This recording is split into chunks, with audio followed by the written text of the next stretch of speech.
All right. Let me just check if I'm actually live. There it is. Yep, looks like we're live. Apologies for my voice today. My throat. I've been coughing recently, so my throat is not in a good condition.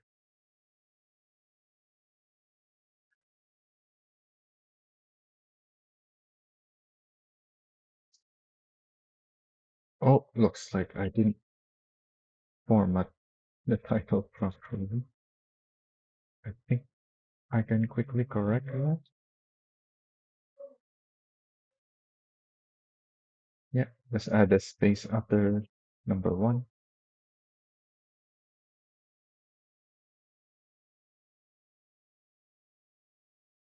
And this time, I'm actually gonna post on the official Motortown Discord as well.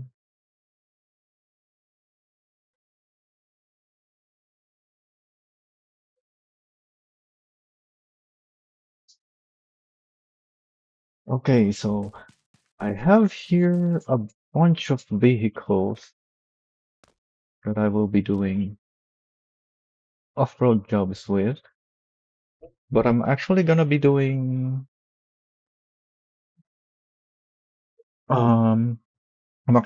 using a lot more vehicles than this. These are just for me to remember which ones to do. So to begin with, uh I would like to start with the dump trucks since that's the actual off-road job. But I would like some really heavy cargo like this. Ideally more than 3 tons. So I'm gonna go here,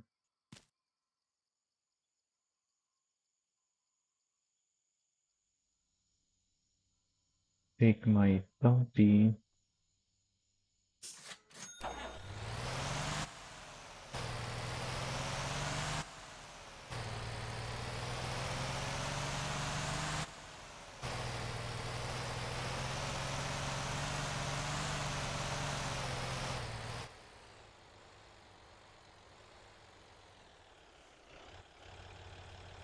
just prepare for this so that if a heavy iron spawns, I can just teleport here and pick it up.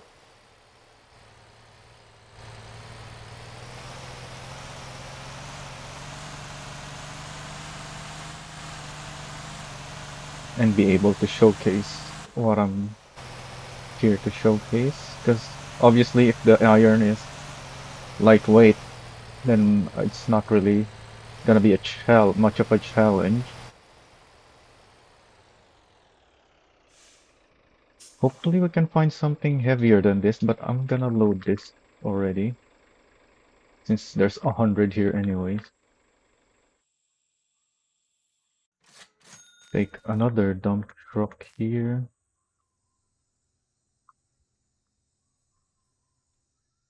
Yep, that's the one that I had there.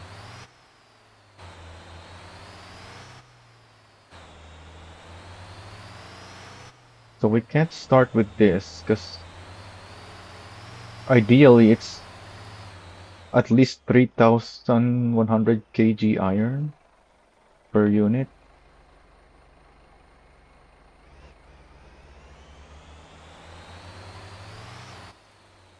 Although I'm hoping at least 3,000, so I don't have my hopes too high.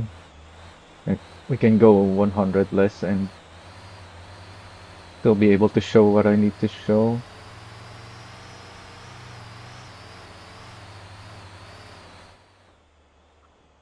But yeah, right now we don't have something that heavy. Oh, it disappeared. Oh, but we got something 3000, so that's better at least. Hopefully later on we'll get something heavier. But yeah, this is just here to. I guess I want to show the other rock as well. Let me get my other dumpy.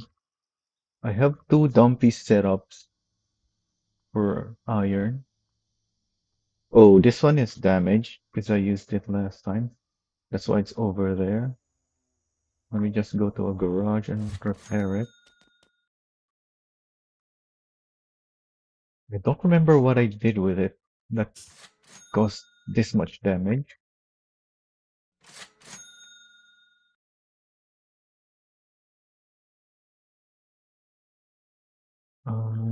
Does it need fuel? Nope.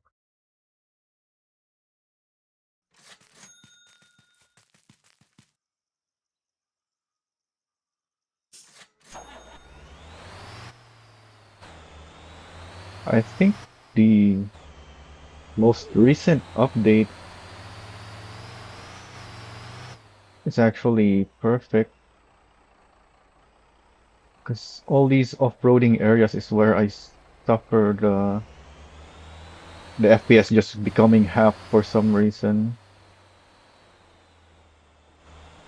the most often. At least that's what I noticed. I don't really know what's causing it. Because I can go through all these off-road areas just fine, but sometimes my FPS just gets halved when I'm in these areas. And yeah, the latest update supposedly fixes that.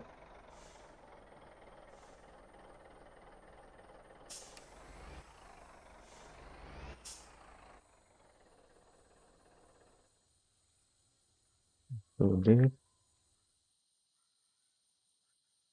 see what shows up. Oh, that's lighter. Okay, so what else do we have here? So that's the dump trucks. I don't know why I zoomed in. I could have just teleported. Are there other dump trucks that I want to showcase? These are all dumpy.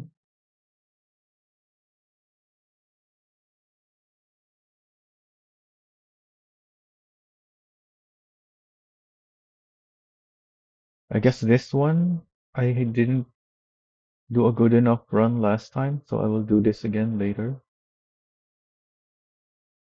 Let me just. Oh, it's not near my campy.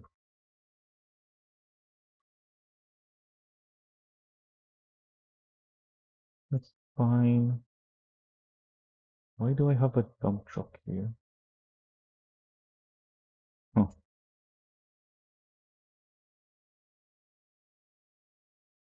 I guess my company was just using these, so let me just spawn them here so that I can despawn them.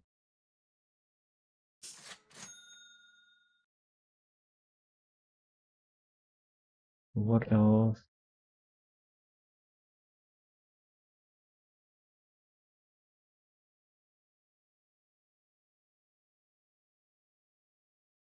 Nope, that one. Huh, I guess I can also show it with Jamusi, huh? I don't really have a setup for my Jamusi yet. At least not one for iron. This is set up for limestone, but I don't like how it turned out. Like you can probably make a better setup for the job than this. Because I was hoping for my setup to do a bunch of things, and that made me compromise on a lot of things when making this setup. So it ended up being just meh. This one, I don't remember what I set this up for. This is probably just for coal, because this is an old setup. I may not even have my old setup here anymore. I might have changed this already. And then, why? Oh, because I have it on recently used. That's why the order was messed up. So, I guess I can spawn it at a garage so that I'll remember that this thing needs tuning and maybe even not dump. I was thinking Jamusi dump, so I jump type jump.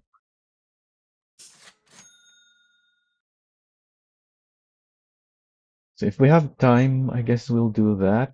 Also, I should buy the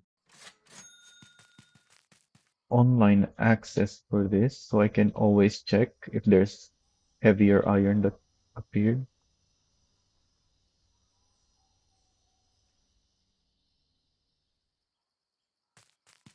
And then I guess we can go back here. So that's all of the dump trucks.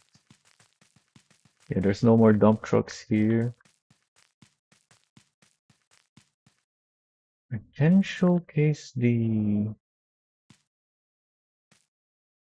mixer, but I want to do them in groups.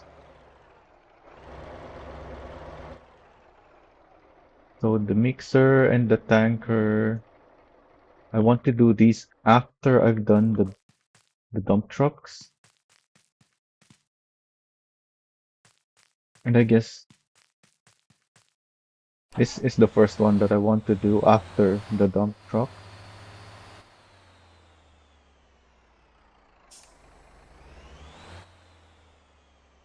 So that's in order already.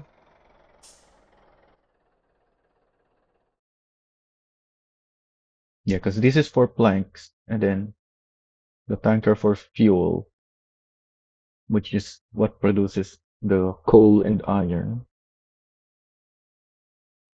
Oh yeah, I didn't spawn for coal. Well, I don't need to spawn it yet.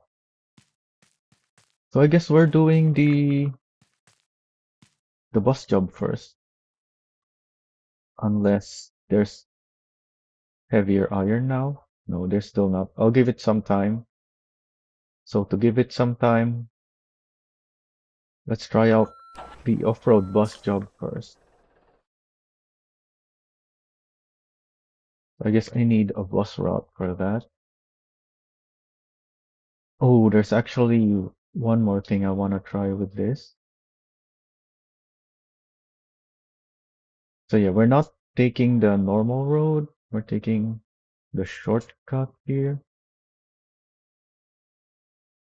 There was a shortcut here that you can take, but I think that's been changed already. I don't know if you can still do it.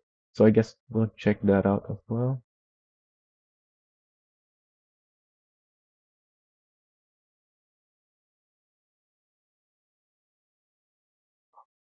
Wait, did it save? Or am I not allowed?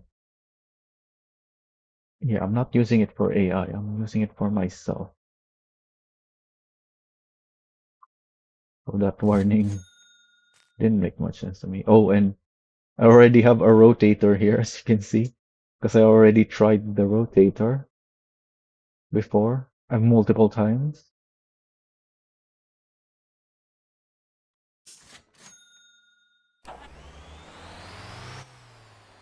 I just never quite had a good enough recording that I want, that I like, so I never uploaded it.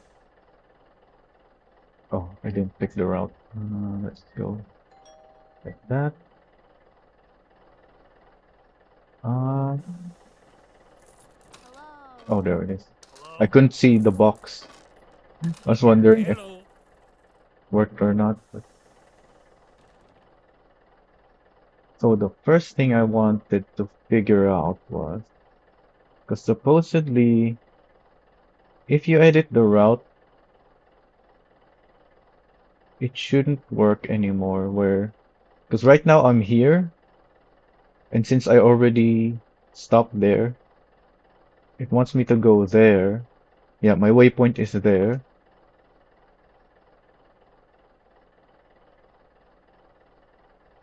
Supposedly, if I do this, it won't work.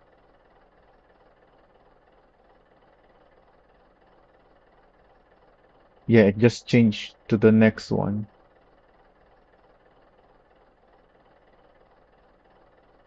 But now that it's on that one, if I put this back, it's still there. So it looks like they actually fixed it properly.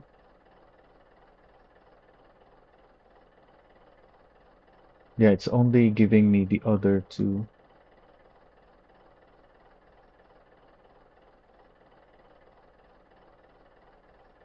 That warning's annoying.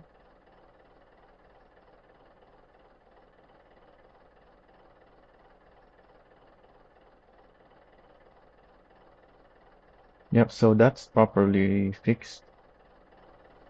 Also, there's no passengers that's spawning. So it seems they only want us to do this job with the Lilliput. But the Lilliput is not really all that good off-road. And now that I'm thinking of that, I'm looking at my setup. This is not an off-road setup either. Right? You can see the rear is very low. Oh, there's a passenger, but that took a long time. Also, while I'm here, I guess I'm buying these properties.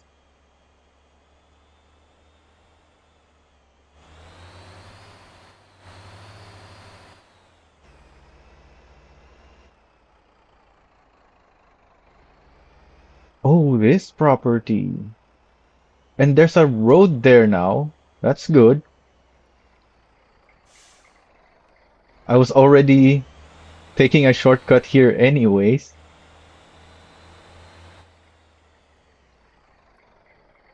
Like I always drove straight through this property. Because before, when you go down this from outside of the town, you go through this bridge and then you have to cross this bridge. Go up here, that's an uphill. This terrain here is much higher than down here. Then you have to go back down and then up. But obviously you can just go straight through here. As long as you avoid the trees, the rocks, and all that. But now there's an actual road here.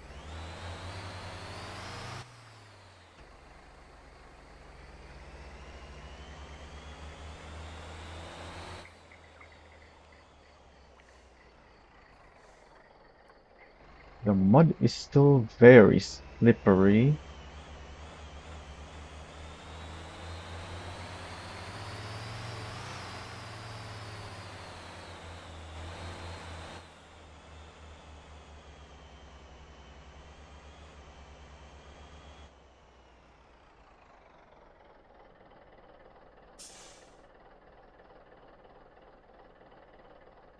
This looks awkward. See, they had to cut through the field to give you this space for a property. What's the size of this? 25? Oh, it's 30. This is 20. Hmm.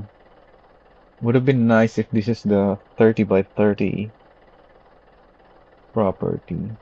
Yeah, now he has an L-shaped farm because our property cuts through it.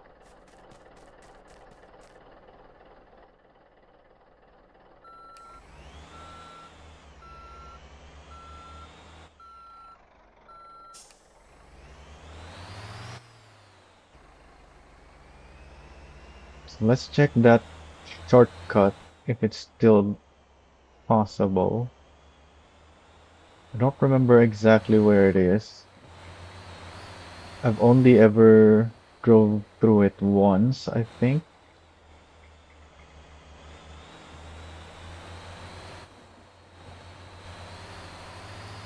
And my video for it even failed to process. It was a pretty big video. It took a while to process for YouTube, and then at, in the end, it just failed anyways.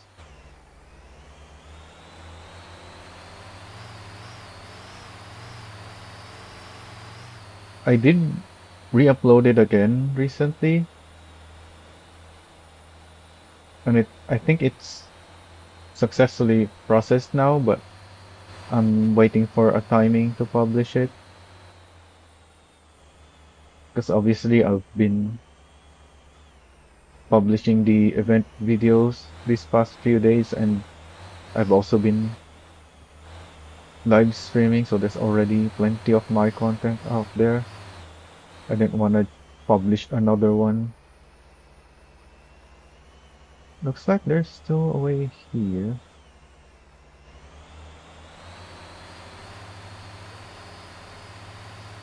Oh, is that a bird?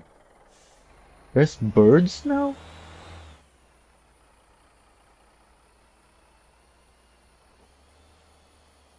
Also, there's a lot of fake rocks here. If they didn't want people taking these shortcuts, they could just make these rocks be solid rocks instead of fake rocks. People wouldn't be able to go through. Not with these job vehicles, at least. Obviously, the proper off-road vehicles should still be able to drive through. Although some of these are pretty big, like that one I just drove through.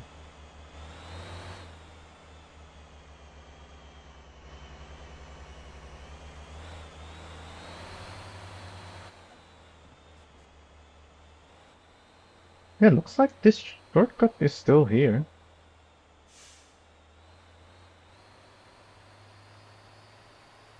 Still usable. Maybe it's just harder? I don't remember exactly the shape of the terrain here. Like I said, I've only used it once. Those fake rocks were definitely not there before, though.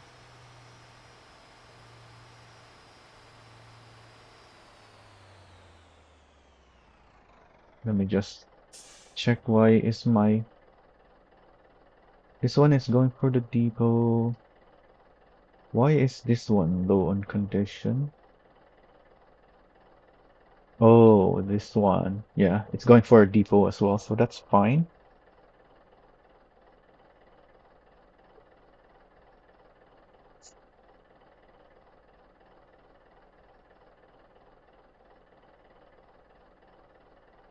I'm actually thinking this may be... I can change this to a pure container setup and have this be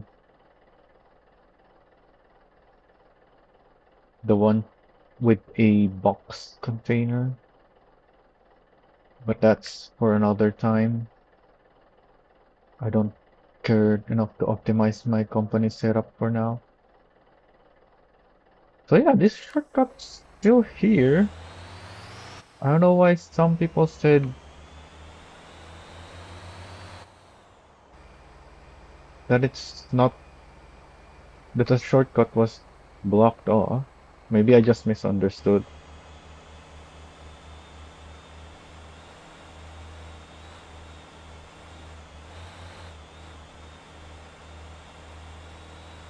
However, I'm now on this, on the east side. Oh, there's a rock there. I'm now on the east side of Gwangjin.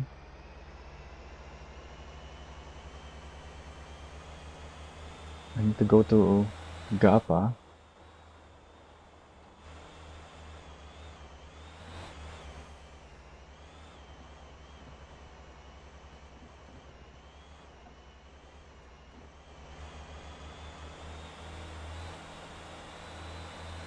I was thinking of trying a bunch more things with the buses, but if the shortcut is there anyways, there's no point in the other tests. And because there's no passengers for the big buses anyway.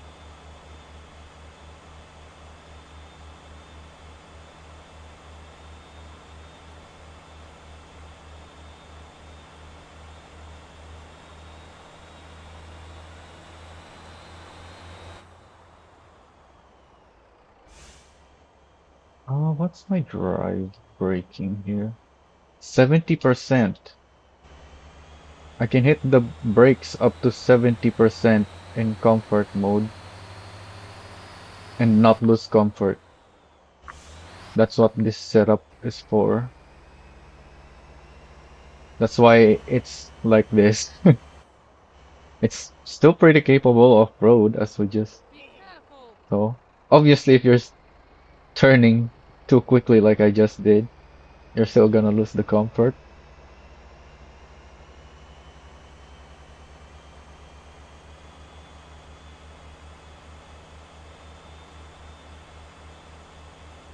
My gearing is also set so that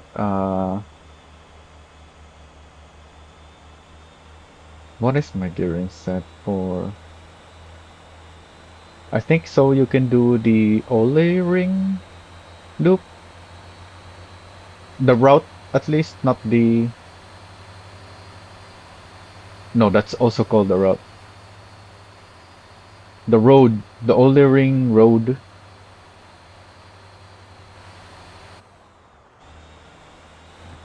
with optimal gear shifting, optimal rev range. What else? Optimal fuel efficiency and all that.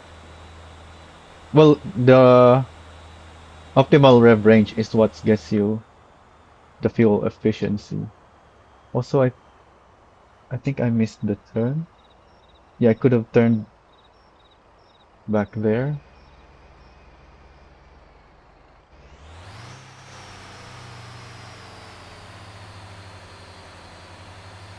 I should have placed a marker down, but that's fine.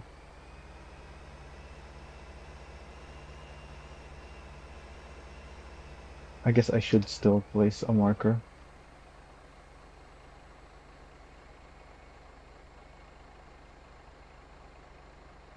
These are real rocks, but not that one.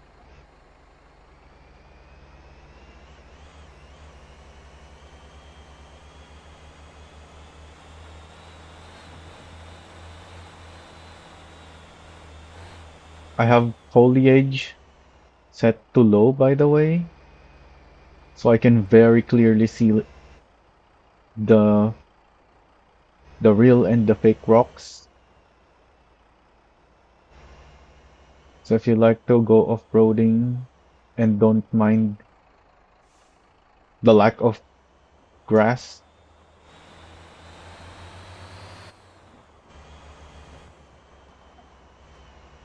this is a helpful setting to have. You can very clearly see the shape of the terrain and the rocks and whatnot.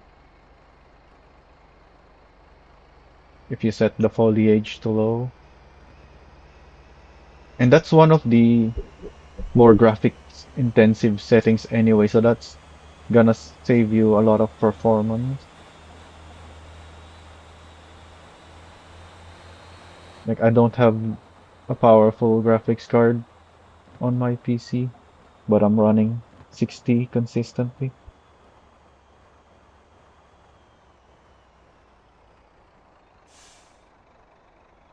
So how much does this pay? Oh, that's too close. I don't wanna stop there yet. I guess swap these two. How do I change that? Yeah, like that.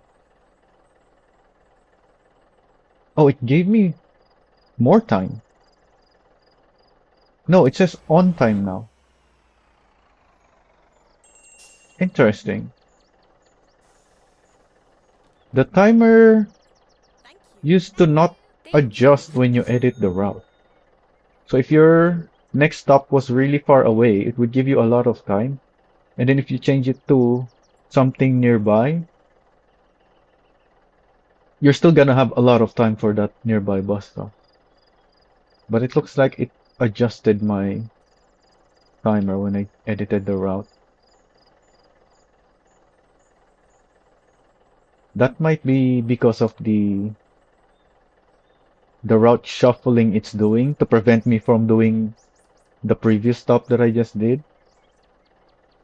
Or that might just be a new feature, which is good. Because obviously if you change to a nearby bus stop, you shouldn't have to wait a long time for that on-time bonus. So I deleted the route, but I'm still using it.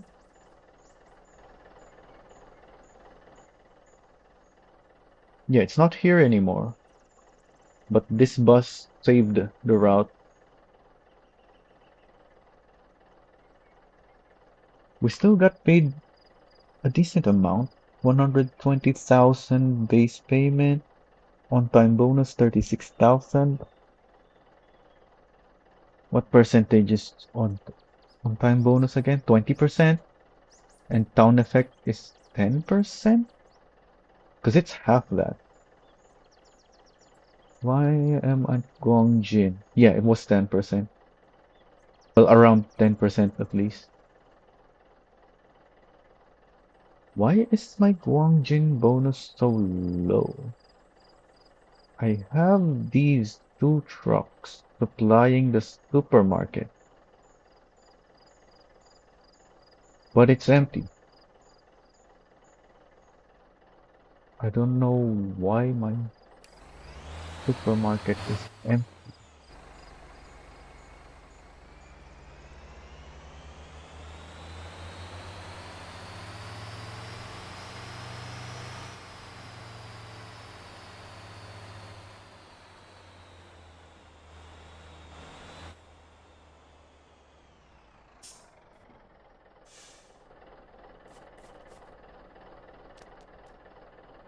It's not.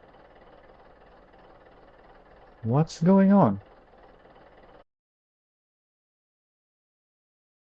Oh, this is Gappa, not Gongjin. So it is 20%. But why is my town effect half of the on-time bonus? Wait, let me just calculate off the base fare, I guess. 121. No, 18128 divided by 121,576. 15%. Why was it 15%? It should have been at least 20%. My truck has not delivered to the supermarket yet, so it didn't get more bonus than before. So it was 20% when I dropped off my passengers, but somehow my bonus is less than 20%. I'm gonna have to keep an eye on that. The town bonus not giving the proper amount.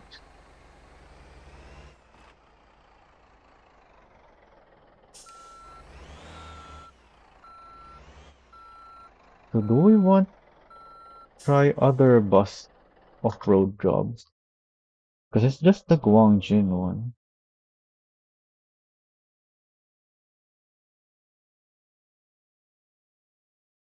From Coal? How many passengers are there? There's not many passengers. There's no passengers there.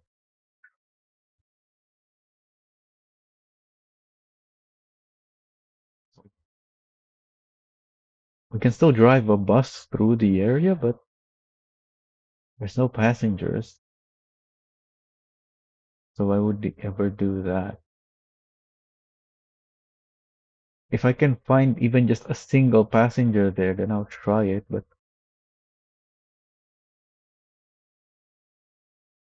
well, actually, no, a single one would not be worth it at all. I guess if we have, how many slots does the Lilliput have? It has 12 passenger seats.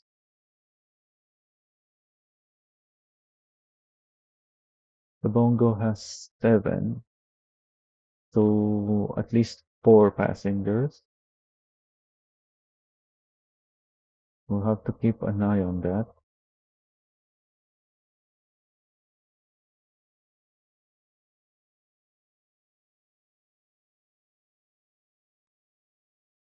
Okay, so what next?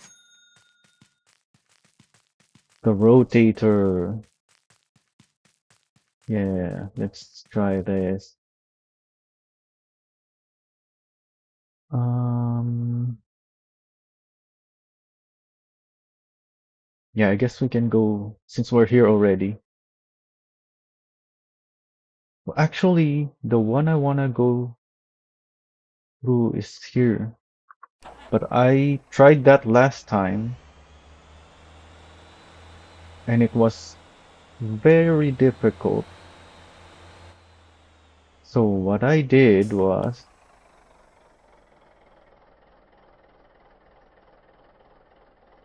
take the rotator that I used last time, which was the A garage, and lift this middle axle up much higher to see if that will make that mud route easier.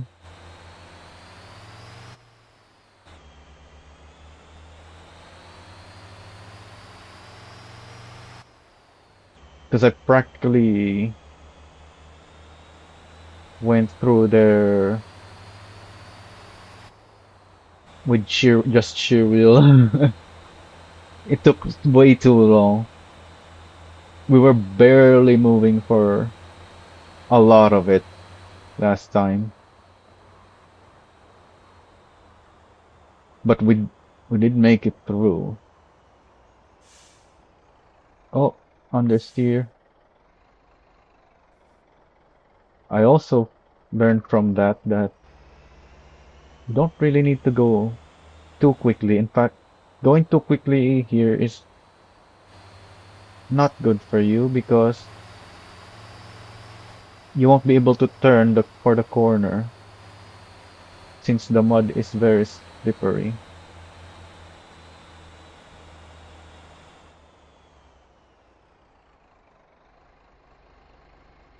Yeah, could not turn.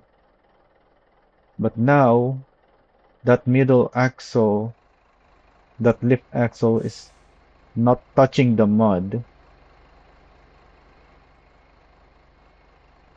Are we gonna be able to move? I have to use third gear, I guess.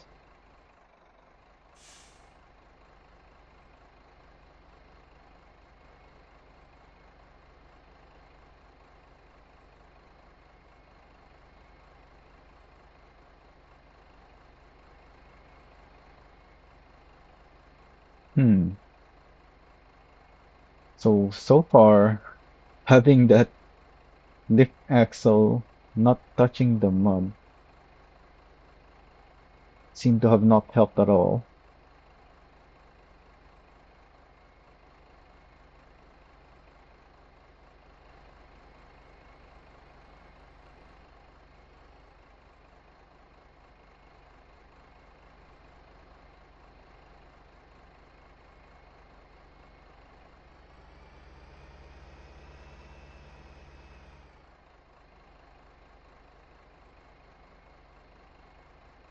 Okay, there we go. We're moving forward now.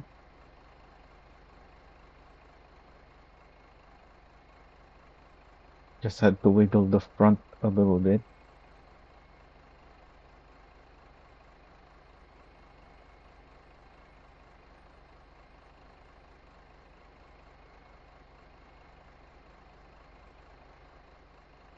Yeah, I'm thinking that lifted axle was actually helping distribute the weight of the truck. So even though it's adding resistance, because it's not a driven axle, there was actually more of a benefit. Because this wasn't so hard last time.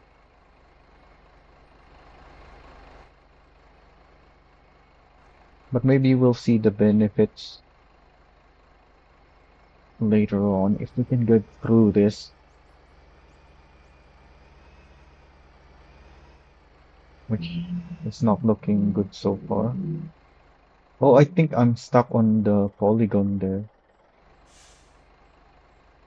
Yeah, there we go. Hmm, I need to move away from there.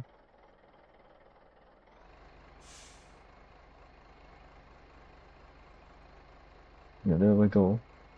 Yeah, this is how I went through this last time by facing right.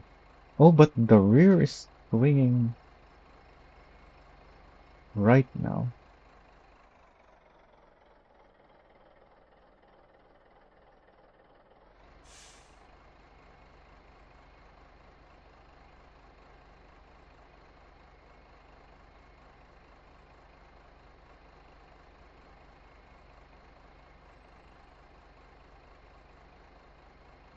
Yeah, the rear really wants to slide down.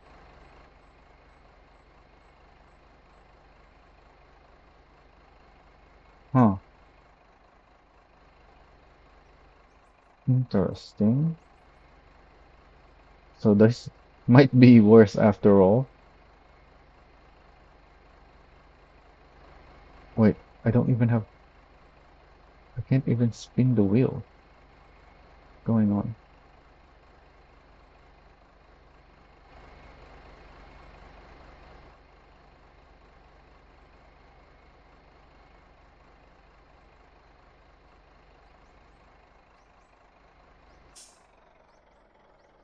Let's have a look if we, oh, this is heavier, but still not that much heavier.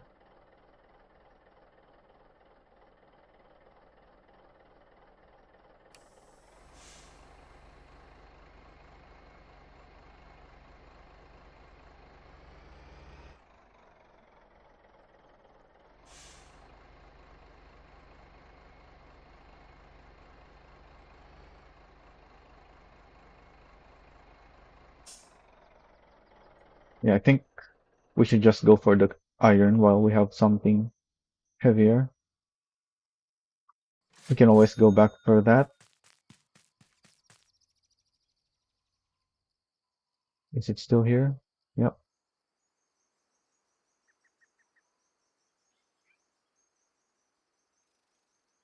Move this up.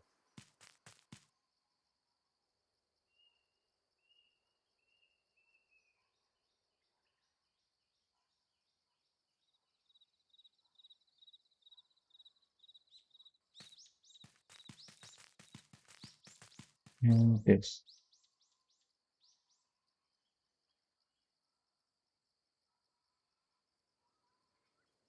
So I guess we're doing this first, since I'm in this one now.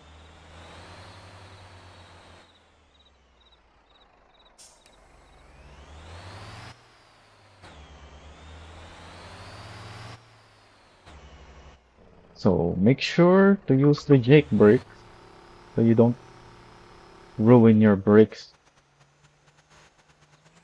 doing this job. The Jake brakes are not really very strong though, unless you're at a really low gear like I was just doing that. So for this first section, you want to use 5L. Oh, I just messed that up. Yeah, you want to use 5L and use this side of the hill to get the truck to turn. I was way too slow, so it just flipped me before I could even turn. So that puts you at least 36 kph, which should be enough to get you up here. Yeah, just like that. There is a way though, if you didn't make it. Oh, it turned me around. I was just gonna say, if you didn't make it, but you didn't flip over either, you can back up here,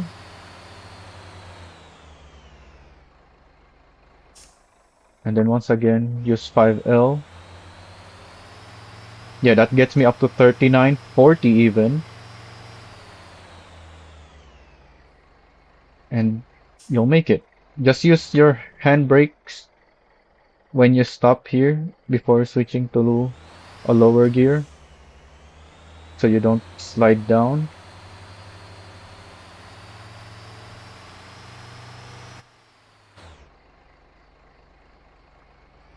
Oh, I guess I should have stayed in L gear there.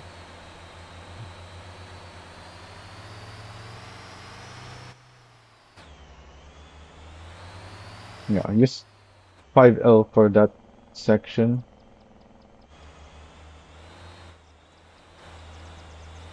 And I still have, that's really the only very difficult section with this setup. The rest is easy, but I do have something else I want to show. So, oh, but this delivery is to the steel mill.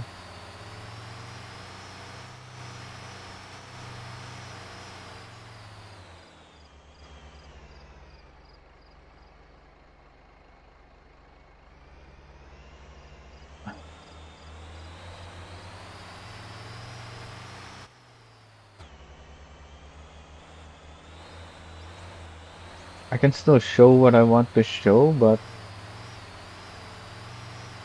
I would have been better if this was for the storage. I do need some iron in my storage.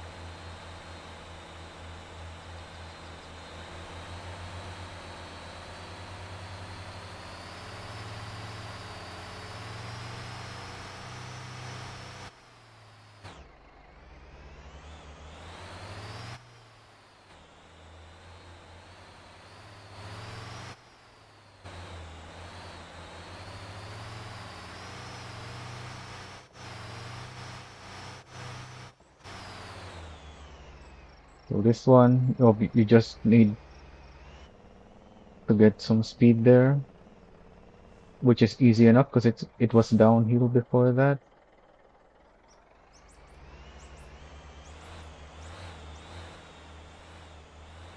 Just don't go too fast, and because there's some turning. Line yourself up first before sending it.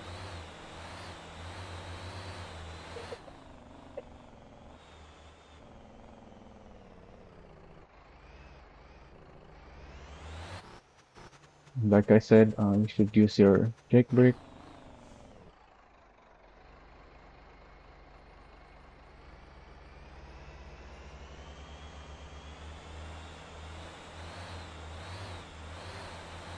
One of my Atlas trucks actually have completely worn front brakes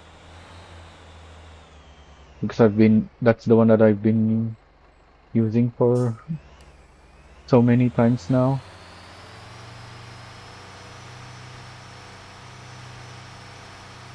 But it still works just fine because most of your weight is on the back wheels anyway. So as long as you have braking there, then you're good. And the jake brakes are also working on the rear axle.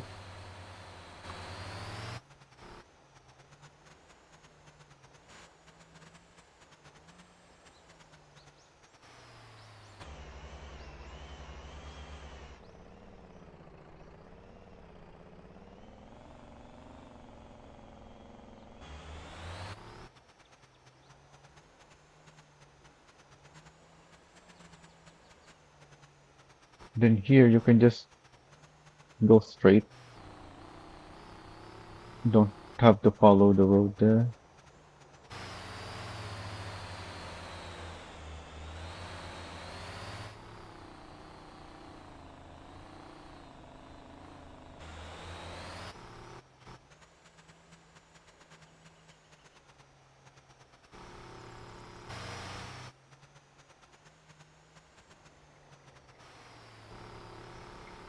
You don't wanna be braking going down onto the bridge because that will cause weight transfer to the front and your bumper might get caught on the bridge. But you do want to slow down before going onto the bridge. So just don't be braking on the transition.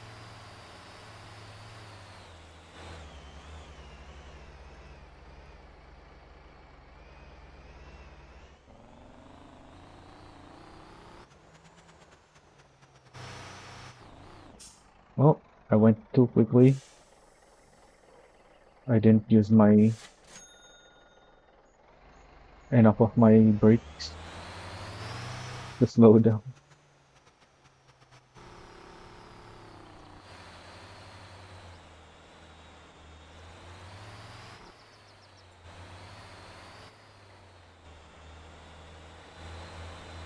So I'm not gonna make this delivery since I'm not here to show driving all the way to the mill. You shouldn't be making deliveries straight to the steel mill because here at the storage you have much higher paying contracts. Obviously, I'm not there, so we can't see those contracts. But you do have contracts for 10 and 5. So what you can do if you're using the Atlas is to do either the 5 or the 10 first. Use the control panel to raise the bed and unload however many you needed for the contract. Like I just unloaded 6 there. So that would complete my contract 5 and I still have 11 here. So I can still do the 10 contract. Let me just finish dumping the rest of it.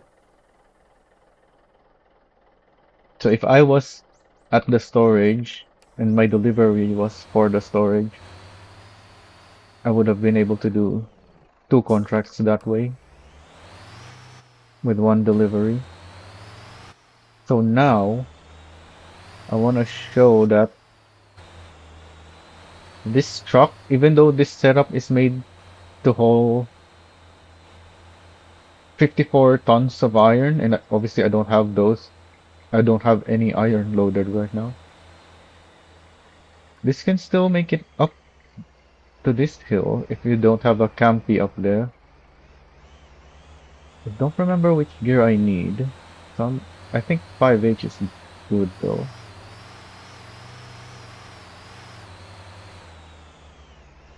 Yeah, no need to change gears. It's a bit of a struggle even though I'm already at the top, but it makes it up.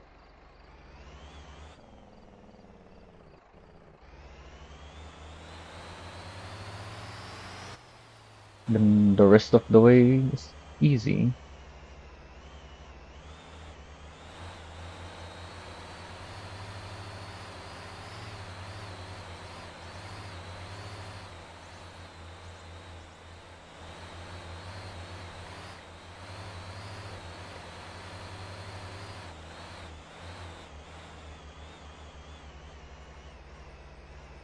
Obviously, like I said, this is made for 54, up to 54 tons of iron, so, well, up to 54.4 even, because that's the heaviest iron possible. So it is really stiff for when you don't have any load on it. Like the suspension is barely getting compressed. So it's a very bumpy ride when you don't have a load on it.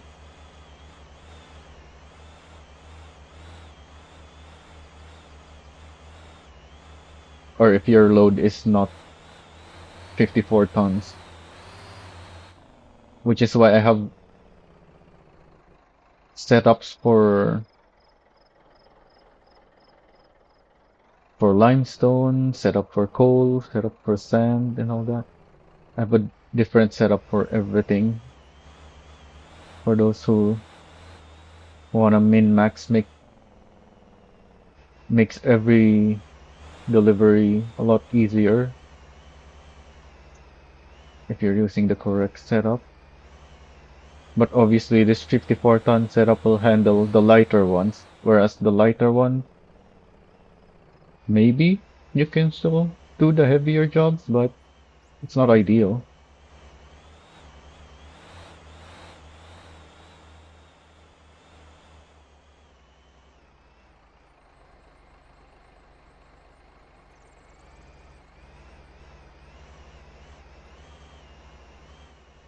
Looks like my dummy bus went to the depot right as the condition got low enough to be bad. So that route is actually working perfectly.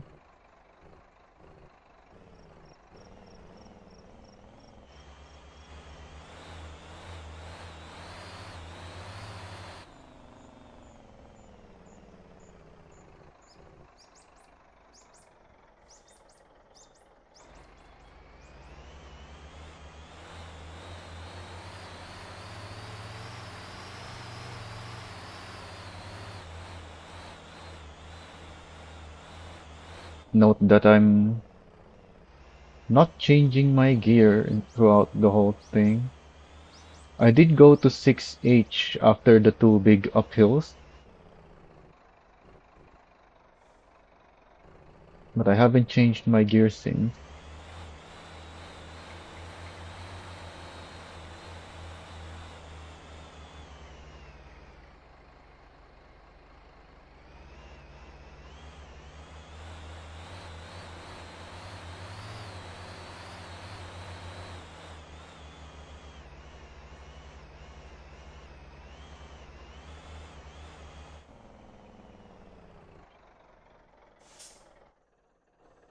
So let's see, maybe there's heavier iron now. Still no. So I wanna show this one first then, because that other one is the truly min-max build. So this is my most recommended setup if you're not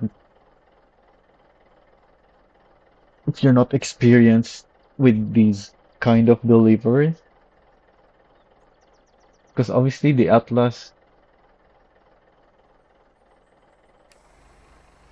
fits almost twice as much. So this is much lighter. But this, just like the Atlas, this thing has heavy duty engine. That's why we have the Jake brakes. The medium duty trucks don't get Jake brakes. So with this truck, this job is very easy.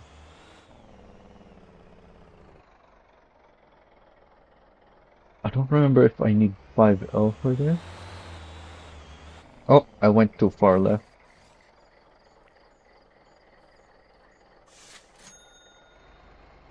Probably don't even need to start at the top there, maybe.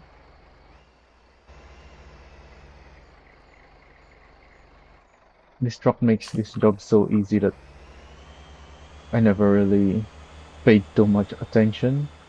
I think I just need to back here and maybe fourth gear, third. What's my speed on third? Let's see.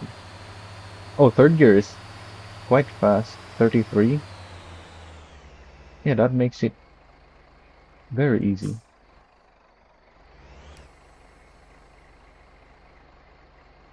Oh, gear 1 doesn't have the power. Needs to be L.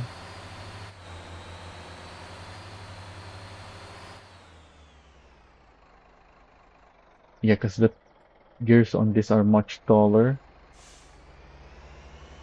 Because you don't really need the high torque gears.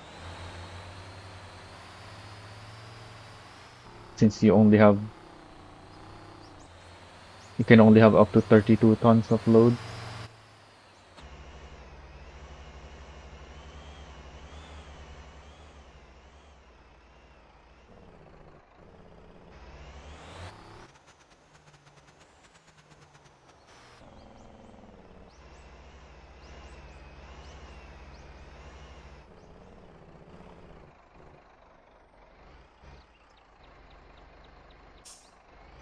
Yeah, can't be using such high gears with this.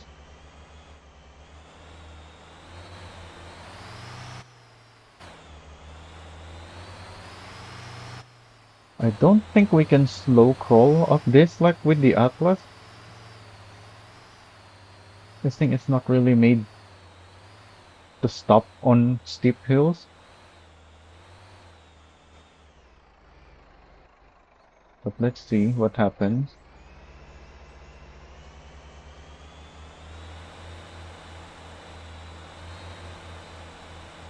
Oh, it's what it just climbs up. No problem. I think if you go slower though, for some reason, even though this is already the lowest gear, if for some reason you go even slower, I think you're gonna flip over. Oh, I think it's on this hill where you can't go too slowly. Let's get closer and then slow down.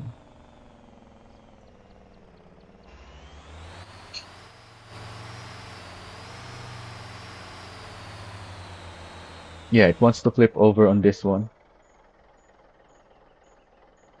So don't take this hill slowly. What's the minimum speed though? Maybe gear 1? I don't think gear 1's good enough. Yeah, there's not enough power or momentum.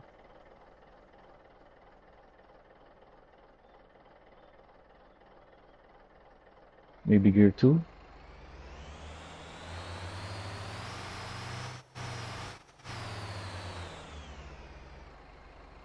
Nope, gear 2 can't do it either.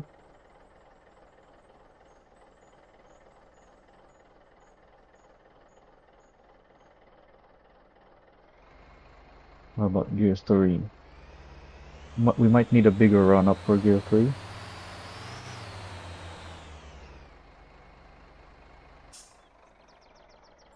Yeah, we need to start further back because we didn't really get the maximum speed of gear 3.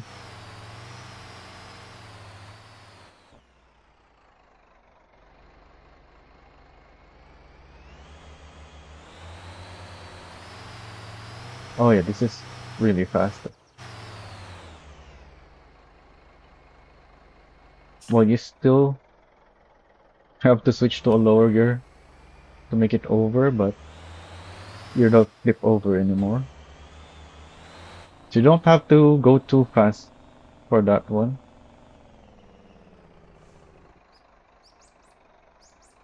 So just stay in third or fourth, unless you know that it's clear, you're not gonna hit anyone or any rocks on the road.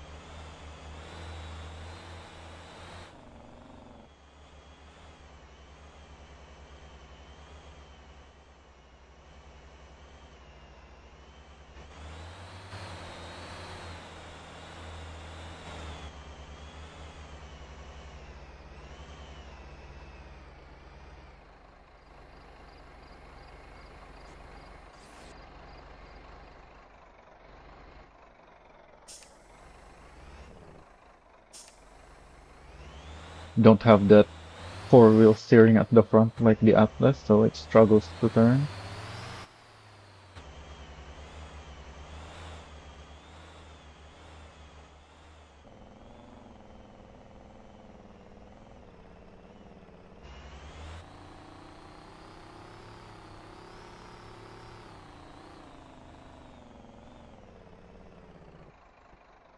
I'm sure if you're driving properly though, it's not really an issue. I just didn't take that section as well as I could have.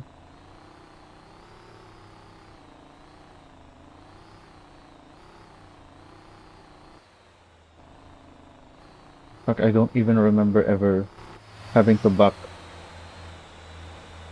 to reverse on that section. But I think that was my first time having to reverse because like it wouldn't turn.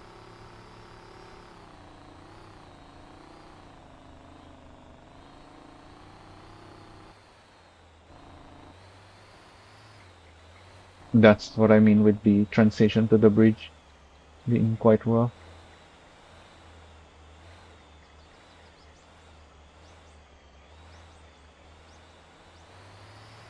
And the bridges, most bridges in this game have a rough edge on them.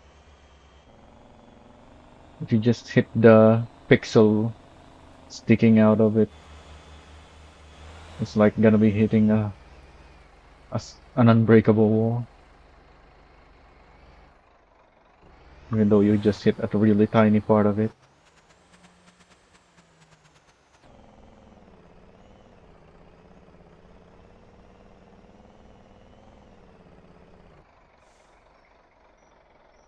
So, what, like before, I'm not gonna do this delivery. If this was for the storage, I would have, but it's not. So I'm just gonna go here. However, you may remember me mentioning the contracts at the storage are for 5 and 10, and we have a capacity of 10. However, when you're controlling the bed, you don't really get to stop the dumping process instantly. So I don't recommend taking two 5 contracts. You can just do the 10 contract and dump everything in one go.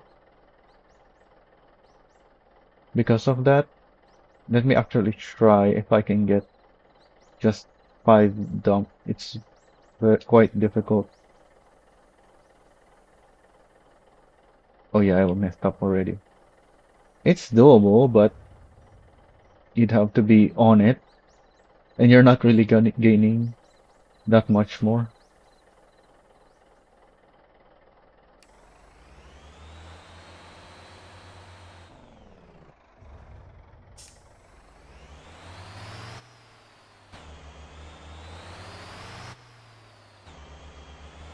And then once again, well, actually,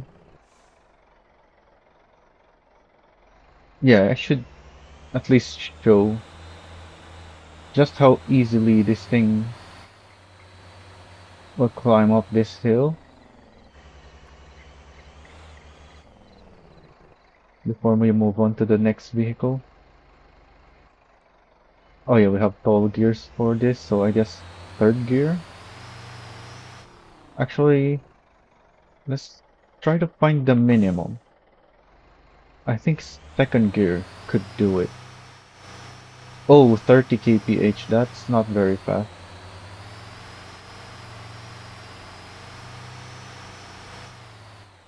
Yeah, it's not enough.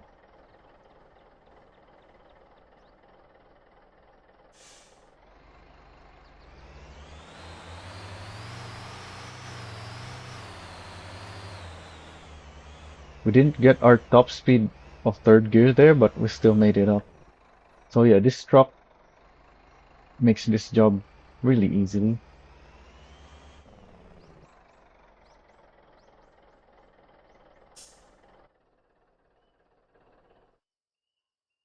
So now I don't have a stock dumpy, but I do want to show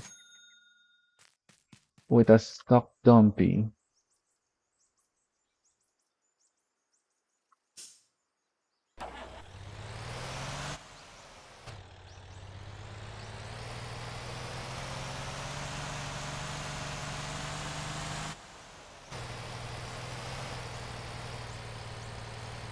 I don't recommend this, obviously, but yeah, if you were wondering, you can use the dumpy for deliveries from the mine.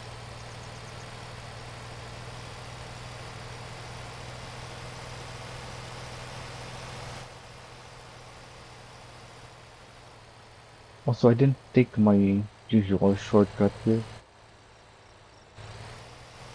I guess I can still take this one though.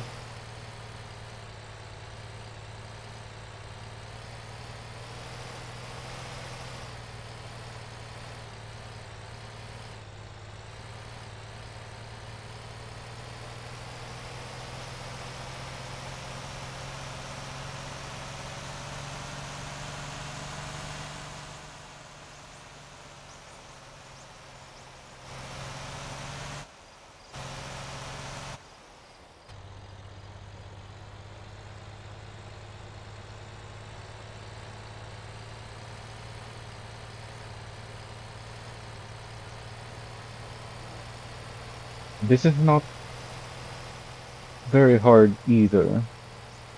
It's not easy, like I said, but it's not hard.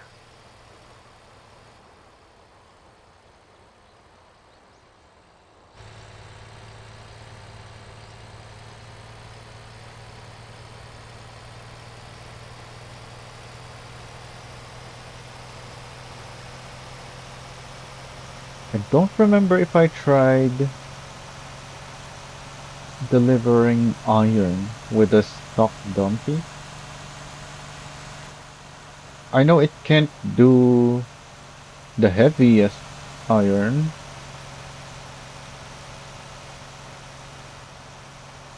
and I know it can do coal, because coal is very light, but I don't know if it can do lightweight iron.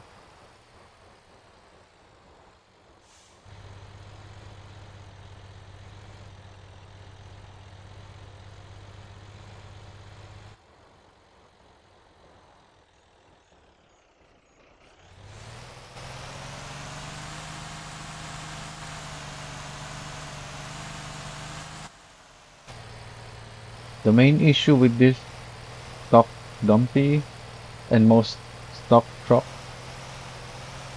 is the open diff.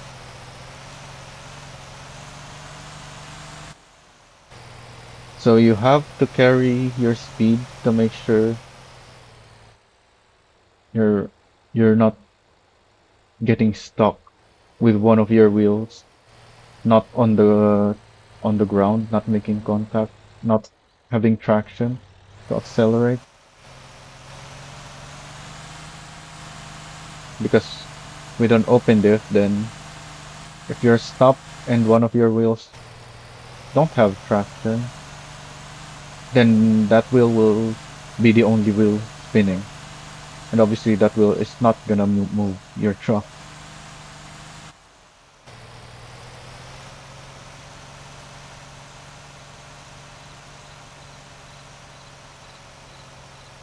You don't want to just be sending it everywhere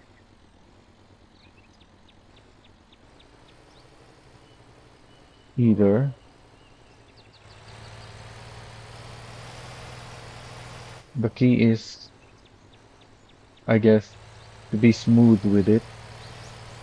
Try to find the smoothest path, not just in terms of your driving, like not racing lines necessarily, but the terrain itself. If you can find a smooth section, that will be the fastest for open diff. So right now, everywhere is pretty bumpy, really.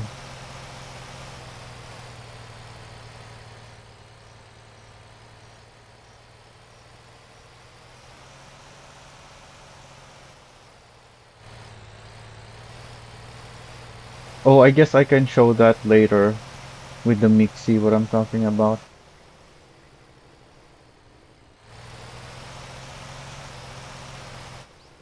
Because on this path to the coal mine is not really all that rough. And we're not loaded anyway, so we're moving pretty quickly. We're not gonna get stuck as long as we're moving, like I said.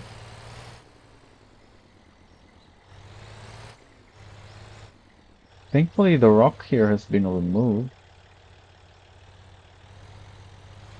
Don't know when that rock got removed. Apparently, it's not there anymore.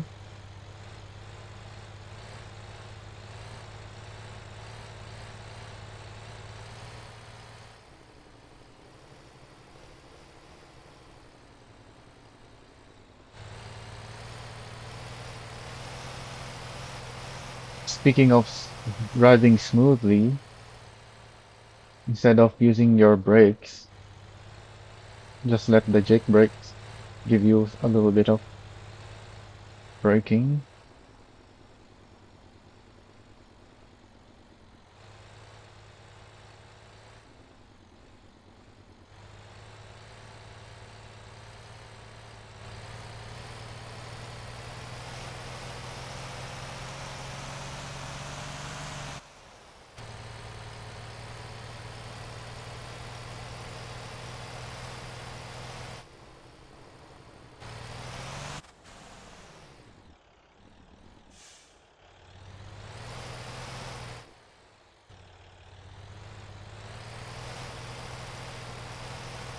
We already have yellow body damage.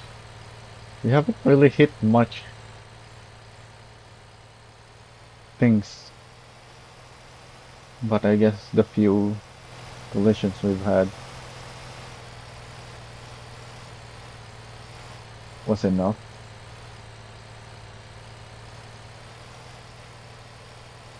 So if I remember correctly, fourth gear is what you want here, but let me try with third gear.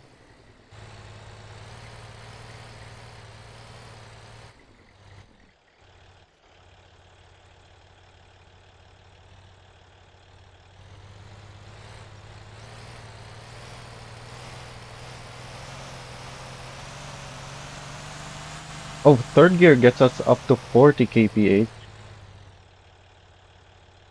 So yeah, it's third gear. Although obviously we still have open diff, so we have to make sure all of our wheels have traction, so have to position the truck in a way. Oh wow, that's what I mean with the edge of the bridges. I hope they smoothen these bridges out at some point. The collision on the edges of all the bridges in the game are rough.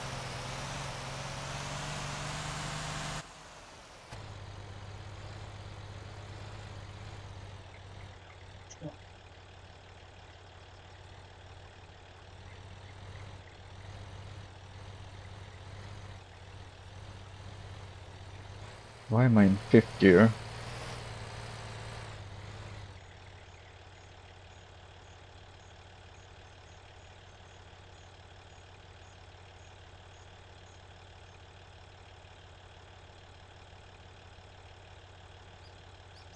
Is fourth gear too high? I don't know what the ratios of this stock transmission. Third gear seems a bit low.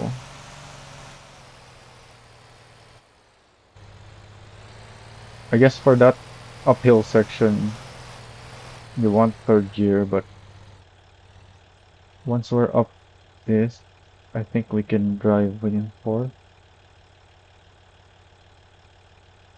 We are still going uphill, so I should probably use third.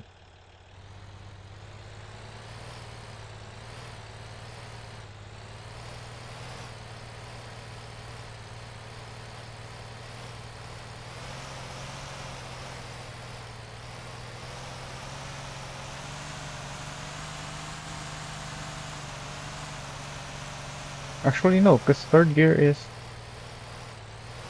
can go to 40 kph, so I think we should just use third gear the whole way.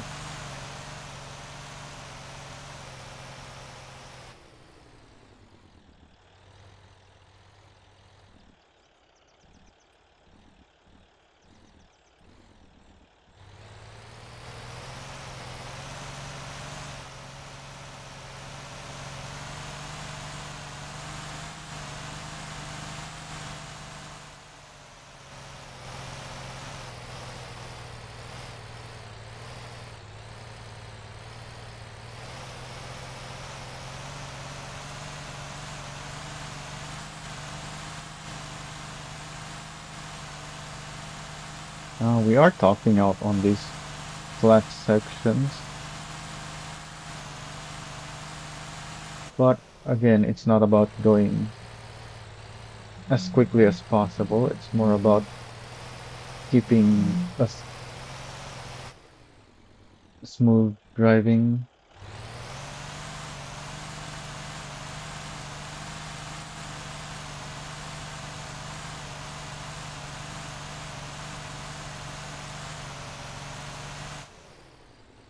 Don't get yourself in a scenario where you have to slow down a lot,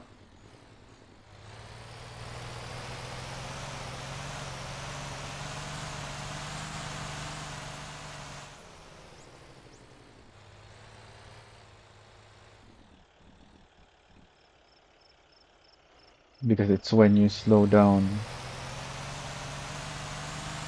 where you could have issues with the open diff.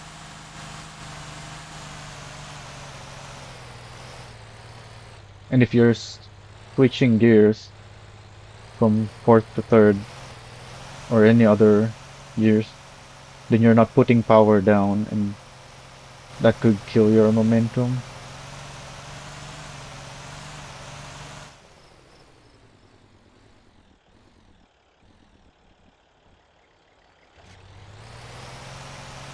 So it's best to just find the right gear, and I think, yeah, third gear seems to be perfect for this section, for the whole route rather.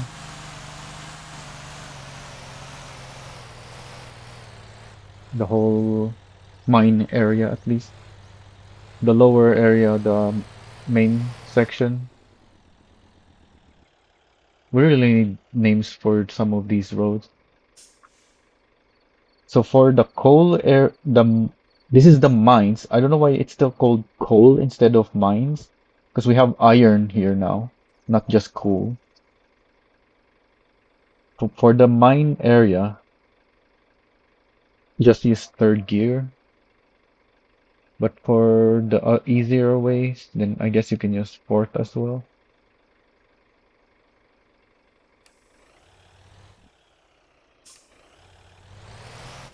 So I don't think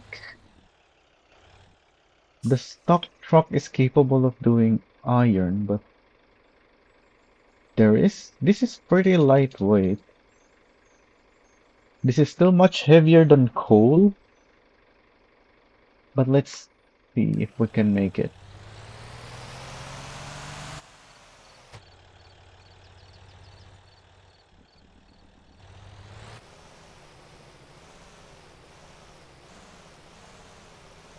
Oh, our depot needs splice. So I guess this one needs the depot. Yep.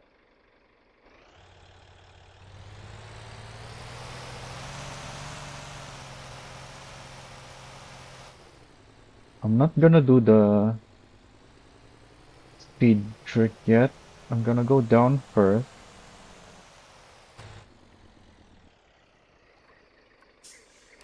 Then back up to the same spot that I used earlier with the upgraded Dumpy.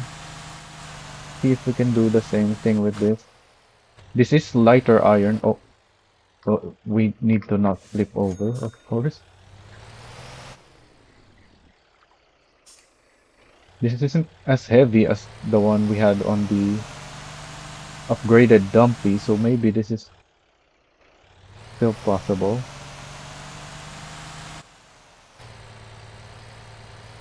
We don't really have much speed right now.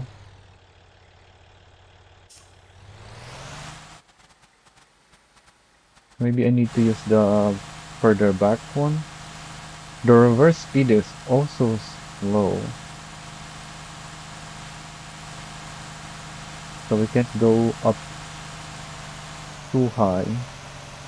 Yeah, we're just gonna stop there. Third gear is should be enough. Yeah, we're at 39 kph. Yep, but can we go from here though? Yeah, we can. All our wheels have traction. However, this isn't really my main concern because as I showed earlier, you can carry so much more speed through there if you use the downhill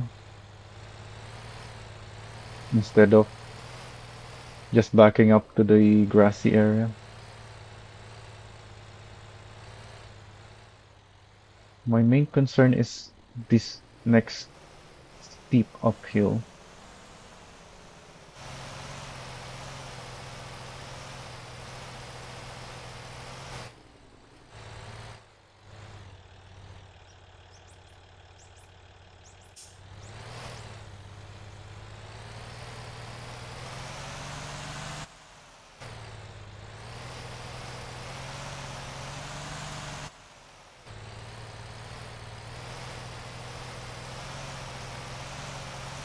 I'm not able to get up to 40 kph, but maybe this is enough.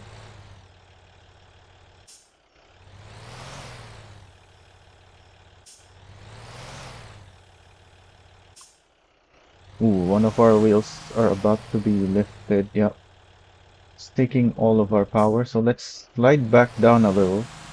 Make all our wheels have traction again.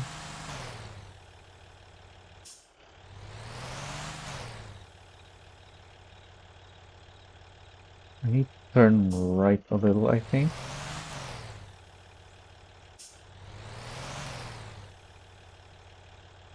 It's making me face left, which is the issue, yeah.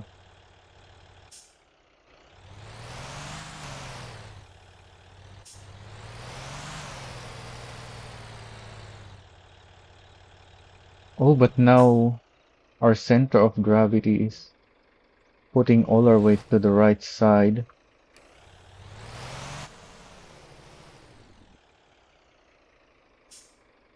Oh, flipped over. So maybe it's time to use the sideway.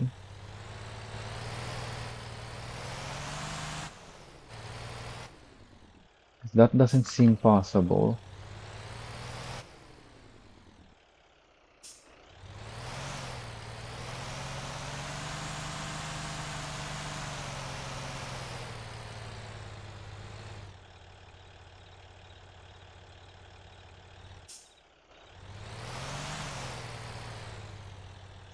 Hmm. I don't think I got the ideal line.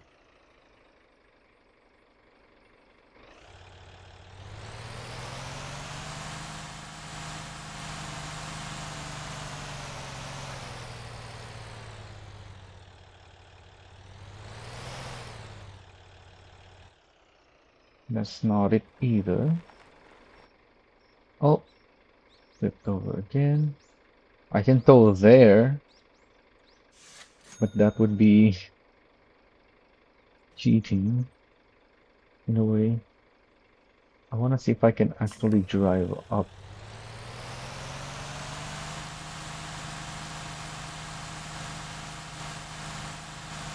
But this open lift is really causing us issues here.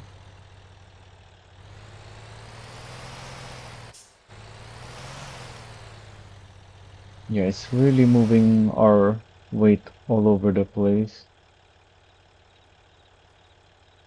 So what's the ideal line then?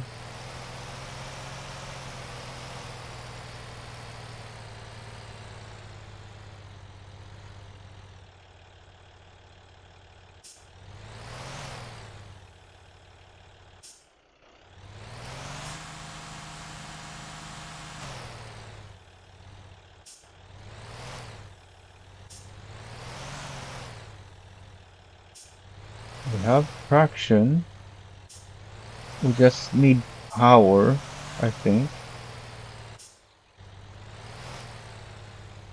No, we don't have traction.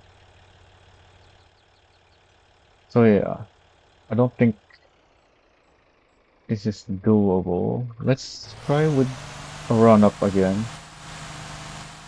Maybe if I have more speed, I can get over the section that I was stuck on.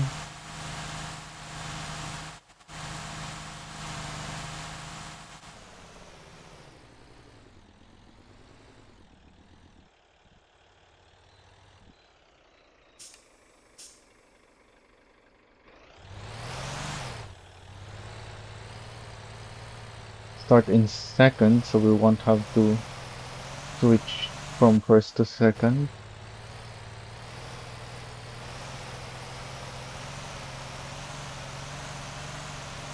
I think we have more speed. Yeah, we got to 40 this time. But can we get traction up here?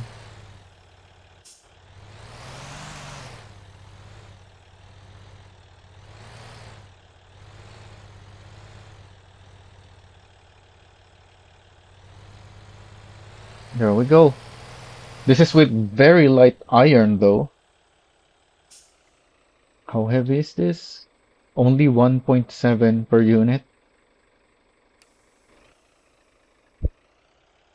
I think the lightest, yeah, the lightest is 1.6 tons. So this is just 100 kilograms per unit lighter, heavier than the lightest possible. So I don't think you can do this with most iron loads that you can find.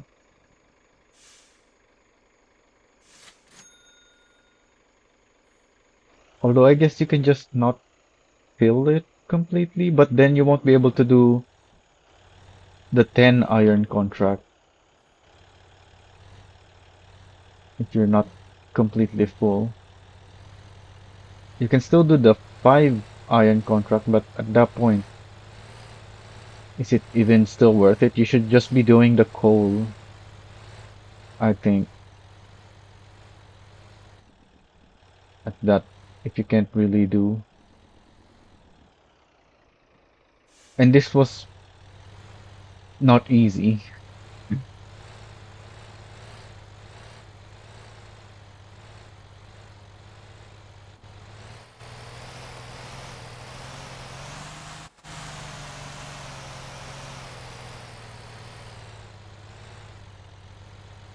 Why do I have two trucks on zero? Also, I can't hold my handbrakes apparently.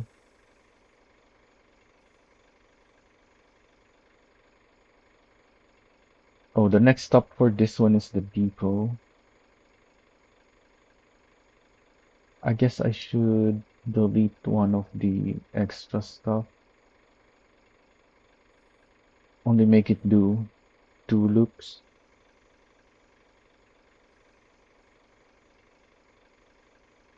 And what's the other one?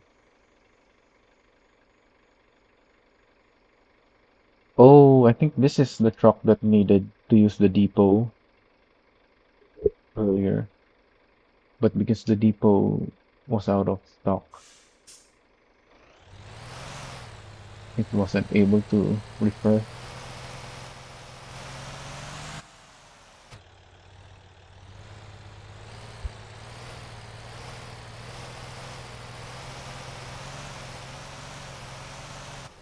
So the rest of this should be easy.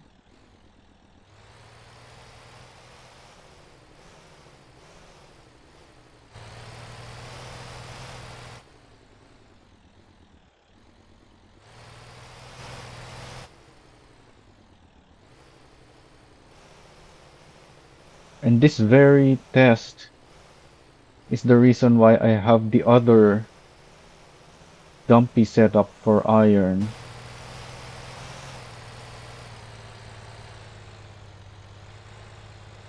I have the one that I used earlier is the maximum one, fully upgraded, makes the job so easy. Oh, yeah, I flipped over.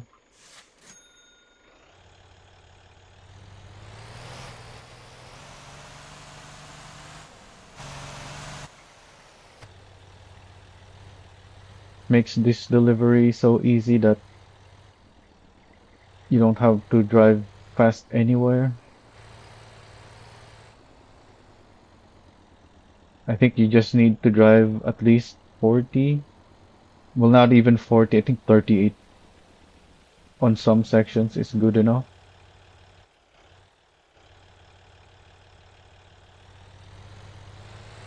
That one, the yellow and gray one that I used earlier. So now, once I'm done with this, I'll be showing the other setup. And then I guess after that, I'll also show the workshop codes in the garage.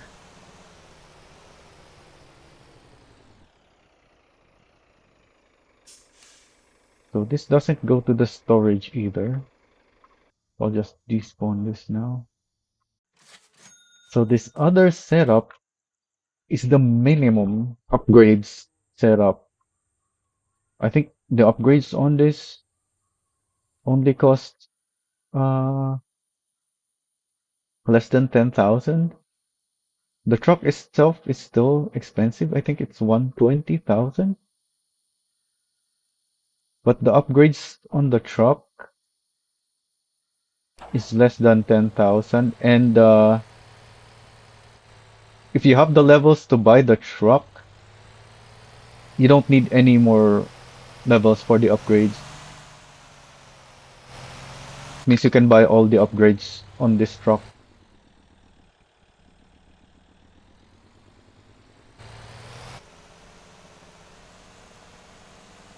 And this can do the heaviest iron. We don't have the heaviest possible iron right now. But this can do the maximum. I've tested this before. I don't know why I don't have it on a video. Maybe I do have it on video?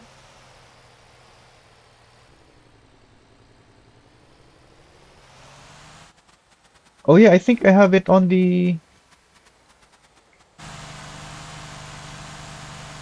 my levels guide video. I think I showed this already there. So we obviously didn't carry enough speed through here.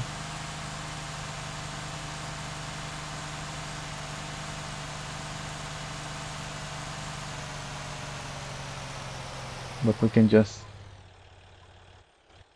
go from here. Oh, we need to use 5L. I don't think we have enough speed again because I kept switching gears. I think we need to use 5L, maybe even 5H.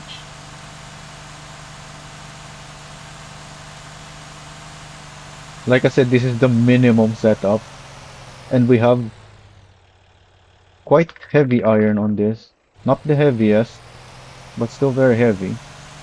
So it's a bit of a struggle if you're not doing it correctly.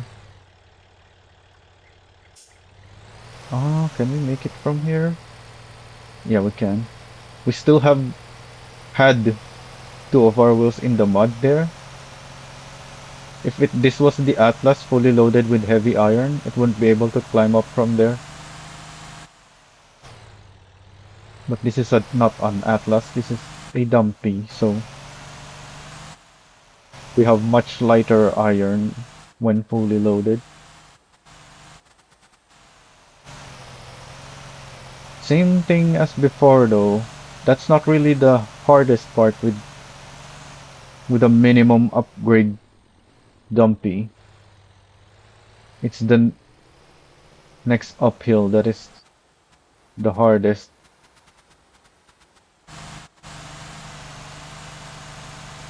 Because that dumpy earlier, its stock, it did make it over here by speeding through. Like we made it up to 40 kph and that was enough. But that's because it had lightweight iron on it. This thing has the same engine as that. So we're definitely not gonna make it up to 40 kph with this much heavier iron.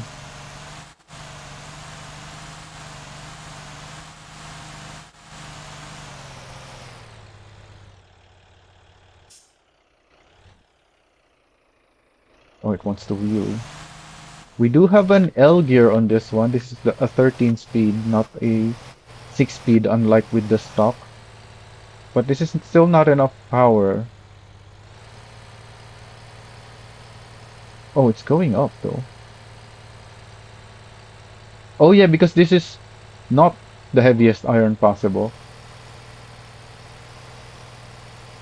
So it has enough power for how heavy is the iron we have.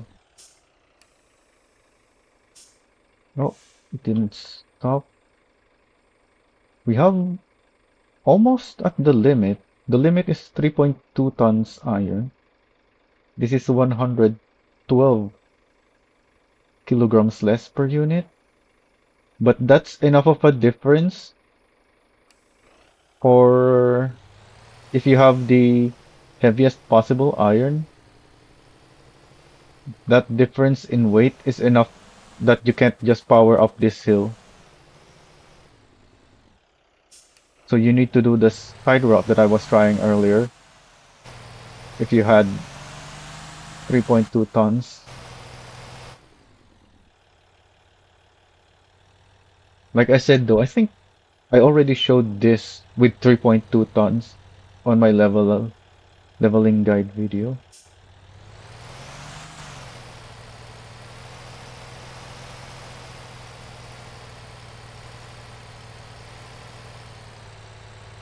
So you climb up here. Oh, it's not turning left. It's supposed to turn left.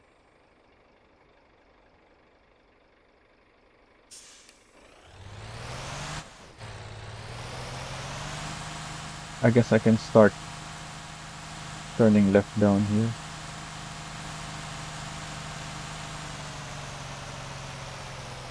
You have to climb somewhere like this.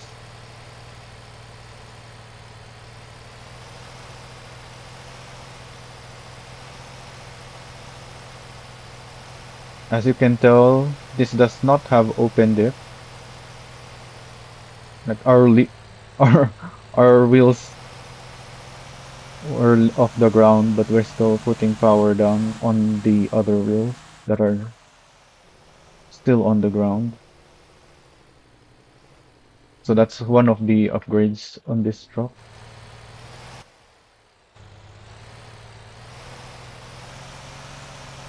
We definitely need a lot of speed for this section. Because again, the iron that we have is very heavy.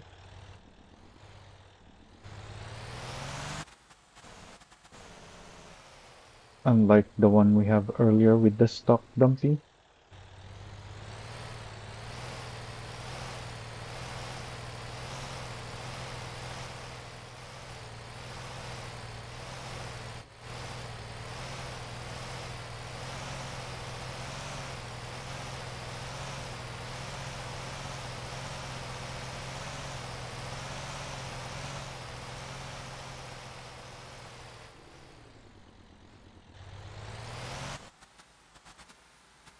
Using engine braking instead of the regular brakes.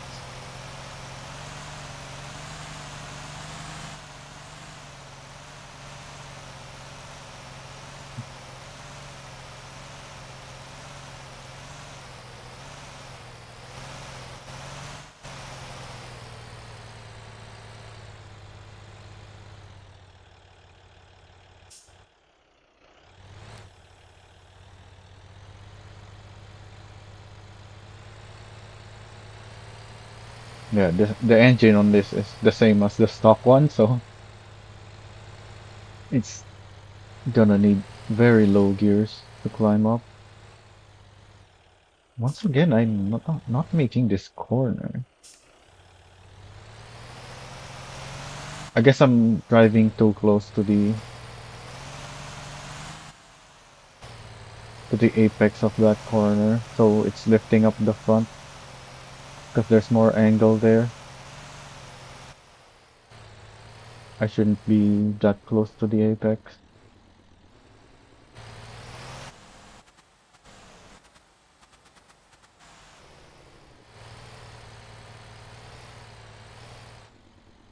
So I don't really do these deliveries regularly. I just do a lot of testing at one point, figure out what a good setup is, and then go do something else.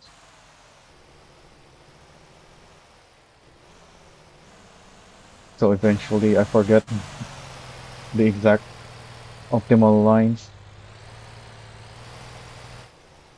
I still remember roughly the ideas, so if I need to review if things got changed or not, I can do that. But I'm not gonna be driving perfectly every time.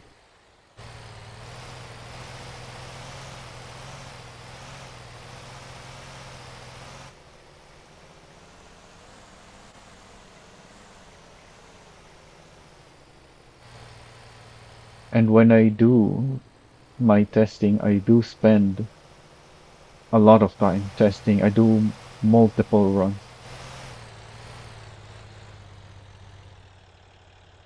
and that's how I get these really good setups that most people can use.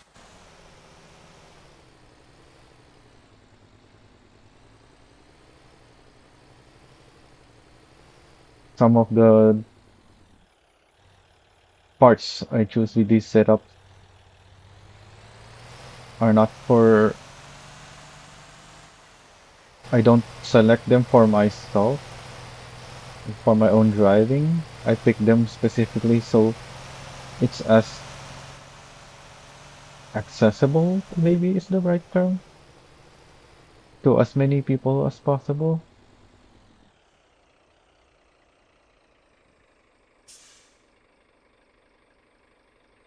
So I guess I should show the setup. That's all the truck. Oh, my Atlas dump is still there. I should despawn that. Well, I would have despawned it when I show the setup. So the maximum setup that will make the job the easiest, but also requires higher levels for all the parts is this one, this one, 46163. Quite a low FDR, but not too low, but can handle the heavy iron. Oh yeah, the low FDR is because obviously this has a lot more power, 540 horsepower.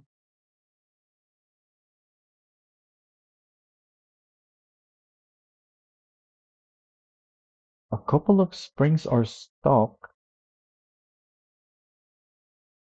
couple are 150 and 120. Increased height as well. Maximum roll bar. The wheels don't matter, but it matches the livery. The spacers are different per side because this is an asset pack truck. That's the alignments are all over the place with this thing. You may have noticed when placing light attachments in the center that it's not actually in the center. I think I can show that actually because I do have lights on this. Yeah, this thing it looks in like in the it's in the middle, but it's not. It's -2 to it's to the left. The middle is here. As you can see, the decal is in the middle, so that lines up. Yeah. But it's most certainly not lined up with the cabin. The cabin is not centered. That's why I have the light to the left. And I think the other light attachments are also. So this is 120 on the left. Oh, it is the same for. So the bed is in the middle. The cargo bed. But the fenders and the wheel are not. Well, maybe the fenders are, but the wheels definitely are not. So if you look at the wheels right now, it's slightly poking out of the fender here. Look, slightly poking out of the fender here. Same thing on this side, but that's only because of my uneven spacing. One side is 80, the right side. The left side is 100.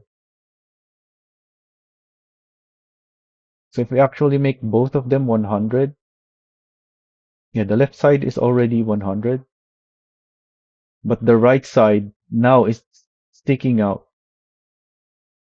way too far out compared to if you have it on 80.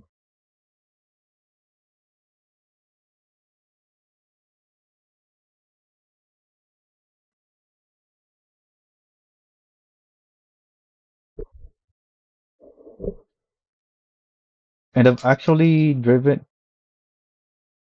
around these dumpies enough to know that it's not the fenders. Like I said earlier, we saw with the decals and the lights, the cargo bed is centered correctly.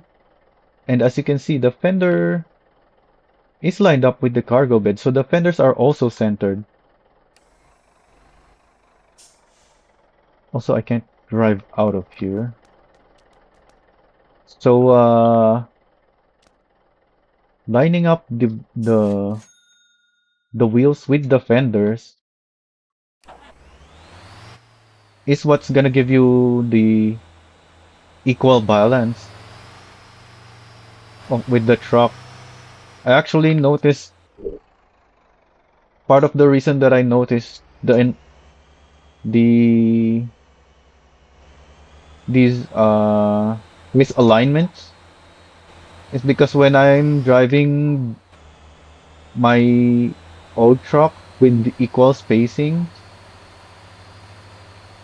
I would always flip more this way. Because as we saw earlier, if you have equal spacing, the wheels stick further out to the right, or rather, further in on the left. So the balance is off if you have equal spacing. You will always, you are more likely to flip to the left side than the right side.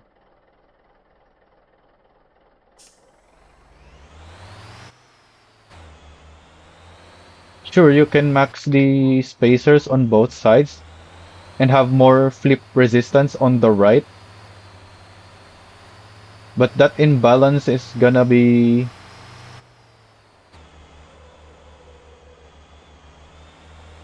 a problem when you're not thinking about it. Like it's so easy to forget that, oh, I can turn this way and not flip, and then suddenly do a turn on the right, and suddenly you're flipping over because the you don't have as much stability for that direction.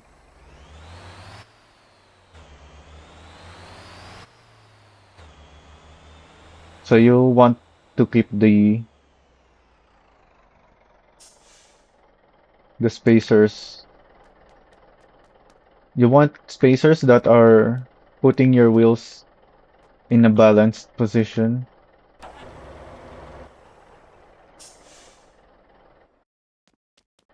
even though that means you're less stable on one side. The fact that it's balanced is gonna help you keep it from flipping over.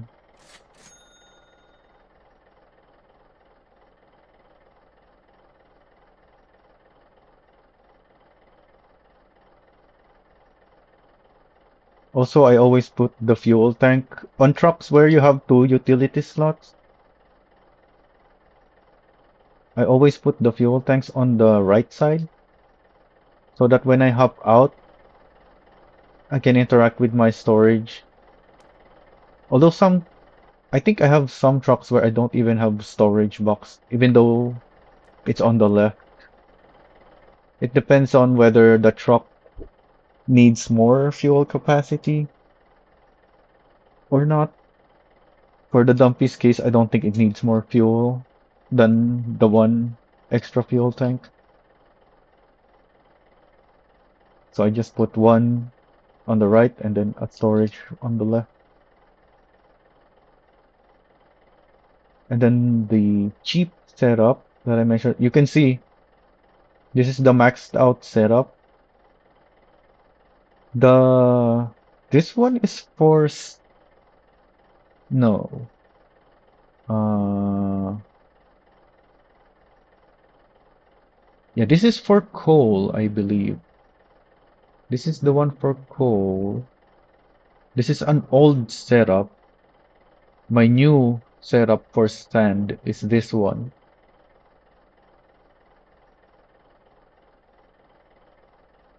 So this is 262. Yeah, this is an old setup, so it's quite expensive. This is for sand though. For coal rather. But my new coal setup is gray, not white. And it is cheaper. This is for sand, like I said. This is a test setup, never mind that. So the most expensive one is obviously the heaviest one. The one for iron. And then, as you can see, this one is really cheap. However, the price is not correct. If you buy a stock Dumpy and you open the configure, it will only charge you for less than 10,000. The price here is wrong because it includes the parts that is already on the stock truck, like the HD1 wheels. It's adding that to the cost here, even though you already have that. So it's once you go to configure, it's not gonna charge you. Like the brake pads, that's a stock brake pad, so the stock radiator. So the only real upgrades here are the decals, the paint. There's no paint apparently, maybe because I have the exact same paint already, so it's not showing here. Yeah, there is paint. Those are optionals, obviously. It doesn't affect the performance. The engine is also stock, so the only upgrades are the transmission, the LSD, FDR, and the intake. That's it. So it's less than 10,000 in total. Wait, how much is the 13 speed? Oh, it's 15,000. Maybe it is more than 10,000 then. I thought it was less than 10,000.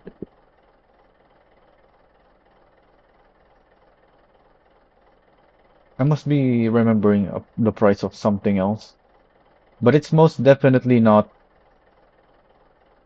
97,000 as it says here.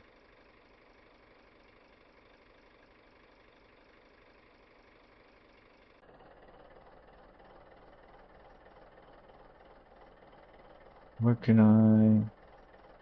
So the Dumpy, the requirements are truck level 5 and driver level 10. As soon as you have that, you can go use this setup and do the heaviest iron. You don't need anything else. Because the others require the highest level engine, which is, can I still see the requirement on that?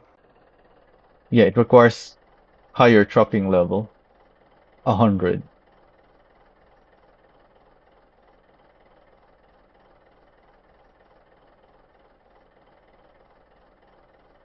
What else?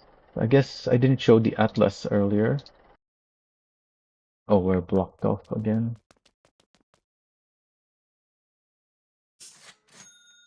Also, this needs repairs too.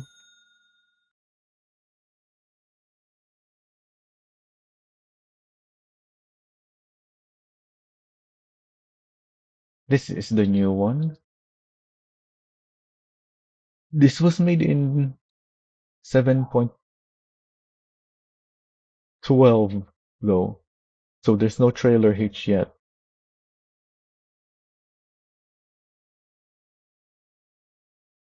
And this is not really for use with a hitch anyway, because this is for 54 tons of iron already. I doubt you can add a trailer with heavy iron and still make it out of there.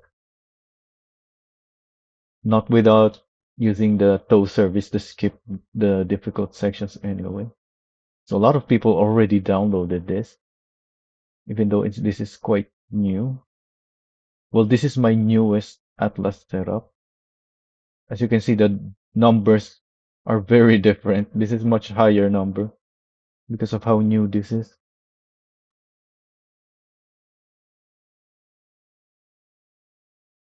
This is also very expensive.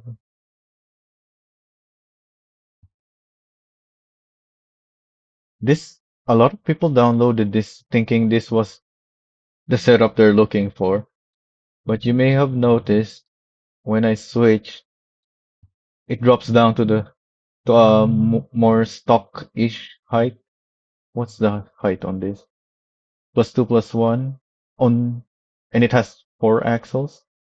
Oh, it's plus one on four wheels. So only two of the wheels are stock height, but yeah, stock-ish height on this thing because this is not made for the mines.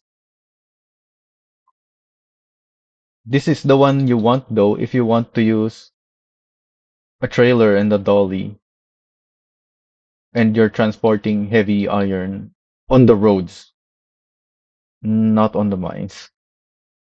It's like I said, I doubt you can take heavy iron out of the mines with a trailer.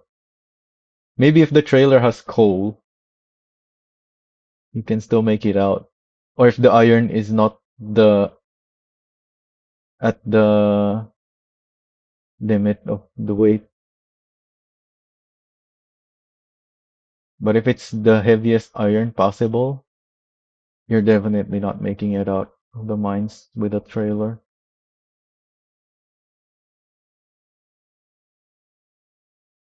This was my original iron setup because during testing, we still had the old physics from 7.11, if I'm having my versions correct. During 7.12 testing, towards the end of it, they made some physics changes, and that made the trucks, well, not just trucks, every vehicle in the game, the more overloaded their tires, the more, well, not necessarily overloaded, just the more weight on them. So it's basically a downforce mechanic change. Downforce provides more grip than before.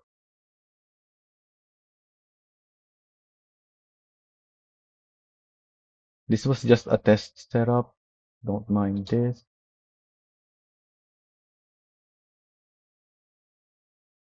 Wait, where's the...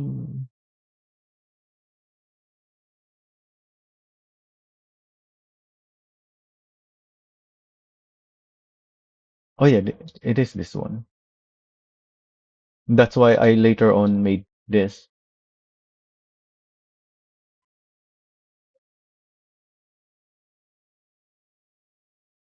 So this was the original, most downloaded.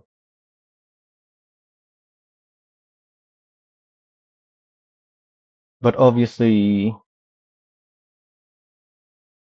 once that version was released and I started sharing this, we had that increased downforce already.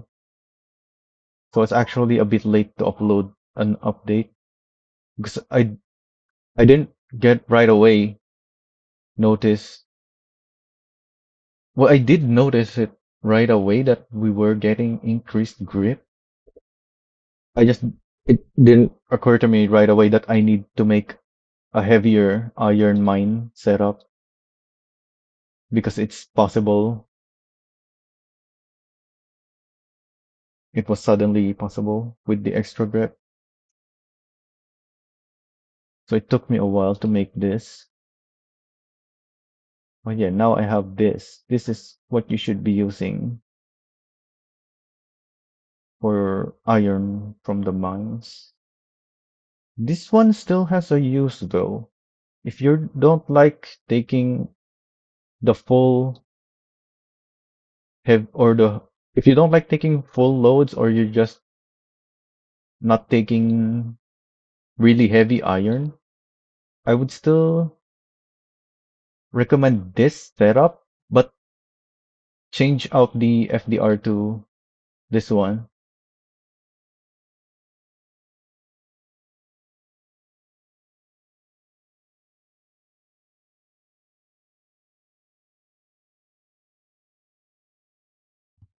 And then obviously I have this for coal.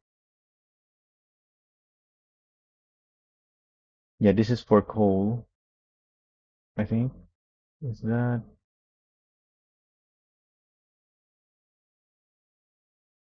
Wait, is this my coal setup? Or is it the other one? Yeah, it's a 10 ton. So this is my coal one.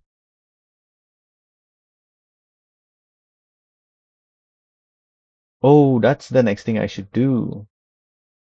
But let's see first if I have something else. Oh yeah, I have this one for limestone as well. I'm gonna have a video for this. Well, actually, this is one of the things I was supposed to do this session as well. I already have a video for the limestone, but it was a mess because I was just testing stuff. So we'll do that after the coal run. This is an old setup, so the door number.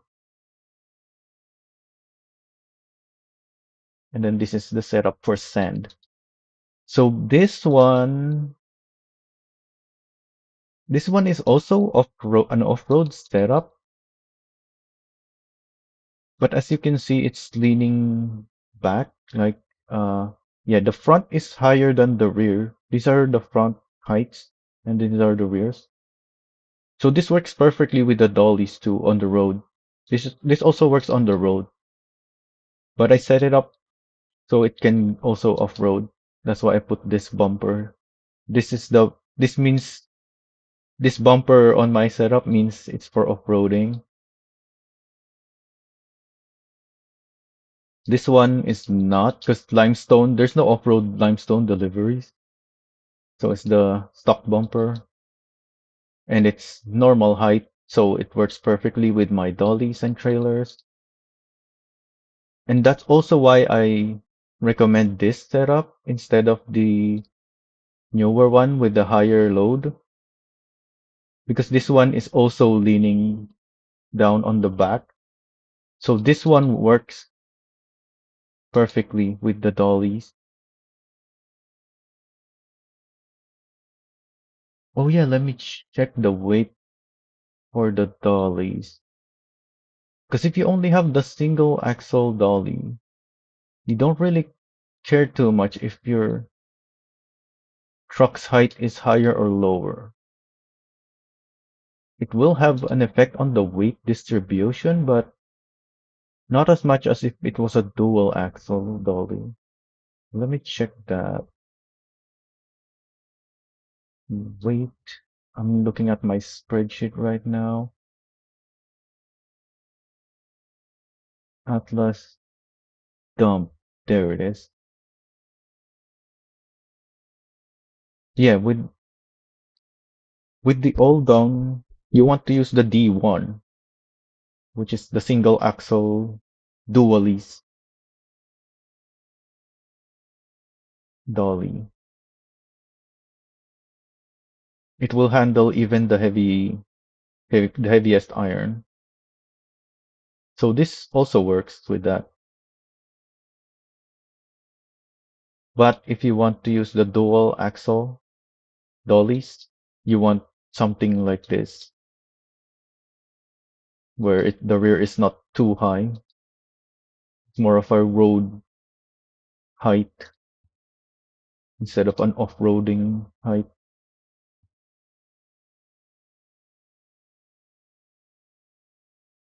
So this is the most flexible setup. It's just that it's not made for 54 tons.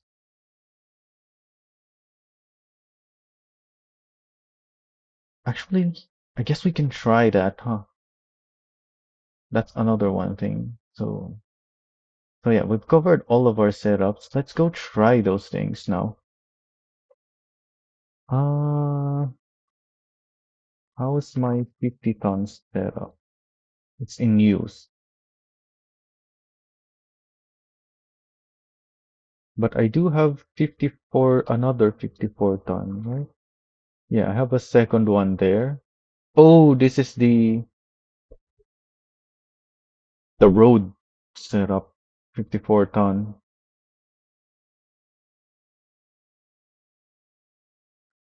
Hmm.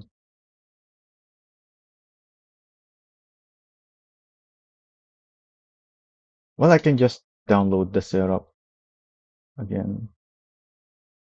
So not the decal. The old trucks,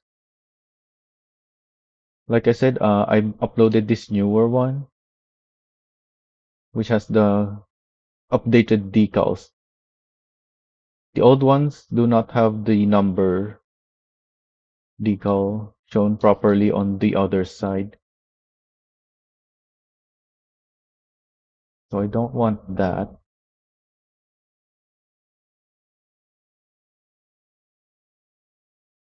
What else do I want? I don't want to change the attachments because the attachments are also updated, I think. There's some variations in my attachments on all the trucks. Some of them have the same attachments, but even the ones with similar numbers have some differences. So just pick whichever one you like. They're not that different from each other, though you may not even notice the differences. Oh, the transmission FDR as well. Don't want to change that. Well, let me just change the number so I can remember that this is on the 50 ton setup right now.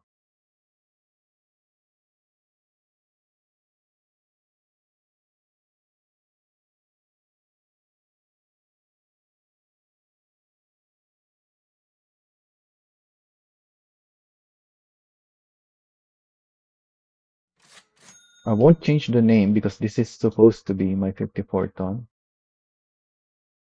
Also, why are my trucks low on condition, right? You're heading for a depot. You're almost at the depot. You're also heading for the depot. Yeah, I thought it was driving down this way. No, you are heading for a depot. So yeah, they're all good, I guess. They just dip with their LA vision. Good morning for you, I guess.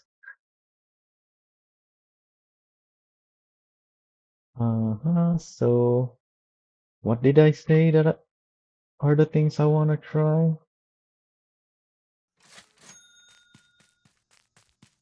I want to try. Well, first of all, let's try this. Well, let's see first, rather, if we can even get this thing to have heavy iron.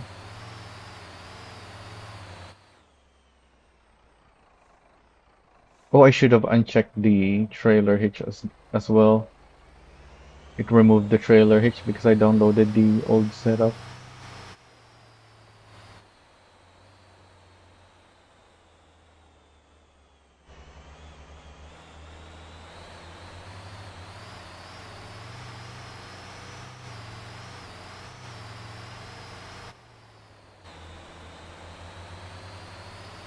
So even though I have a newer setup for iron with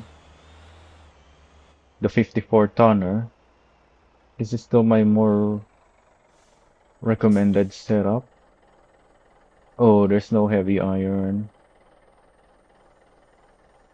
Yeah, that's not heavy enough. So we'll come back for this later. For now, let's try this thing. This thing. With a dolly. Oh, hop back in. D1.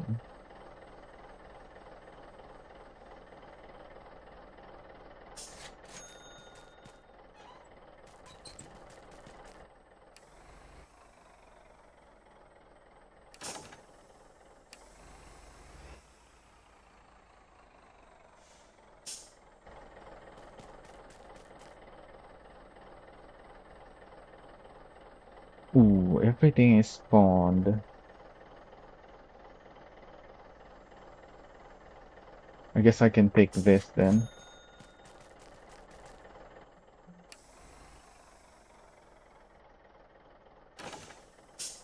I should really finish up what I was doing with all those trailers.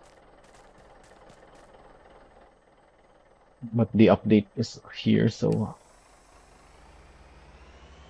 this is my focus right now.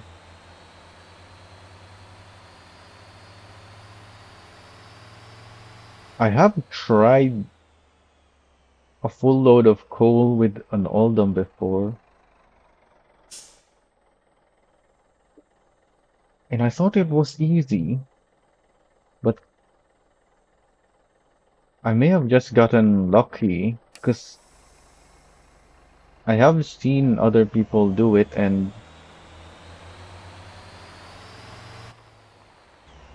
yeah, I can see that it's not as easy as I thought it was when I tried it.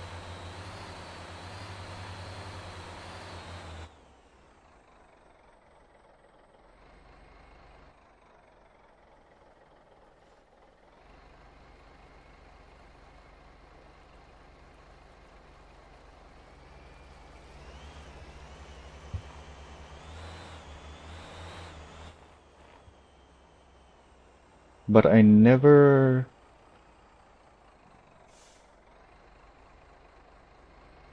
even after doing that easily once, I haven't done this again since. Although obviously my dolly and trailer setups, I only finished not that long ago, so obviously I haven't had much time with these. And that's part of the reason why I haven't done this again since.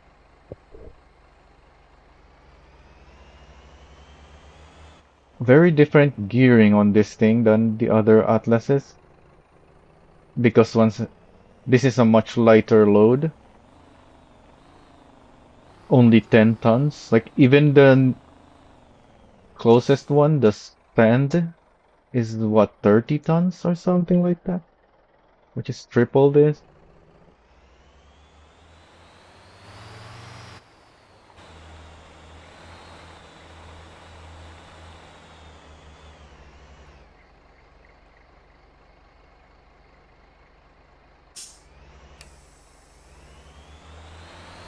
Oh wow, I can't even drive up from here? Huh,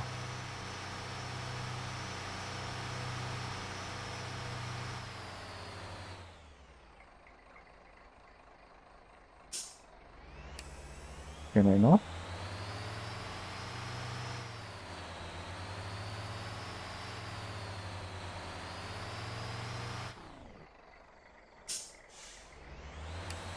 I'm not in the mud. Now I am.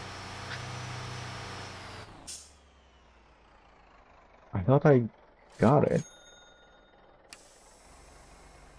Maybe I shouldn't take wherever I went there. I should just keep where I'm at so I don't lose grip.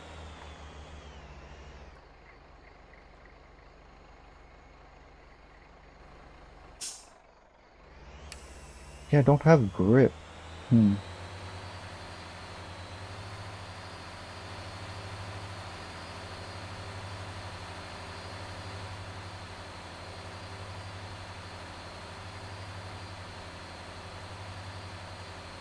Yeah, I think if because I turned right,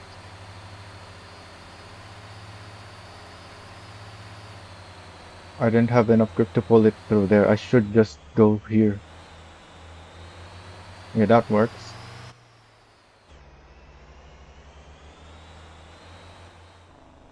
I do have some ideas to make the lack of grip issue not be as much of an issue, but it's still an idea that I don't even think is gonna work.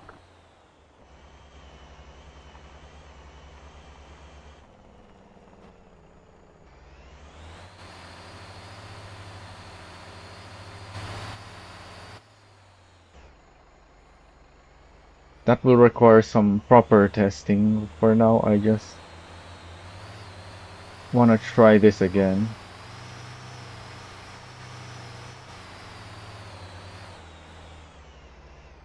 So this is also an uphill. Am I gonna lose grip here?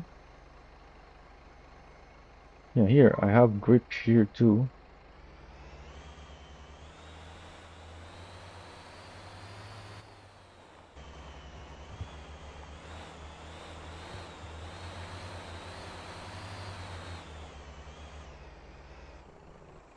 I wonder what it is about that corner earlier that made me suddenly lose grip.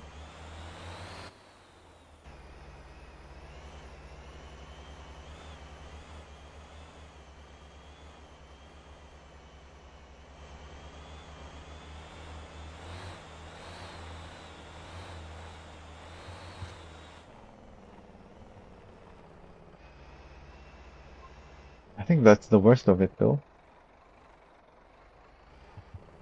My first delivery like this was not even to the storage, it was to the mill.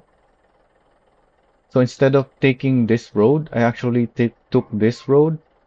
And obviously you have this mud section here. And you also have this mud section here that's apparently not on the map. They should probably put that on the map that there's mud here. Which is difficult as well, but I did make it. first try,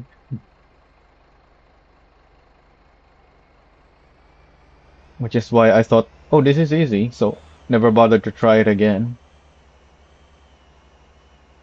At least not until I have this dolly and trailer setups, which I have now, so I'm doing this again now that I have these setups.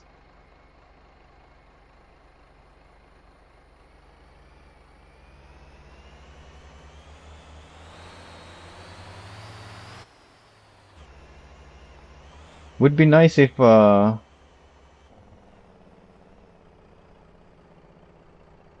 the old trucks got the hitches for the dolly as well.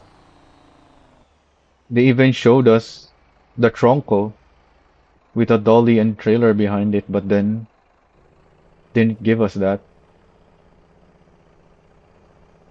Because this would be perfect with the Dumpy, the Oldum trailer and the Dumpy.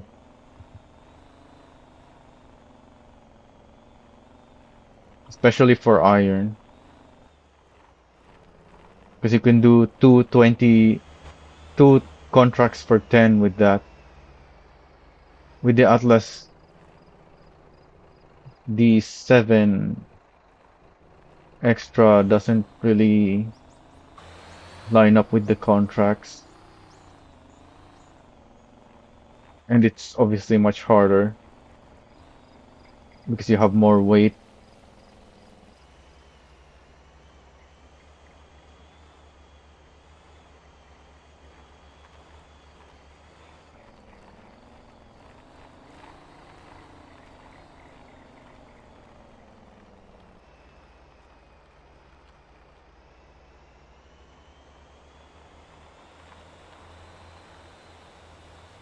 So once I've done more testing with this Atlas and Oldham combo, I guess I should try iron as well with this combo. I just have to actually figure out what's going on with the combo and ideally a setup that will make the run easier because obviously this was already difficult and iron is much heavier than coal, so ideally there is a better setup out there. But, but yeah, we'll have to do some testing for that to figure out an actual off-roading setup, not just these. Because my dollies and trailers are obviously set up for the road. It just so happens that my Atlas, even though they're set up for off-road, is all just so happens to be a perfect match as well with the road dolly and trailer.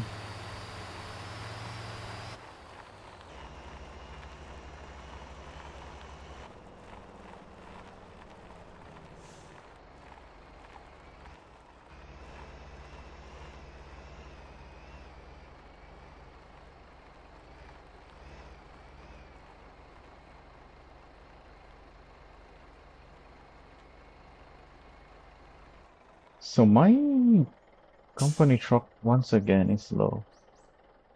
Is this guy heading for a depot? Yes, he is. So looks like my company routes are working perfectly so far, other than that one in the quarry, which hopefully we get an update for, so I can switch it back to a Terra, because really it should be a Terra.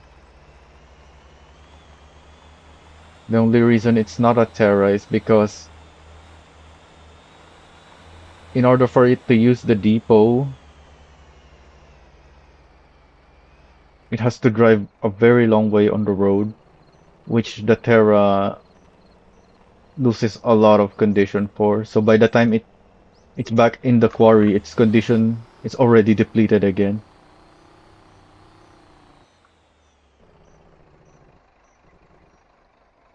Is that actually on the Trello even, or has someone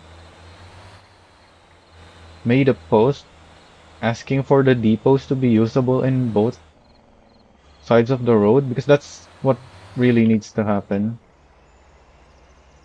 Like the delivery points, it makes sense that you can't just make your trucks pick up or drop off from any side of the road. But the depots are player made and their placements are not ideal, so the only fix for that is really to allow the use from any side of the road.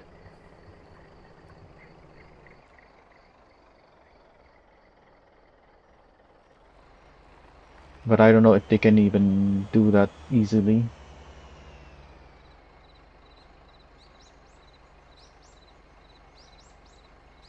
Also, maybe I should be driving in third. I keep not having the power.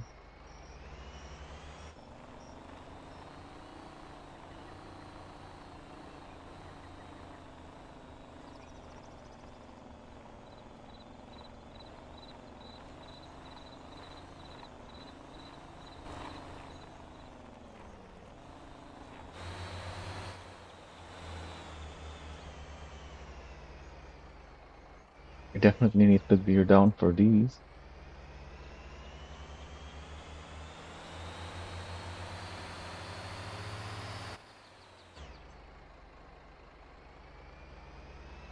Yeah, I can use gear 1 here.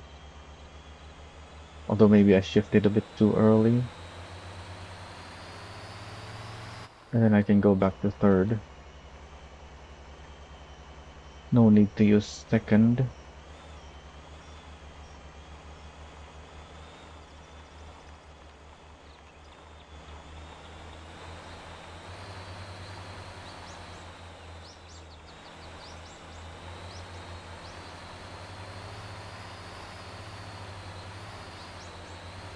So this hill is very easy for coal, even with a trailer. I'm so glad they updated that. That's one of the things I submitted a feedback for. Because it used to be very steep, which greatly limited the weight of iron you can take over it. Even the Jimusi dumps would flip over trying to go up because it's so steep.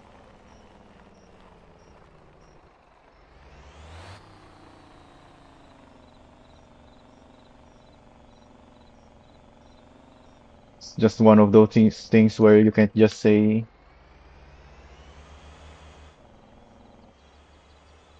that you need a better setup or you need a better vehicle.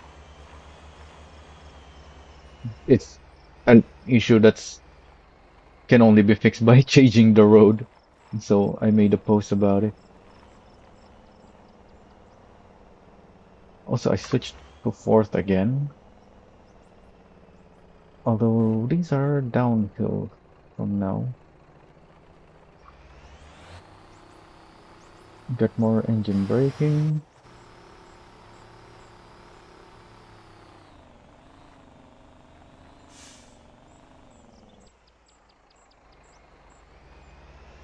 So yeah, this was just like I thought.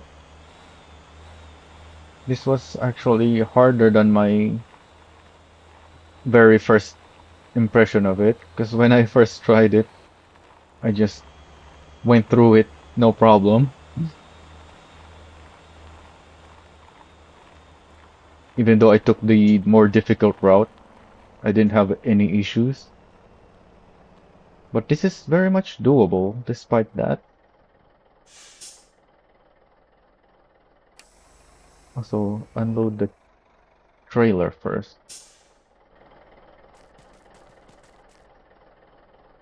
Grab a contract for 10. Oh, we can do 3 contracts from this load.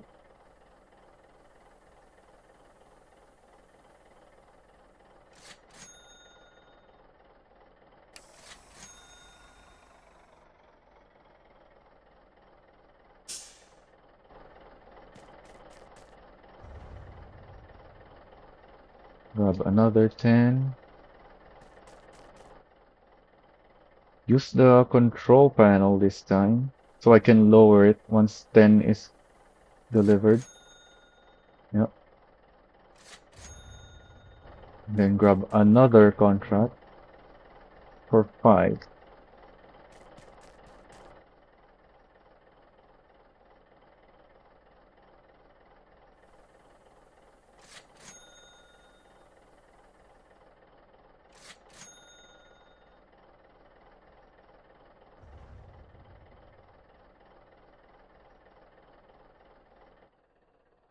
So what else was it that we need?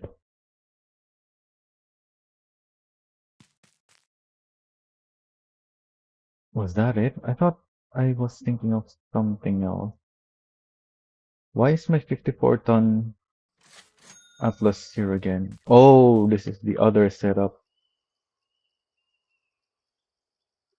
But we're looking for heavy iron. There is lightweight iron though.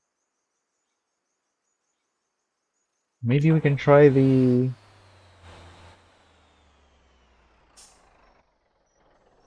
lightweight iron with an Oldum. I doubt we'll make it though. So there was a 1.7 ton iron there, which is 29 tons in total if I fill up an Atlas. So I'll use the... Oh, I don't have either one available.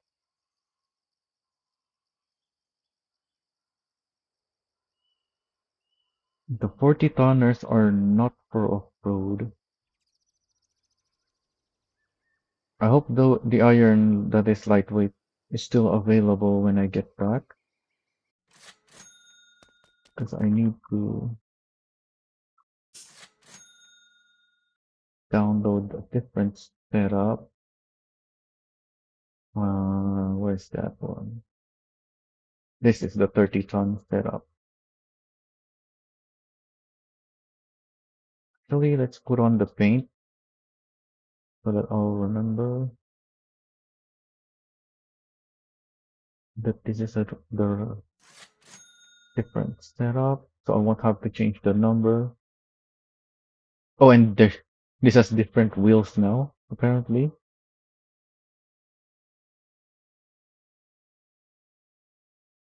Yeah, this one has these wheels. So it looks a bit jank right now. It's a mix of multiple setups now. Originally the 54 ton, and then we put the 50-ton setup, and then now we have the 30-ton setup.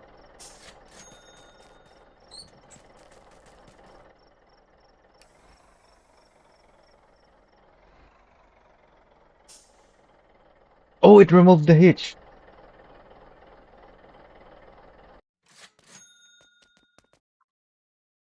I was wondering why it wouldn't attack. I was really close already. Close enough to attack.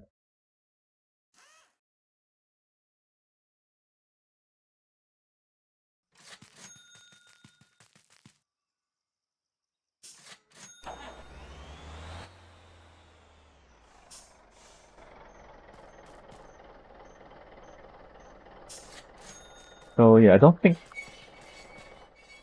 we can do this, but can never be so sure. Maybe this is doable. If the iron is light enough.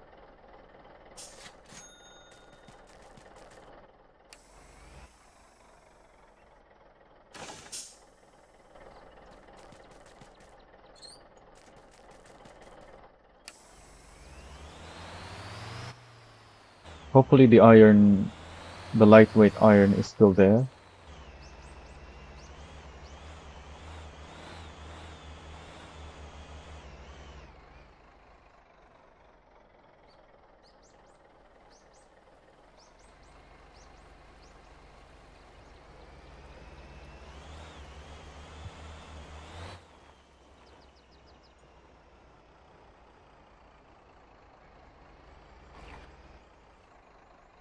Oh, never realized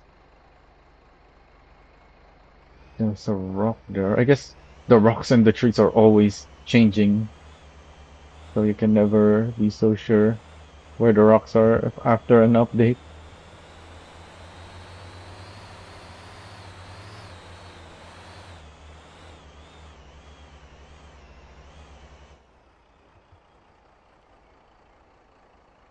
Wait, did I take the wrong truck? I thought I left one of my Atlas trucks here.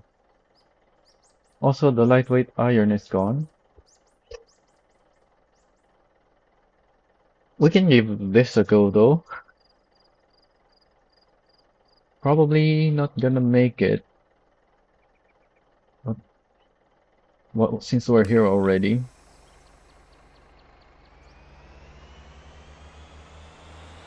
I thought the truck that I parked here was the 54-ton one. Why did it despawn?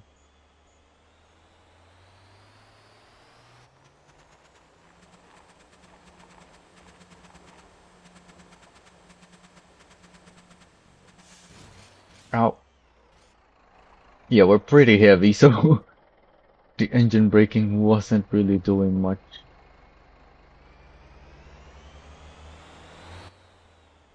Oh, this is gonna be a big issue.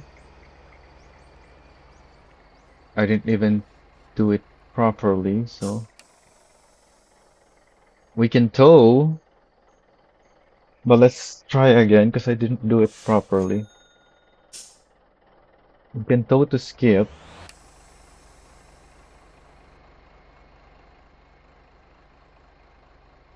but let's see if I can even do it properly.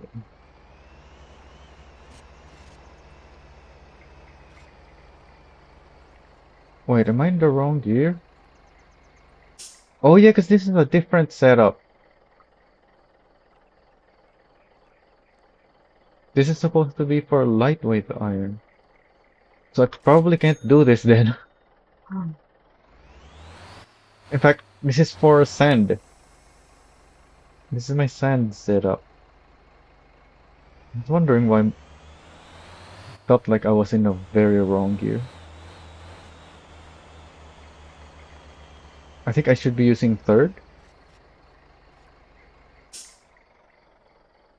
Yeah, I can always tow there. Oh, I can't tow back, apparently. Oh, there it is. It gave me. The game froze for a bit, trying to figure out where I can tow.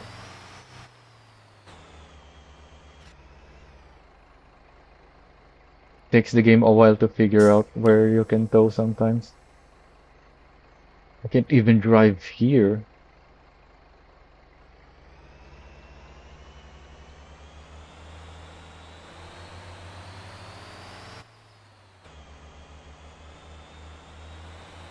Oh yeah, I don't have a low L gear because of this setup. So I don't think I can do this then. Also, I didn't switch to third.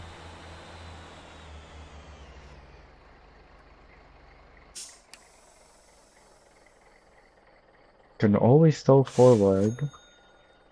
The game is taking a while again. Okay, I'm in third now.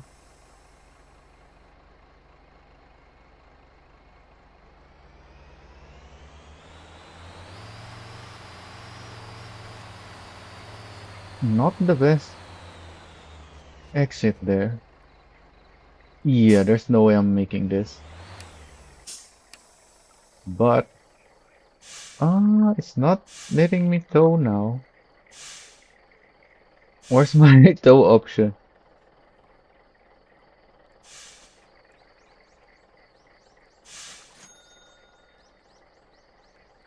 There it is.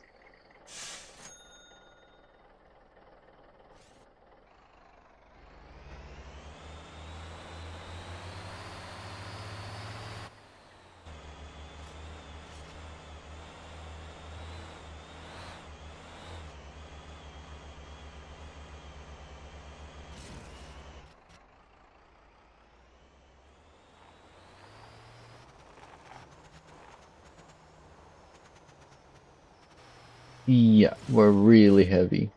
I should have brake there. Do I even have my Jake brakes? I didn't. No wonder it wasn't slowing down.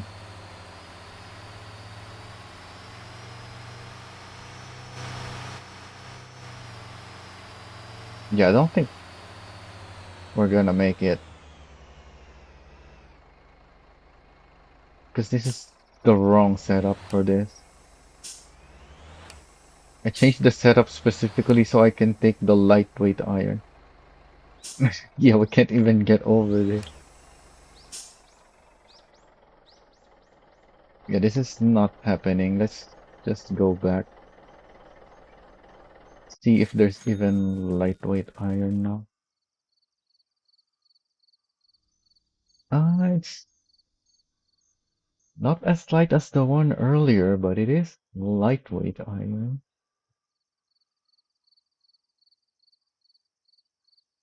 What's the weight? Let's do the math. 1746 times 17. So yeah, less than 30 tons still.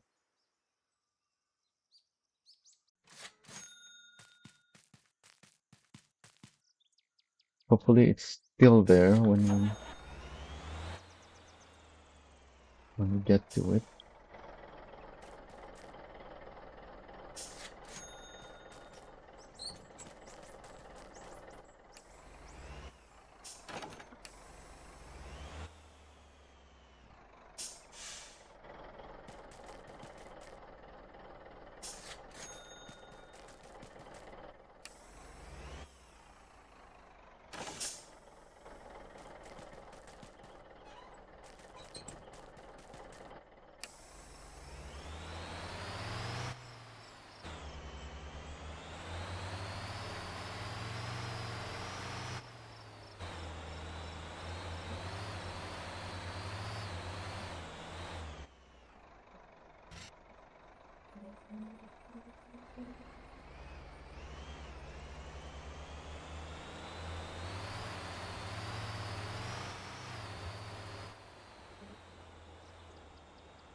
There it is. So what's our total weight?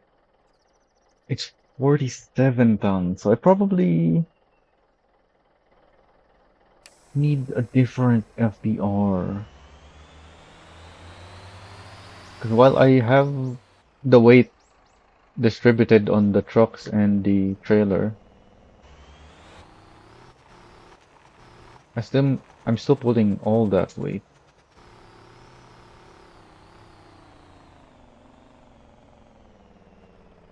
So downloading this 30-ton setup meant I don't really have the correct FDR, even though my suspension is good.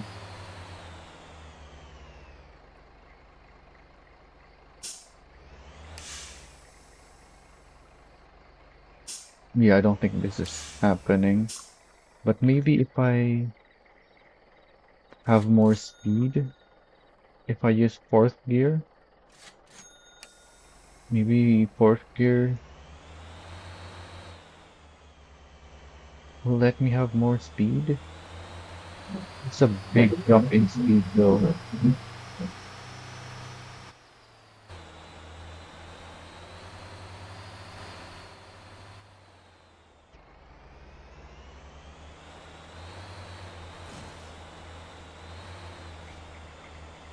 Yeah, we're even slower in fourth gear.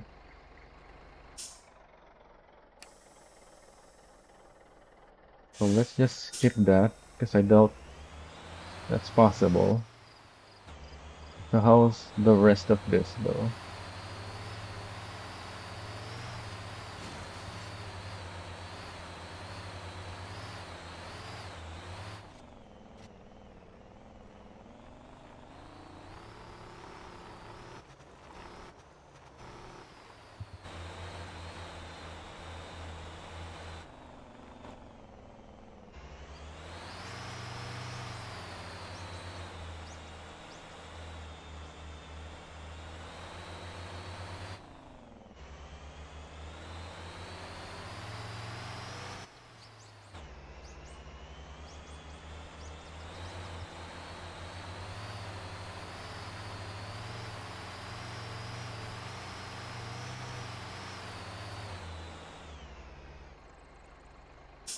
Yeah.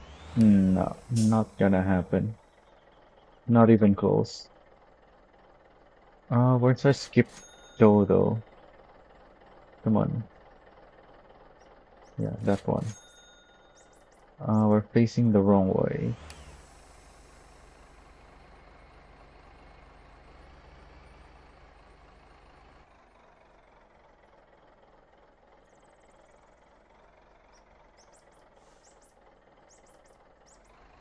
We're good.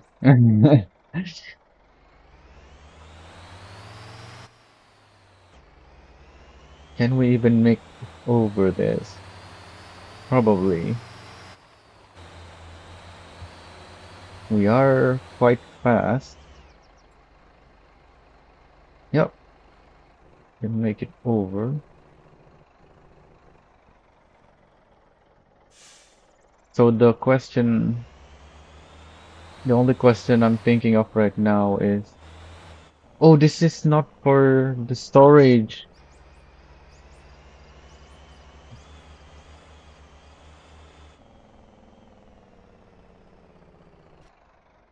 Because that's the one thing I want to know. So we need not only we need lightweight iron, but it needs to go to the storage, like the coal. That's really heavy. Well, actually, since we're skipping with the tow, maybe we can do that heavy with. First, I need to get the correct setup again, since we're doing the heavy stuff again.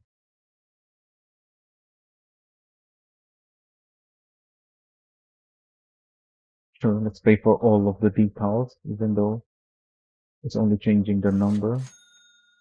Just save us the time. Surprisingly, the engine took damage, but not the radiator.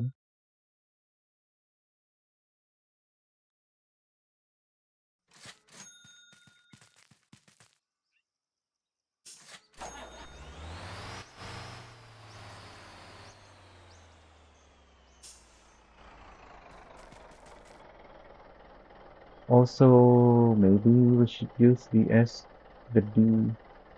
Well, let's despawn that. Use D2.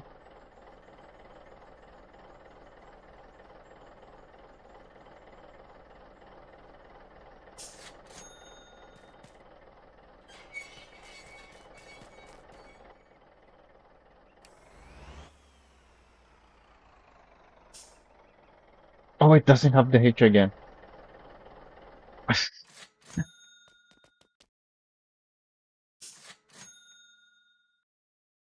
We're, this is why we need to be able to update our setups instead of having to upload new ones all the time. So I'm not gonna upload a new one just to add the hitch on it.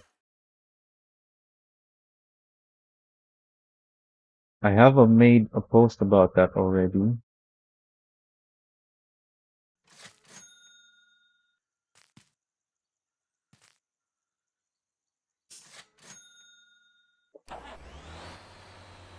In fact, the entire workshop needs a massive rework, which the post that I made has. Like, it talks about so many things, but with just one main point, really. Everything else is a bonus if it can also be achieved.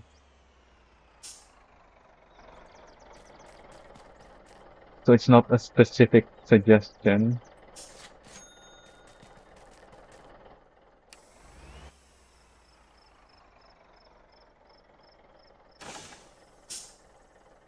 And yeah, you can see the front axle from this is lifted because this is an off-road setup.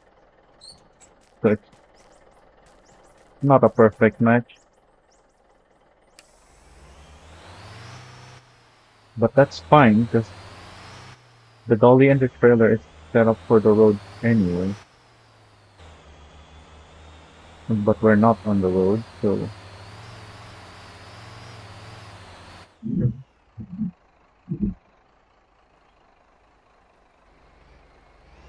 at least we have part of this that is set up for off-road.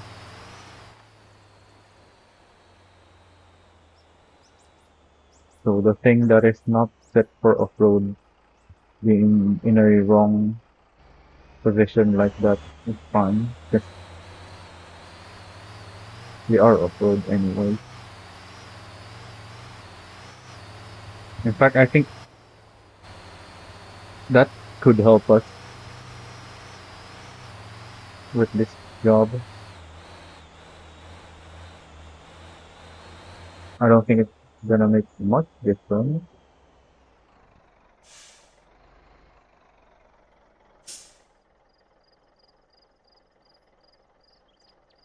Oh, this is lighter now.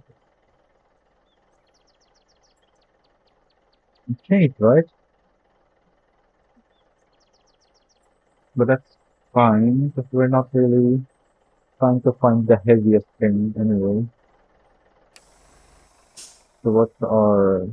We're almost 70 tons of iron.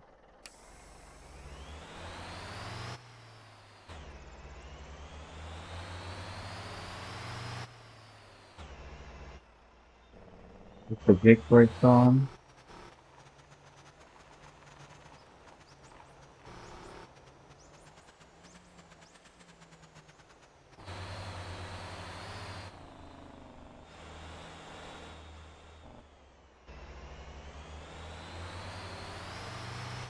Oh, that's not how you do it.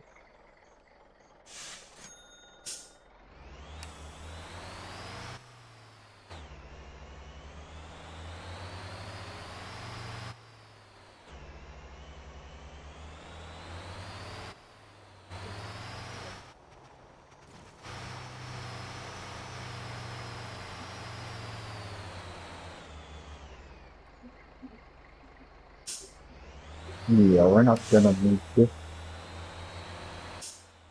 But maybe if we have more speed,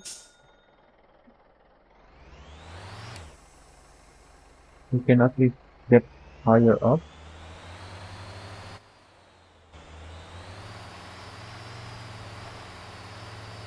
Well, we're slower right now, I think. So I don't think we can go faster.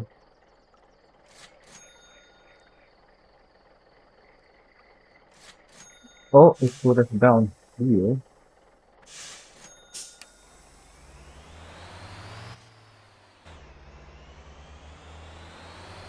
That's a lot of towing fees. But maybe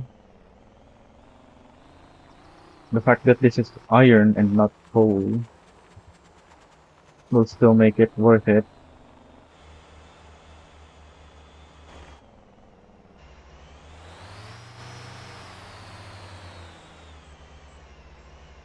Because the iron and the coal, the iron contract pay more than the coal and the coal contract.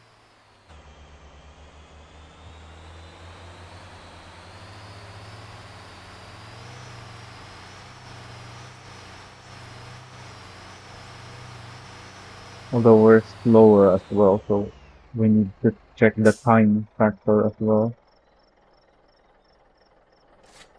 Also, we're having to tow a second time or a third time.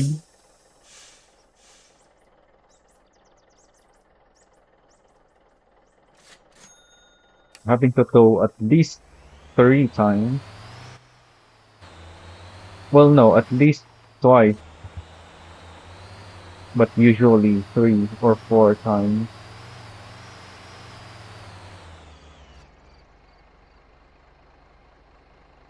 Oh, can we not move it? We can.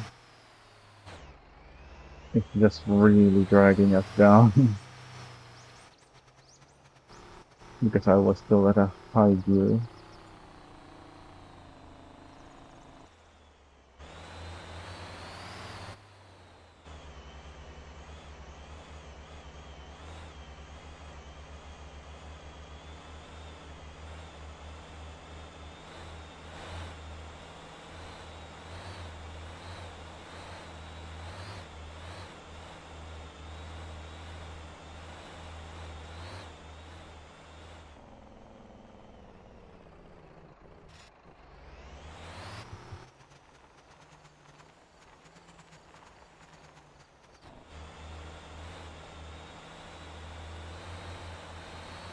And this is why I would have wanted to have the trailer hitch on the Dumpy.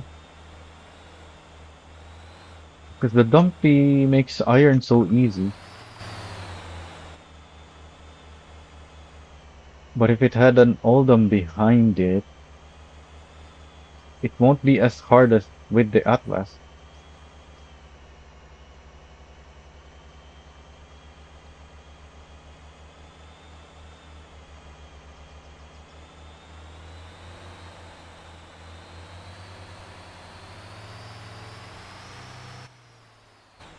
Yeah, you're only transporting 3 more units than the Atlas does on its own. But that 3 more units is enough to get a second contract for 10.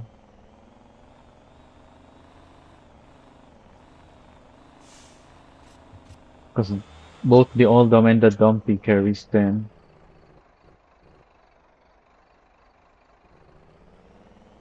Whereas the Atlas carries 7 more, but you can only get a contract for 5 anyway.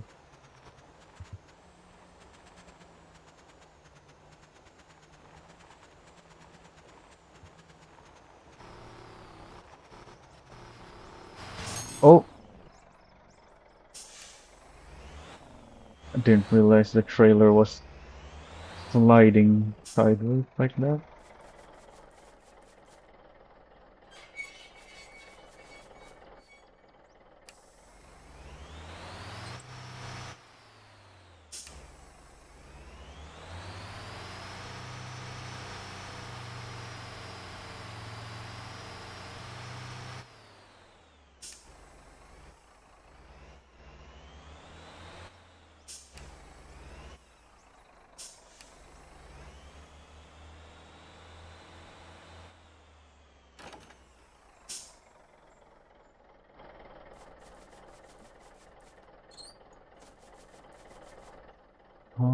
I don't think I can make it through there now because I don't have the speed.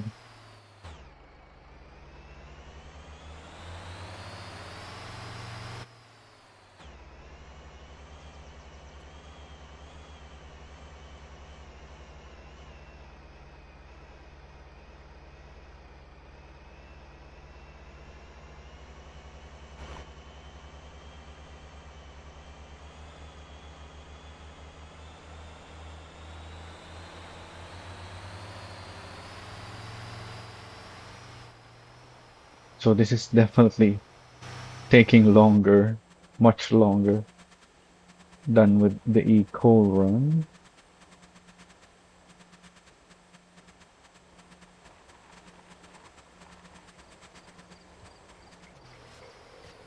Oh, don't fall off.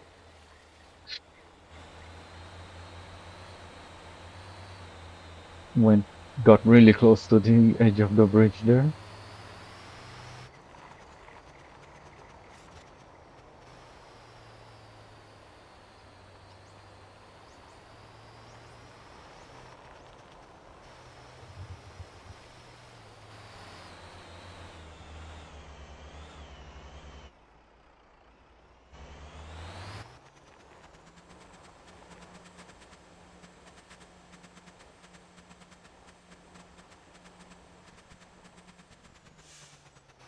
That Jake break putting in extra work. I barely had to break.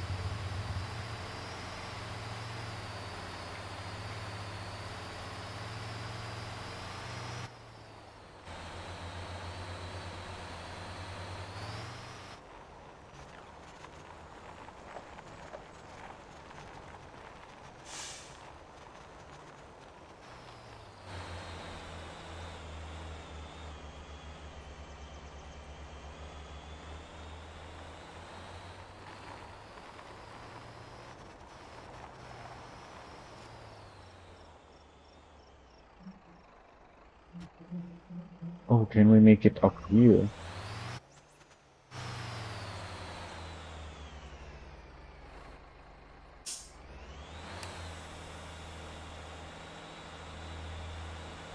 Uh, it's still going. Oh yeah, I think we can go. Yep. If it was a longer uphill that is that steep, I don't think I would have made it up. Which is what the uphill further of the road is, I think. Oh, one of my depots are low. Well, three of my depots. Let's actually just... Yeah, the delivery doesn't change, but the parts depends on how much parts you need. So it's not too bad to just refill everything at the same time.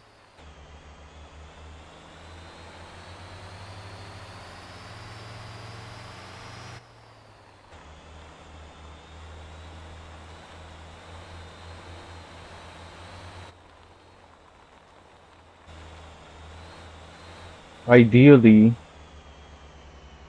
I would rearrange the depots so that the most commonly used one is at the top, and I can more easily see when I need to resupply the rest of the depots, and when I only need to resupply three or two that is used very often, but we can't do that. Same thing with the bus and truck routes. Ideally, we could sort them. I've made a post about that already. My idea was instead of making a system, a sorting system, just have it be sorted alphabetically so that we can just name them accordingly to how we want them sorted. Because obviously, if they need to make a sorting system that needs some controls on how to sorting and whatnot,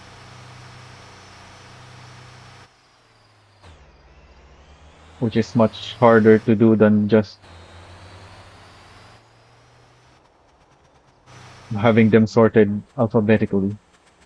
We can already name the routes, so it's just the sorting that is needed. Right now, they're not sorted at all. Just whichever one you made first will be at the top, and then every other route you made goes after that.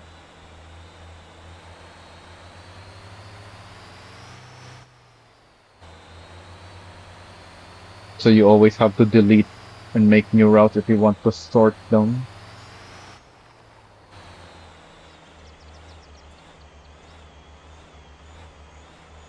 which is far from ideal.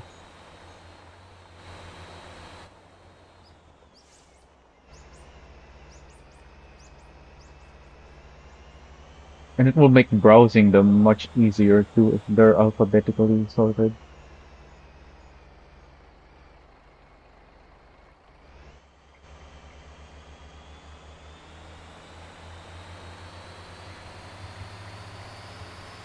Oh, can I make it through here?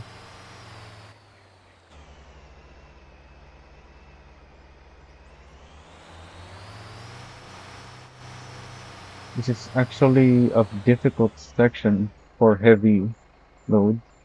Yep, but I think I made it far enough to power out. Yep. This section was also a problem until the downforce, the extra grip from downforce got adjusted.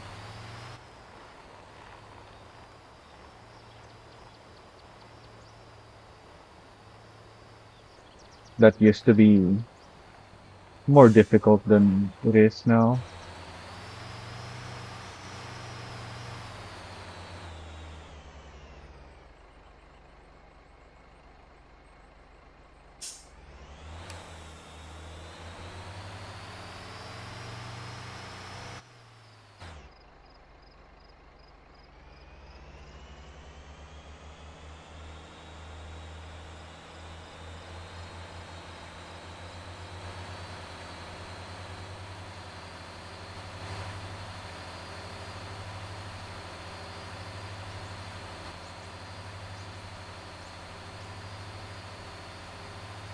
So we're getting there. We might have to skip the hill that's coming up here. So if we assume that each tow service is 3,000 and we have to tow 4 times. No, we said 3 times is the usual. And the minimum is 2 per section. And so far we've had to tow for 2 sections.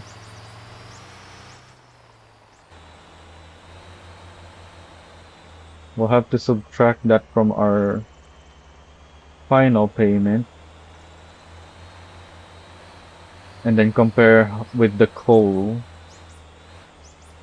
and then check the time it takes as well to see if this is worth it or not. Yeah, we're not gonna make it up here. Oh,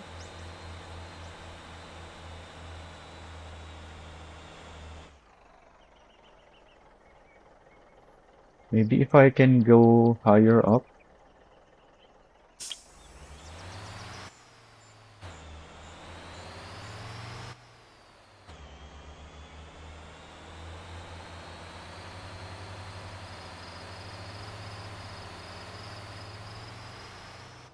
Our cheetah ran low on condition again. Oh, but it's already on the way to the depot. Perfect. So I think the bus routes are working really well now.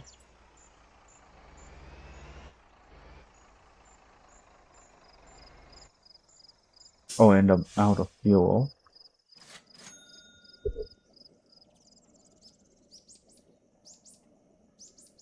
So might be time to change to test my other bus routes. But my company is full right now. My other sets of bus routes are gonna require more company slots than just the 2 that I'm using.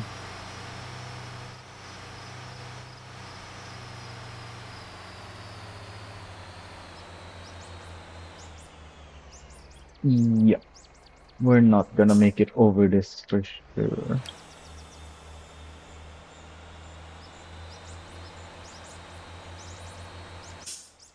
We're not even close.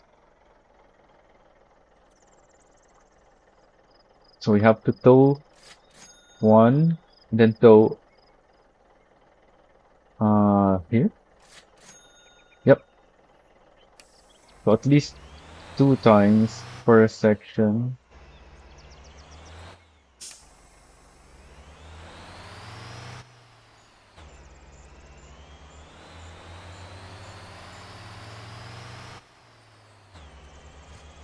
So for our calculations, we'll make it three,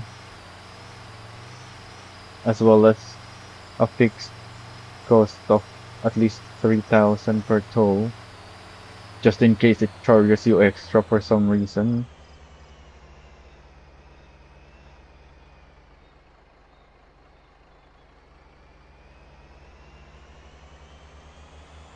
And that's three sections with three tows each. So that's 9 times 3,000, which is 18,000. That's not much. I think we are gonna get paid much more than that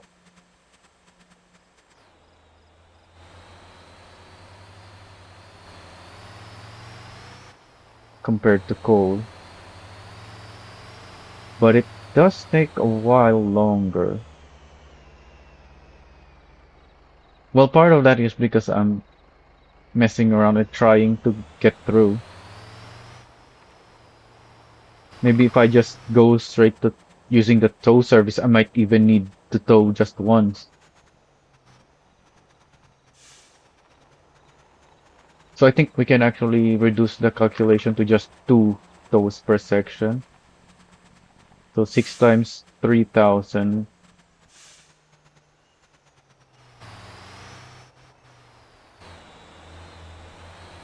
Wait, that's 18,000.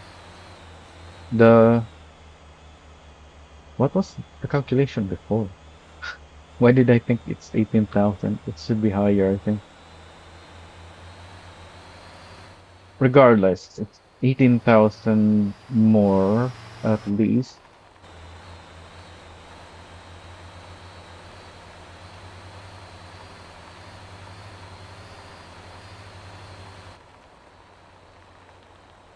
So let's see how much we're gonna get paid. Is the Oh, it started dumping. Well, we can still see the payments.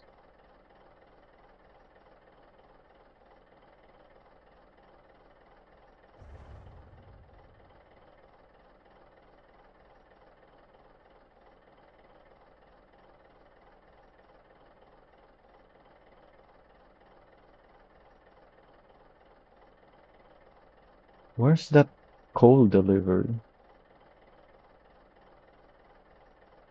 Is it this one? Yeah, it has to be. This is the contract for 10 and contract for 5.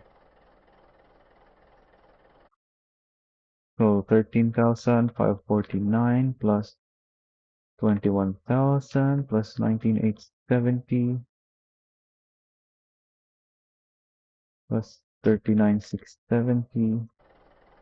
And I think the same thing, yeah,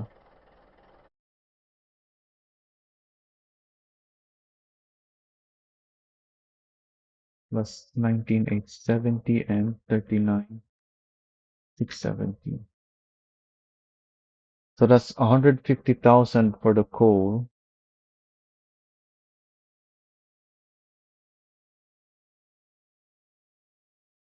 For this iron, we got paid so far 1731. And if we grabbed the contract, we would have been paid 51,945 and 27,500 plus, oh, let's grab that contract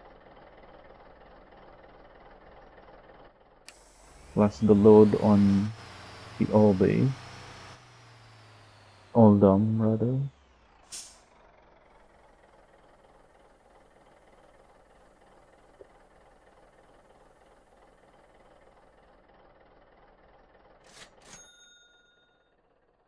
So that's another 51,945 plus 3,470.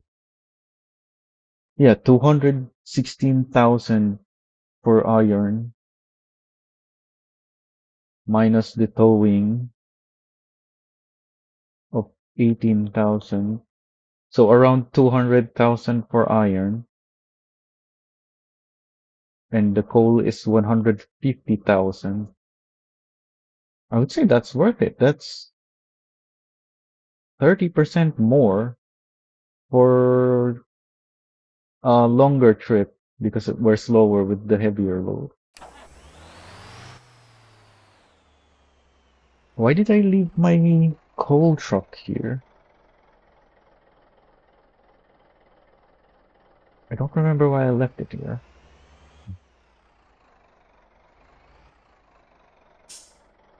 Did I say earlier why I left it here? Did I want to test something else?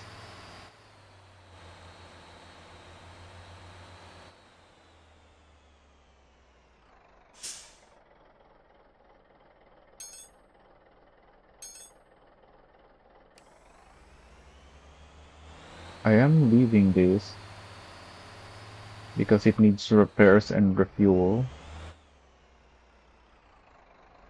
but I'm leaving it here just on the side, out of the way.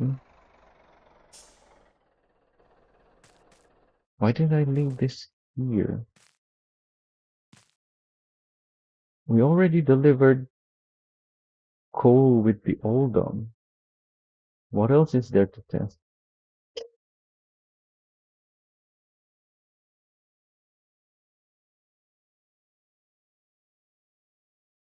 Just a better setup? Yeah, because we struggled. Yeah, because with the iron, we just used the tow service, and it was still worth it despite the cost.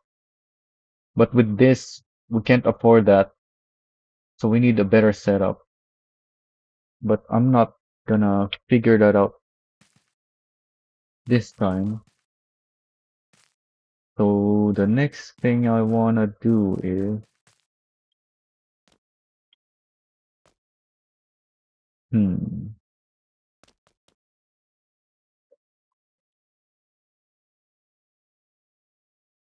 why did I include the box truck?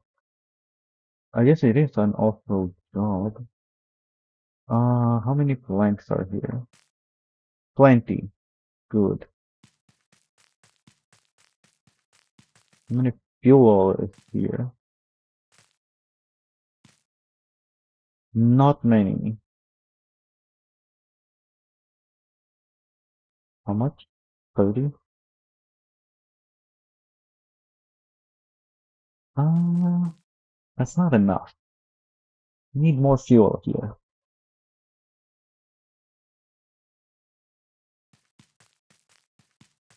So I'll save that for next time, the fuel.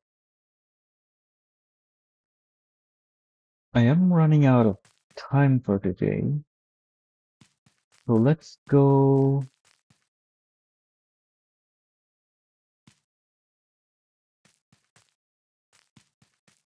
Yeah, I think we can do all the rest. It's just the tanker that I'll have to save for next time.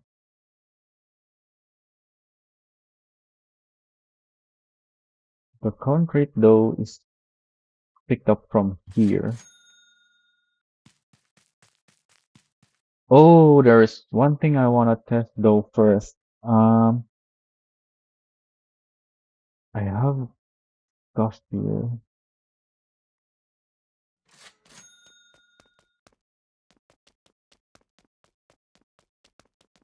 So Mixi. Should have hopped in the Mixi. If I remember correctly, my most stable Mixi showcase video was able to go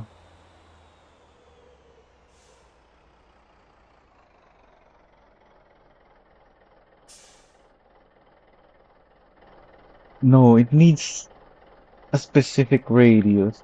So this will be a different test. We can't Hello? just compare to that.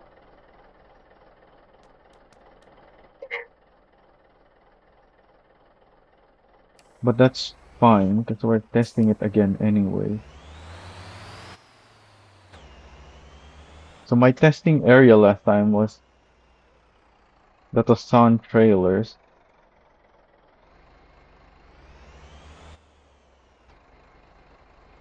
and I just kept increasing the speed.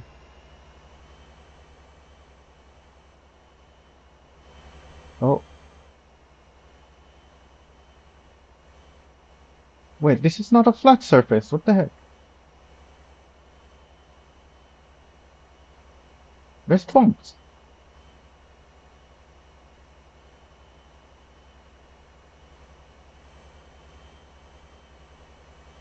Yeah, it's bumpy here. What? So this is useless. I have to test at Tucson trailers.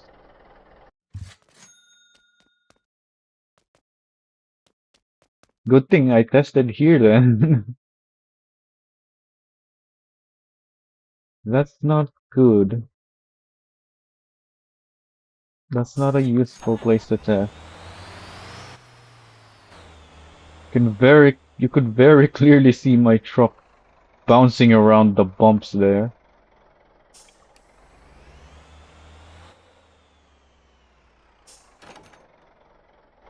Just have to get these out of the way.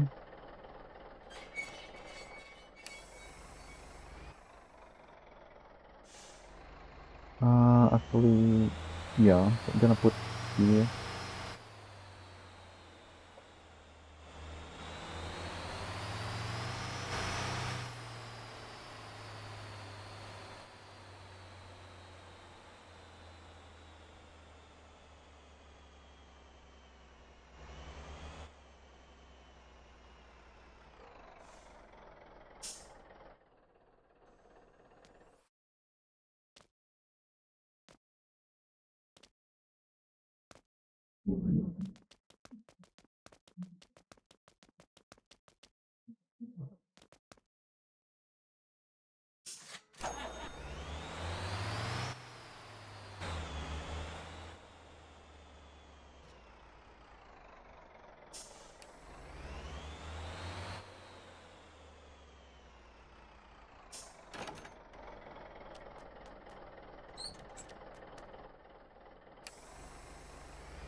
Oh, there's a low max here as well. I need to get this out of the way as well.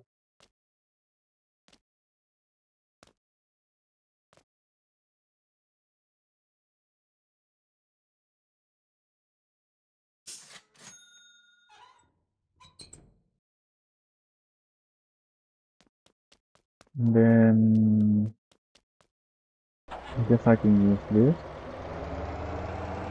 Yeah, this is plenty powerful to get these trailers out of the way. Well, not that one, but these two.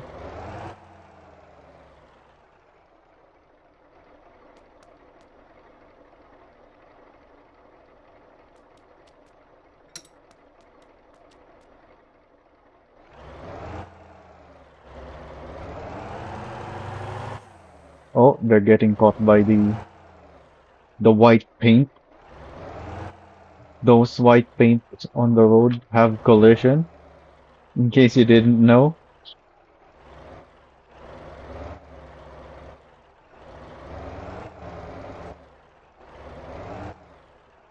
Oh, I pulled just the front. Need to pull the back as well. Oh, too far.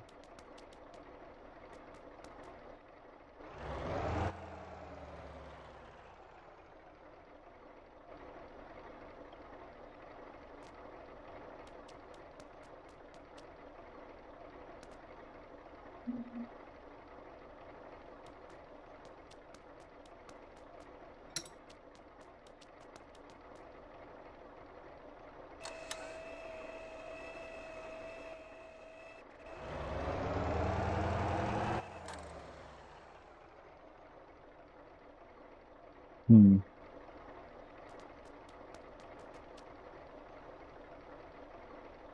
I guess I should pull near this landing gear so it doesn't just wiggle around.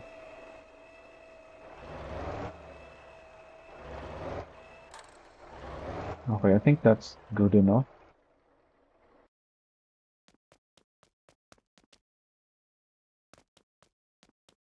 Yeah, these white paint are very slightly above the ground because obviously if it's not, it will have Z fighting with the surface. I don't know if I can show that properly. But yeah, that's why this flanker flipped over because the landing gear collided with the paint.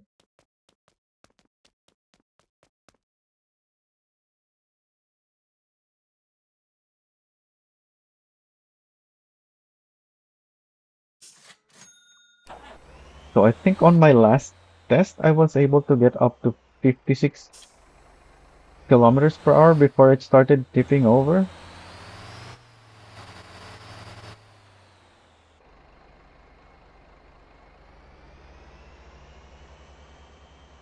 Let me just find the correct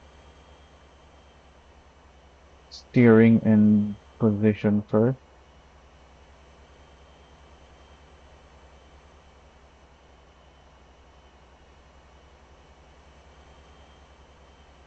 I think I need to go faster.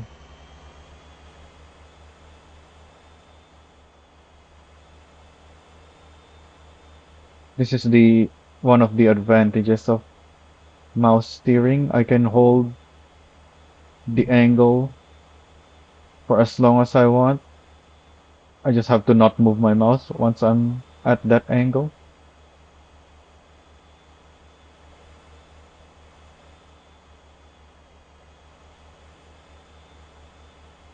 So I can do a stability test like this. I'm not getting the steering right.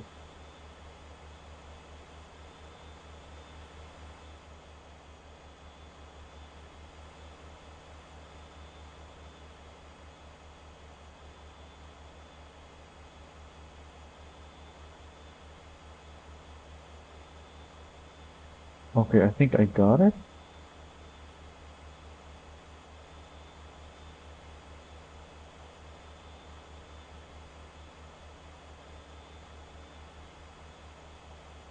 Yeah, we're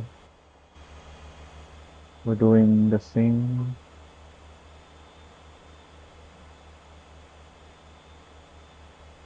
Now I just need to keep speeding up ever so slightly.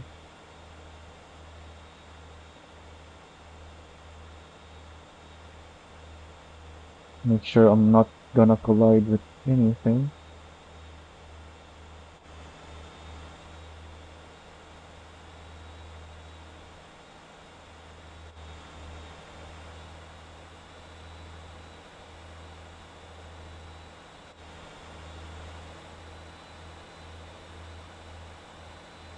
I think 54 or 56 kph was the fastest that I got last time before it started flipping over. I have a video of that, but I'd rather test it again in case the new physics and whatnot has an effect because I have something I wanna compare with. So I need a new test.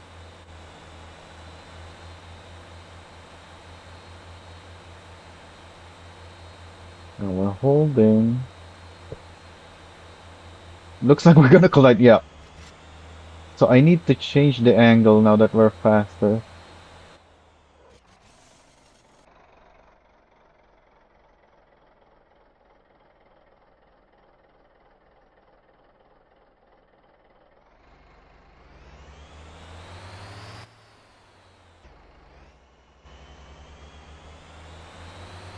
So I guess let's go to 50. Find the angle.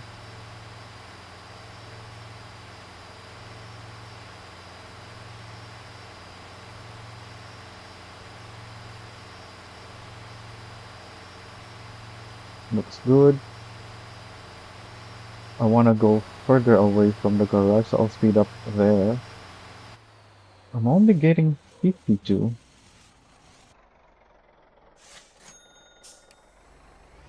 Maybe I'm just turning too tightly.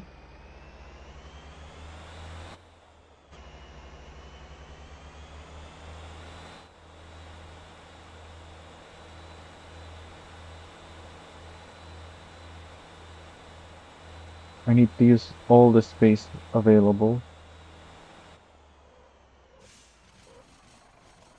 for this test.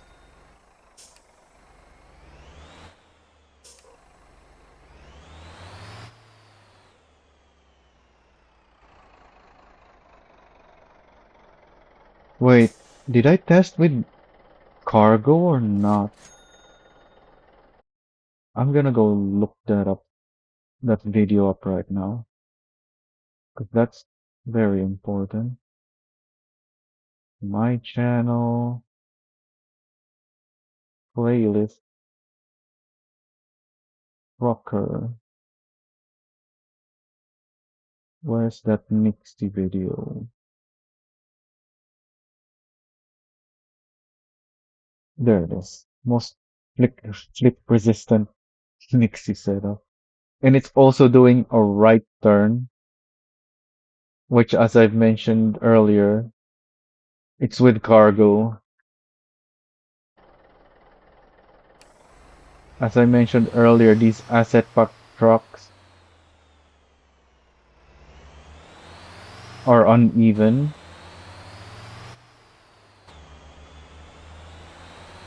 I do have max spacers on the left because of that, but not on the right.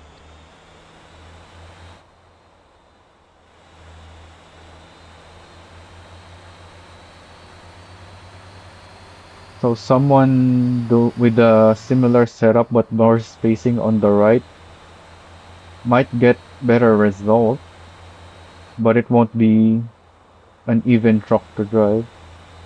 It will be an unbalanced truck,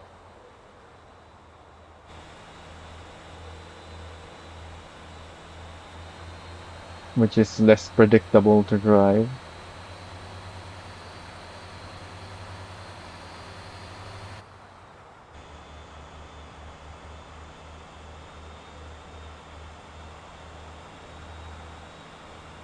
I've also tried softening the suspension, softening the anti-roll, stiffening the suspension, stiffening the anti-roll. None of them gave me better results than this exact setup that I have right now. Like adjusting the ride height as well, I've tried. What the hell was that? I guess what's it called?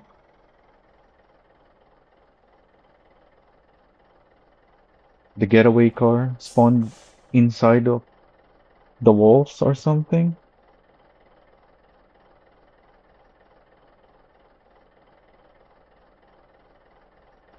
When I got near it, it got pushed off the wall.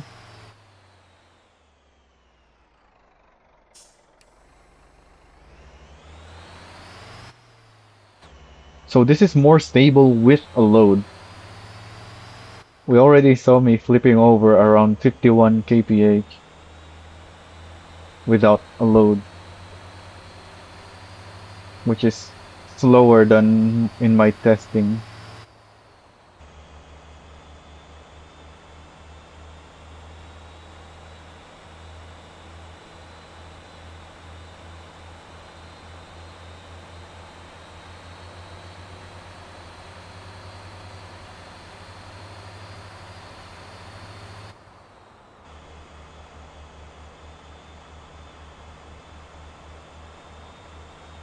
But yeah, I'm testing again because that's been some time ago now. Maybe the physics update has affected some things.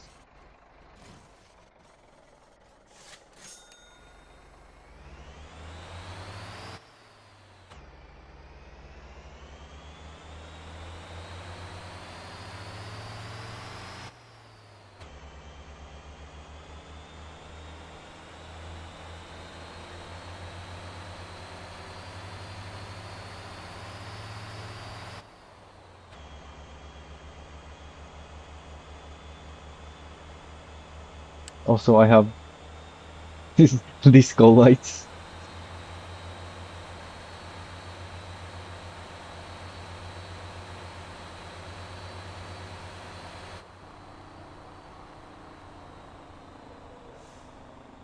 And when I break, the red lights become yellow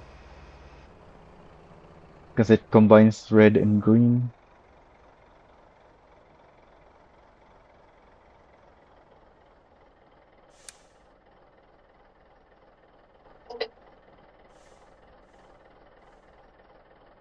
Oh, went past it.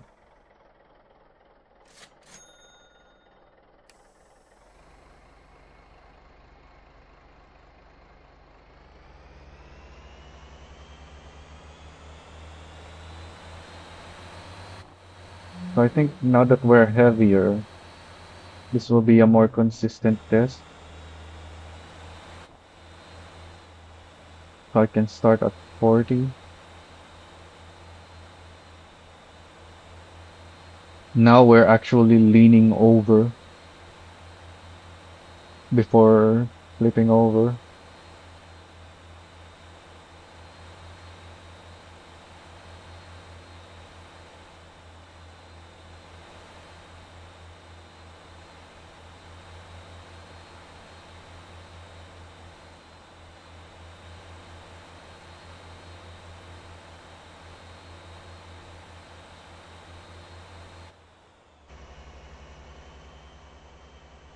I think I'm taking too small of a radius here. Yeah, I can go much wider. But maybe if I speed up, it will naturally go wider. So let's speed up here.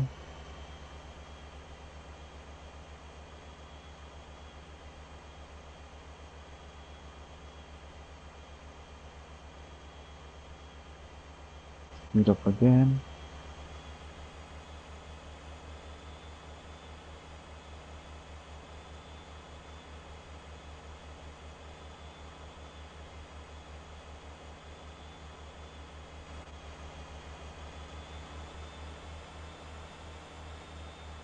Oh, we are less stable. I was able to catch it though. Let me check that video.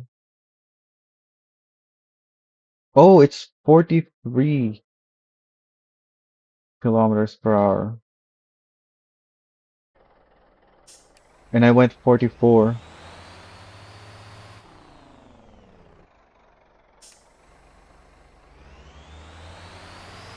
Let's see that if we can do 43 without flipping over.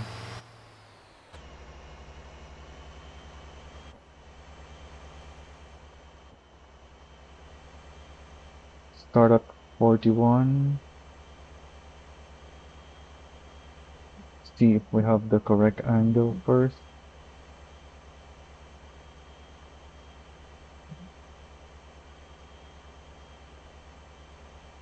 Yeah, this is a really small radius. I'm gonna reduce my angle now. Oh, too much.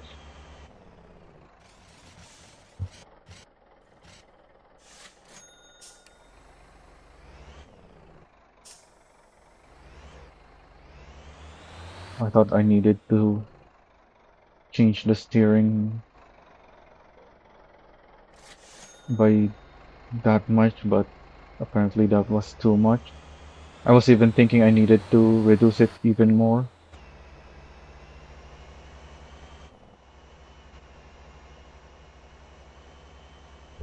So it is more stable without a load, which makes sense.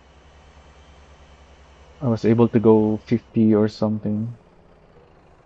And now that we have a load and my old testing says 43 with a load. Let's see what we can do now.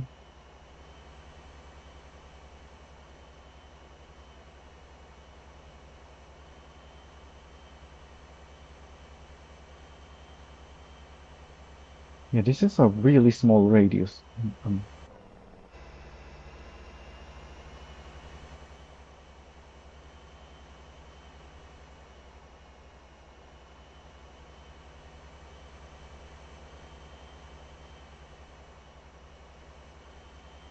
This is the hardest part, figuring out positioning yourself properly and having the correct radius at the same time.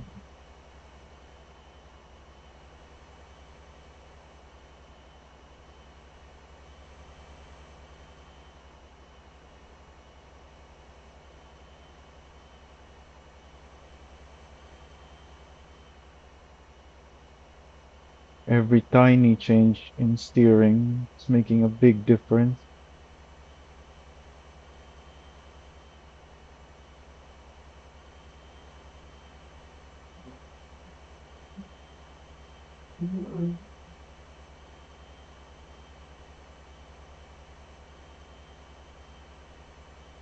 Yeah, radius is way too small.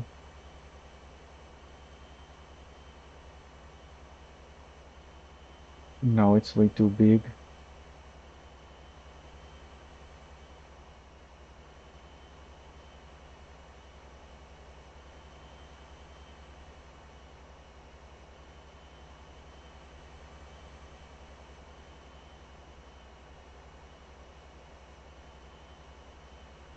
Ah,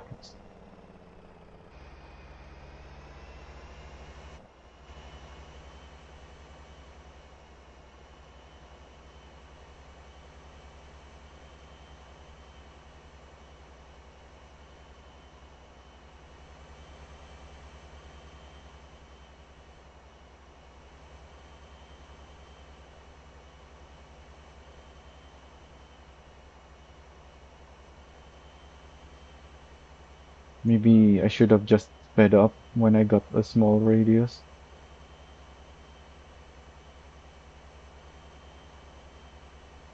Yeah, this is a small radius. Am I gonna flip over or get a bigger radius if I speed up?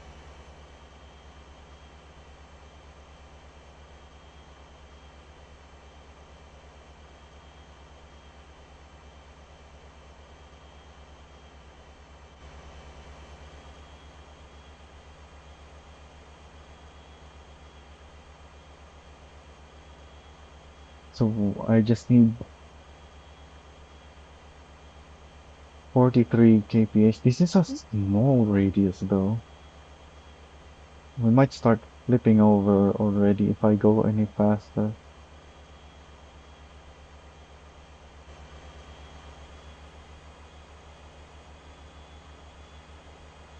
Oh, it's holding.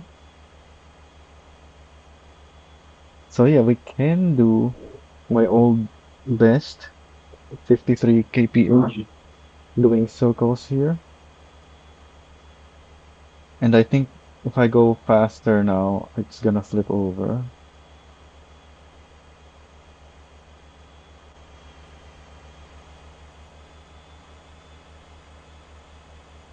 Oh, it's holding. So whatever physics change there was is letting us go faster. Yeah, I think the radius is getting bigger with the higher speed,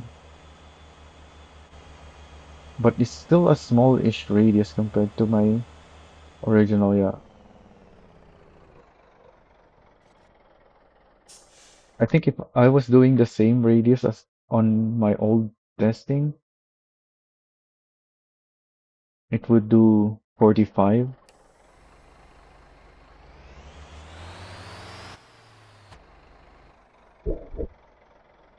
But now that I've tested that, I wanna see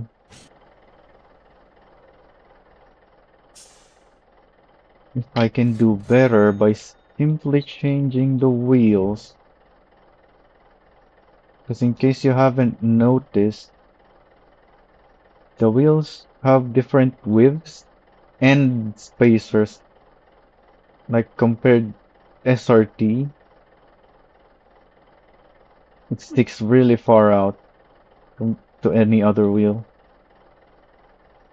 And the Roadmaster looks like it has a lot of extra spacer inside. The Cuda has it's almost like negative spacer because it's so wide. But yeah, this is what I'm more interested in because the Jimusi wheels are practically on the fender there. What was that?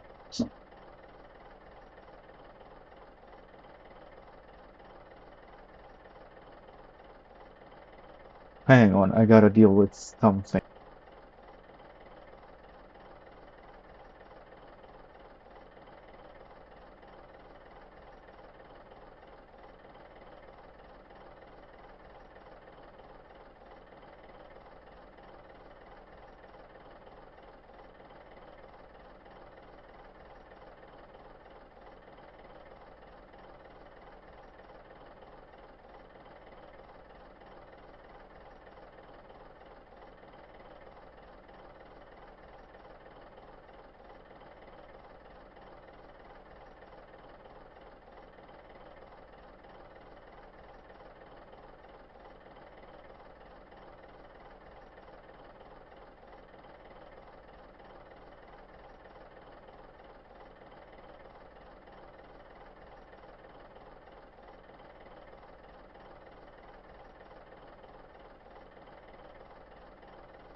Okay, I'm back.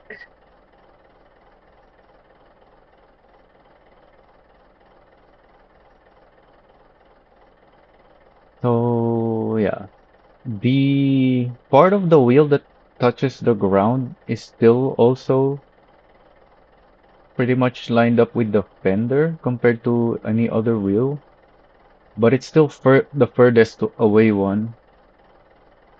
Yeah, it's still everything else is basically lined up with the fender or further in, but this one sticks out and it has this thick portion of it that sticks even further out.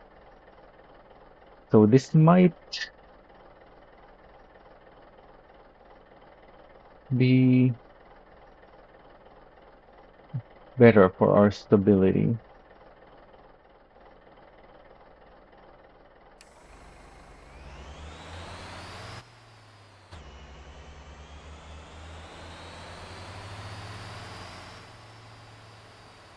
It's well known that these wheel models, the collision on them actually kind of matches the what you see. So the thicker wheels won't fit in small places than that the thinner wheels can. So this wheel that sticks further out might might be good for stability. I don't know why I didn't have this wheel equipped when I did my original testing.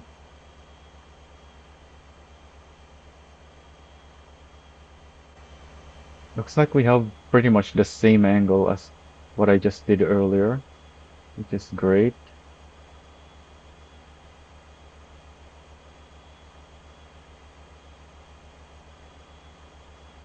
So we should be able to do 44. Were we able to do 44 earlier? It started flipping over at 45, right? So this is still the same.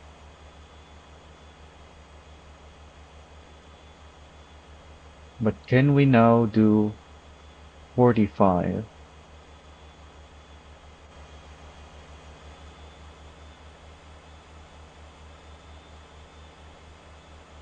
Looks like we can. So yeah, this is definitely the wheels to go if you just want more stability. Eventually it flipped over, but that was still better.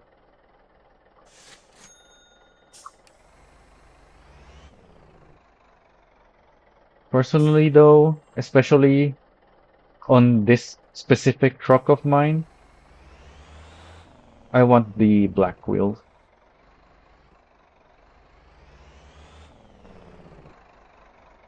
It doesn't make that much of a difference.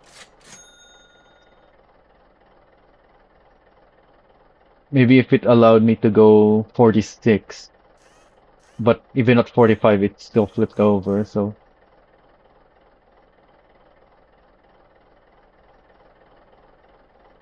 yeah, I'm sticking with this.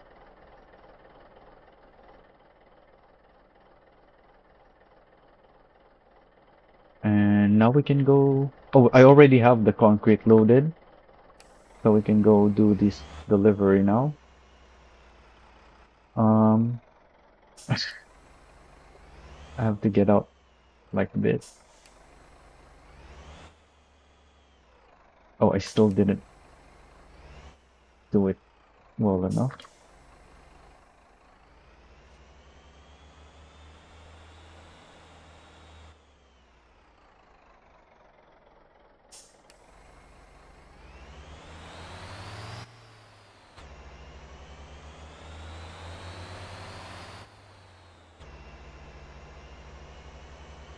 Let me just take a quick sip of water.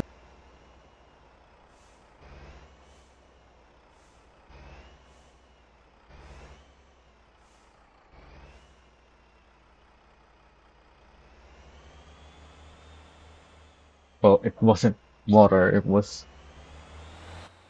water with some iced tea powder in it.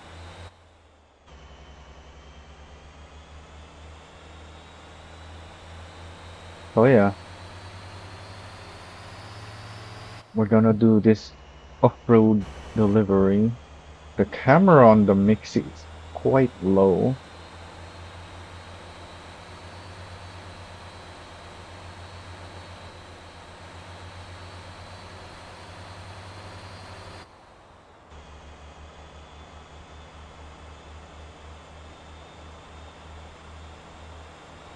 And yeah, like I said before, if you maxed out the spacer on both sides, it'll be hard for you to figure out how much steering you can do.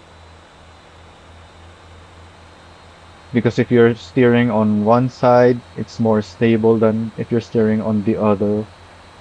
Whereas if you have this uneven spacing like I have, it's more predictable because you always have the same,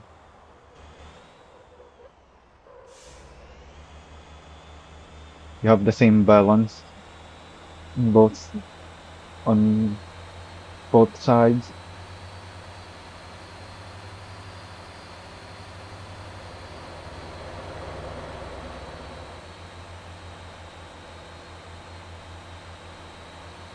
By the way, these antennas that I have are turn signals.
I guess I may as well show my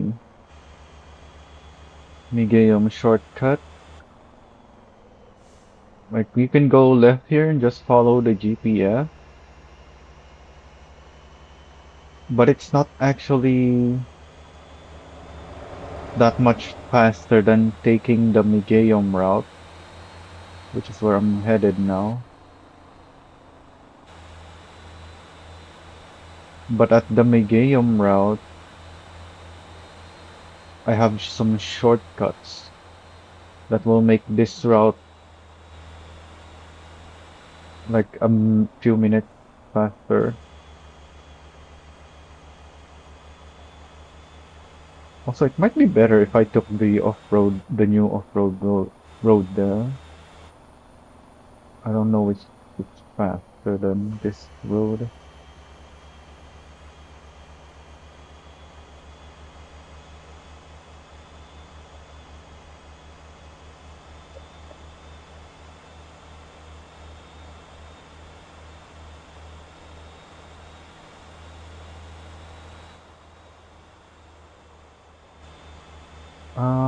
I think I can go here.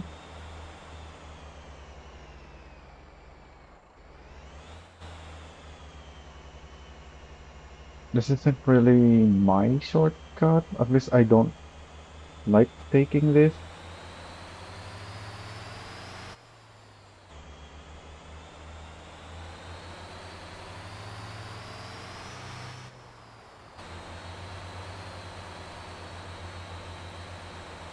But there's one shortcut.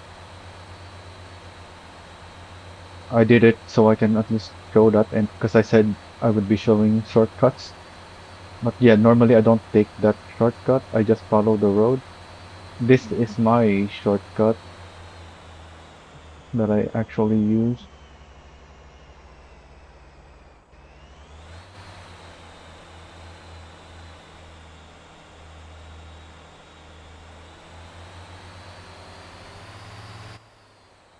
And it doesn't end here.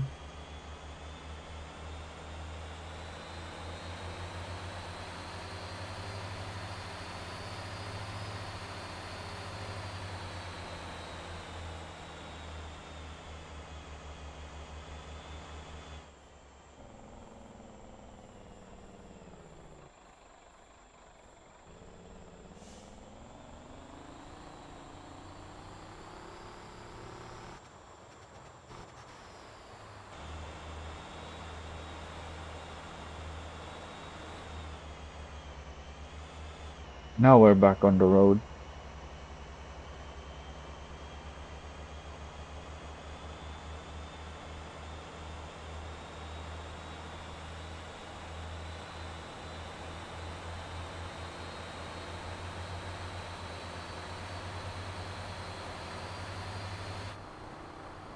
Actually, I wonder, is this even better than going all the way to Namdang? I don't know if the Mixi can drive up the mud road, but now that I'm thinking about it, I think it can.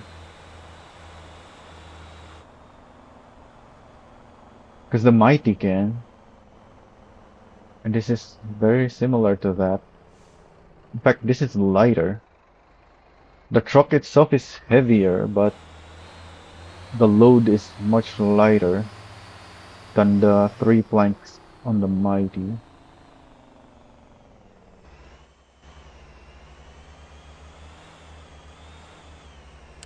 So now that we're off-road, we should turn on these lights so we can see better. The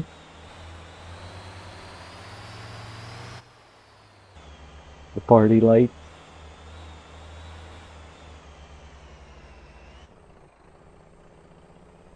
I wish you could change the rotation of these lights, like the whether it's clockwise or counterclockwise and how fast it is.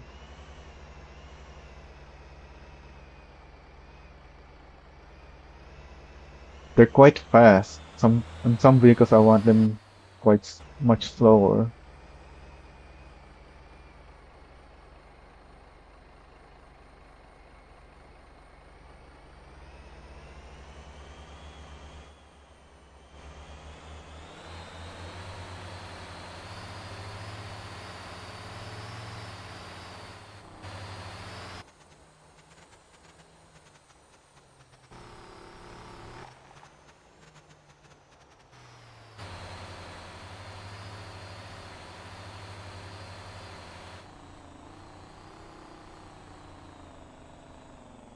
So yeah, this setup, especially off-road, is very predictable.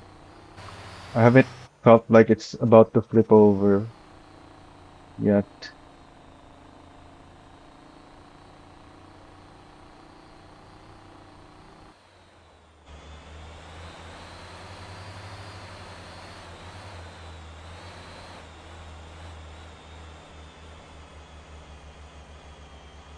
And we definitely haven't flipped over yet.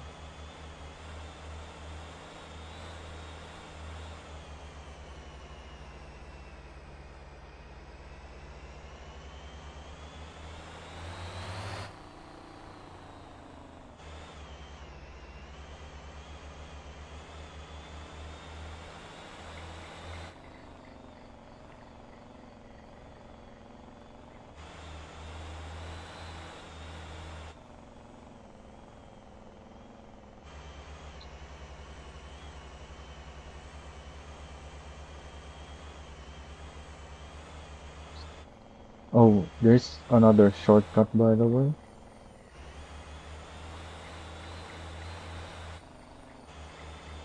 You also skip the mud. There's mud over there, which you don't have to go through if you just take the shortcut.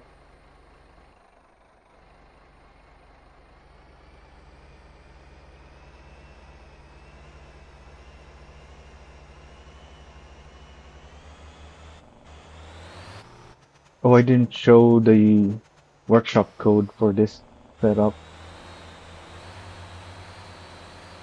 The original upload of this is actually got wiped from the workshop because of the data loss that happened at the start of the year.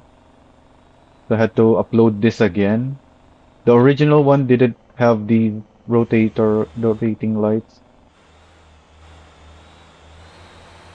It just had more of these red, yellow lights around the mixer.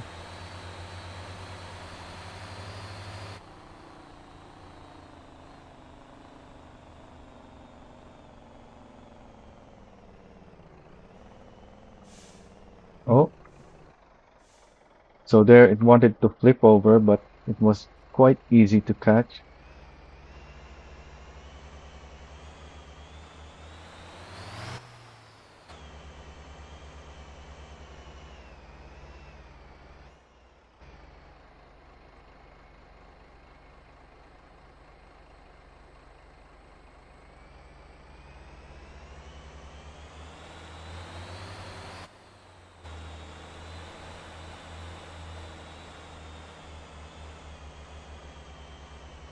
And also, you, I haven't even noticed it until now, but we're basically just gliding over these bumpy roads.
Making a lot of use of the Jake brake.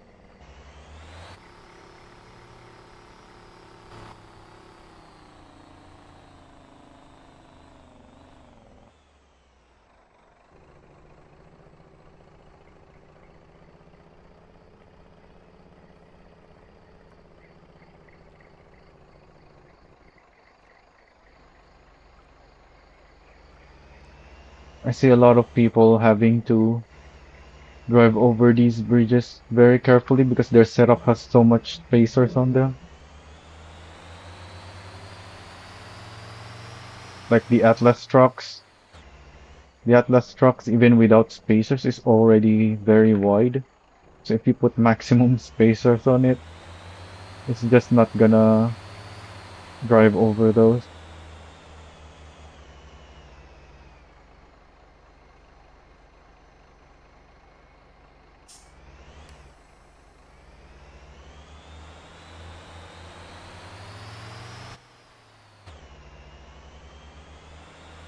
I think most semis as well, with maximum spacers, are too wide.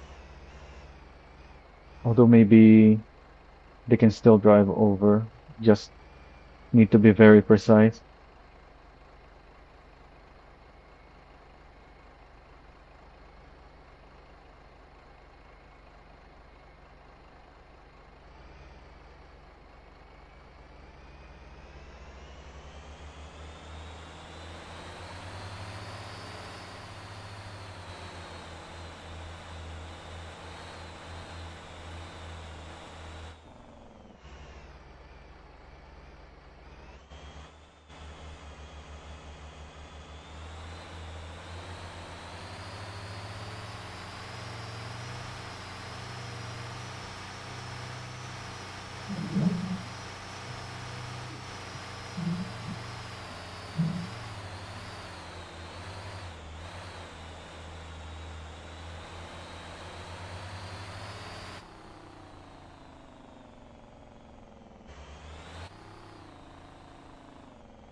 Since we're here, I guess we can drive down and see if we can drive back up.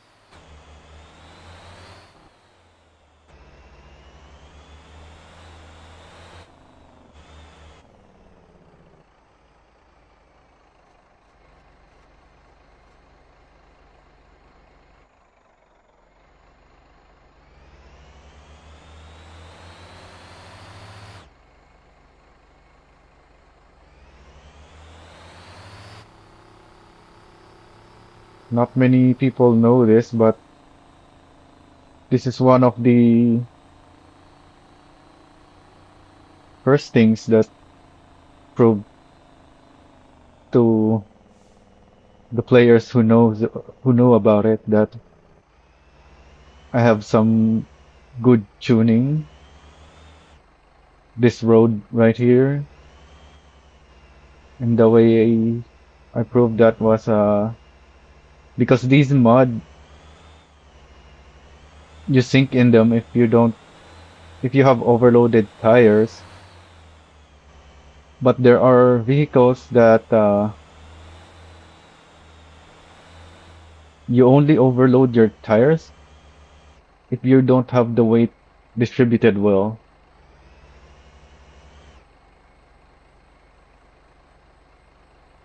But when this road was added, we also got the Atlas tanker.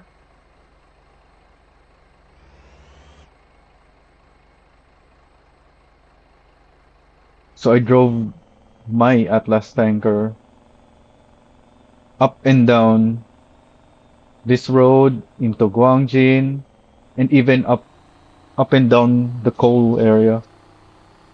Back then there was no iron yet either, so it's actually just the coal area.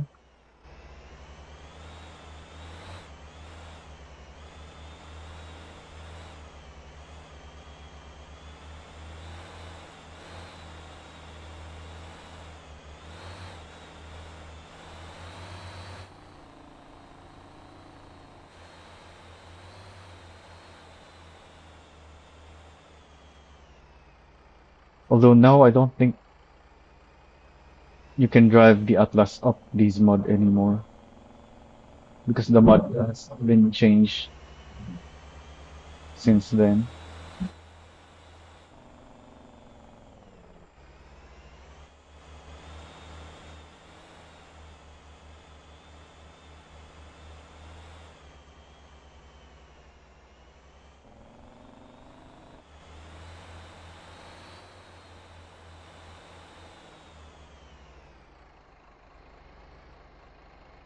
Okay, so our cheetah is once again 0%,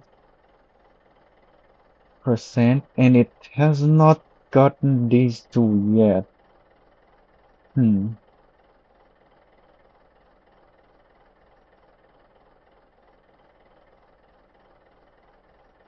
Well, this still needs to be optimized somehow so it can make it to the depot.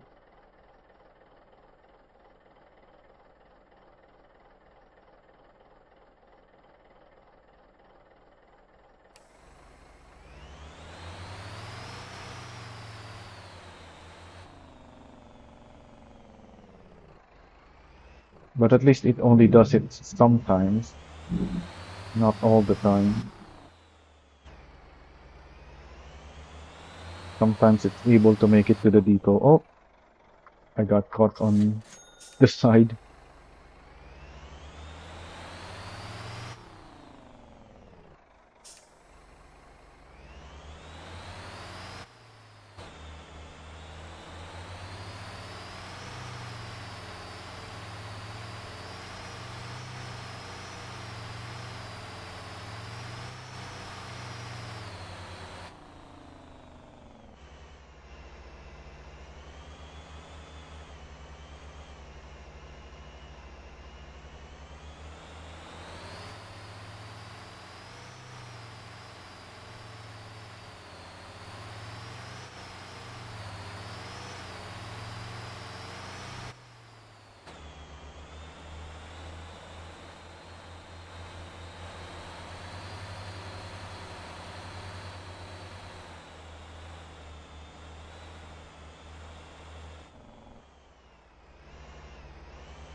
We might not be able to make it back up. We're going downhill and yet we're Really struggling here.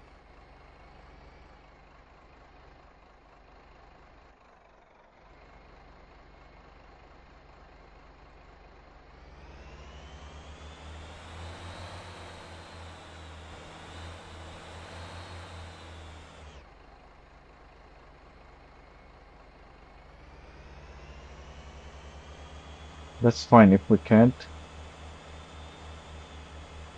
because I have one more thing I want to show with Mixis.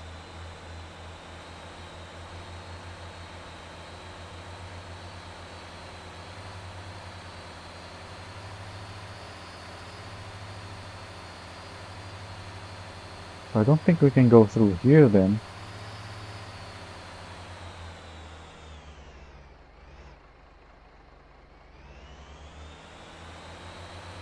Yeah, we just stop. Let me go to back here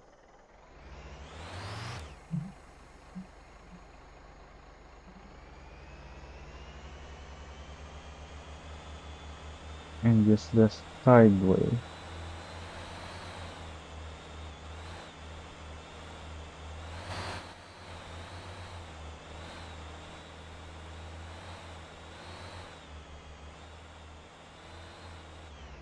If you're taking flanks with a mighty, this is the same route you take. If you're taking planks from the Namdang lumber mill down there,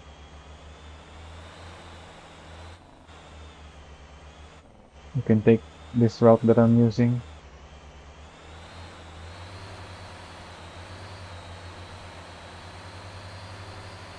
Planks don't really pay that much though. It got nerfed way too much. It got nerfed at least 2 times.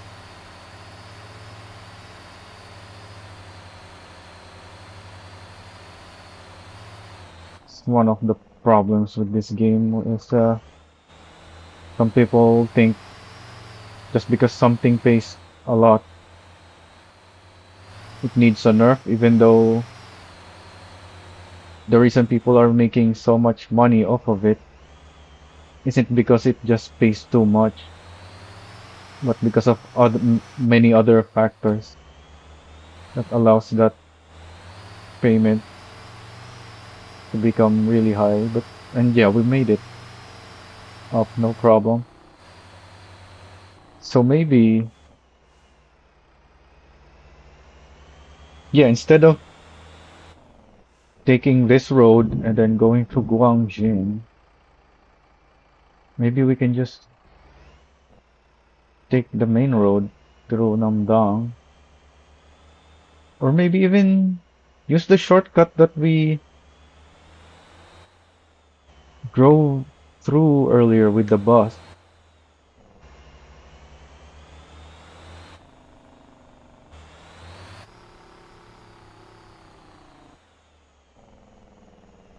So that's another thing I didn't consider. The thing I wanted to show was, with the other thing with the Mixi I wanted to show was going through these roads.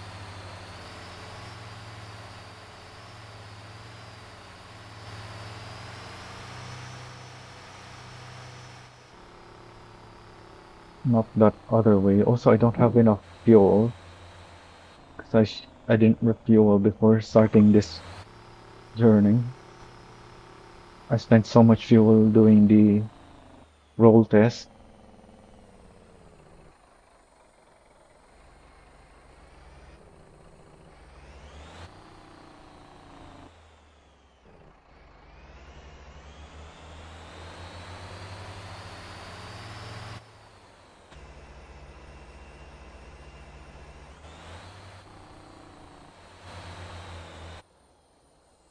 And there's my fuel.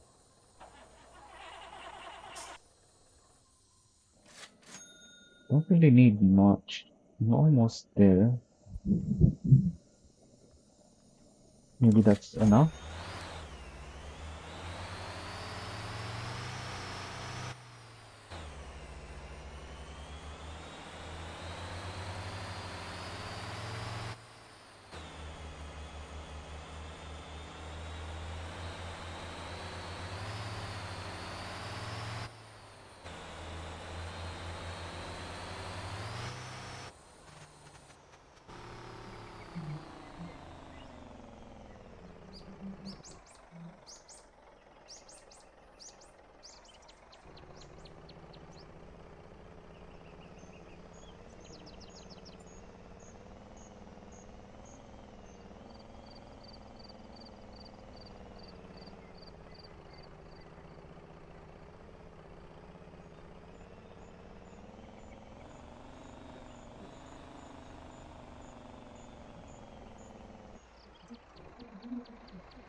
I wish we get that record payment update so it calculates based on distance and roads. So we can have record work all the way out here and it will still be worth it. There's so much space here to place the what are they called? Recovery jobs. But with the current payment system, it's not really gonna be worth doing. So that needs to be updated first.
Oh yeah, we can take the new road now. The GPS doesn't recognize the new road. Still making us drive around.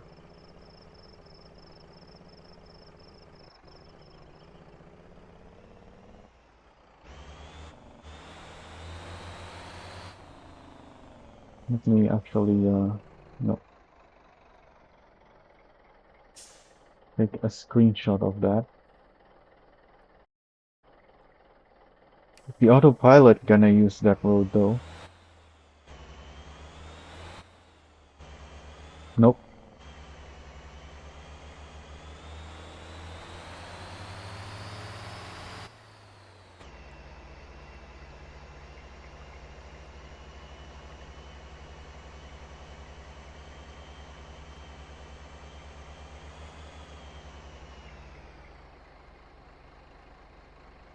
Oh, I'm way too slow.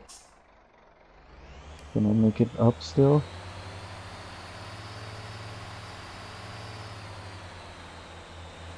Use the grass. Yeah. More grip on the grass.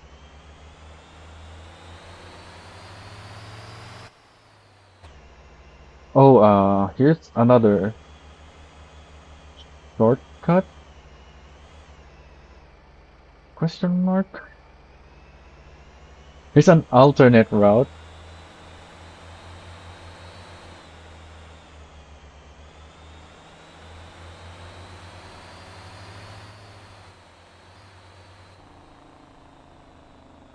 I've had to use this. Oh, there's a tree stump there apparently. I've had to use this route for some crazy deliveries because the any other route up here, well, there's no really other route. The only way is through there, and down there is mud.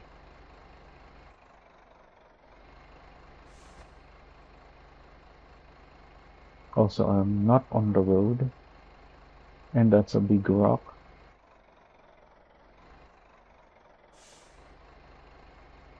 So yeah, I've had to use that alternate route for some deliveries. Deliveries that you really shouldn't be doing.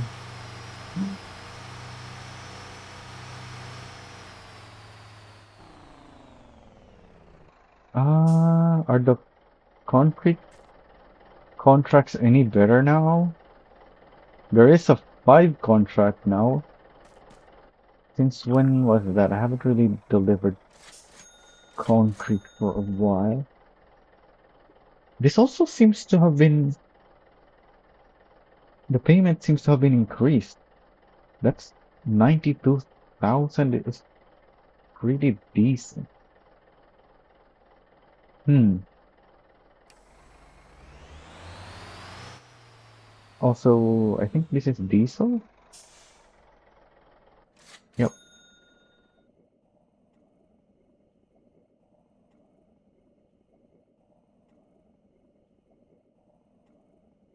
I made a mistake and loaded diesel on this gas truck.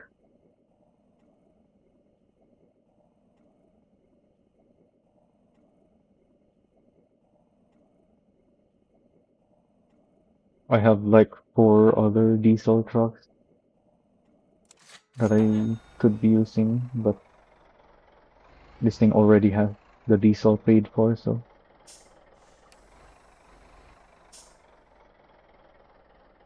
Oh, this is damaged, so I'm not gonna despawn it.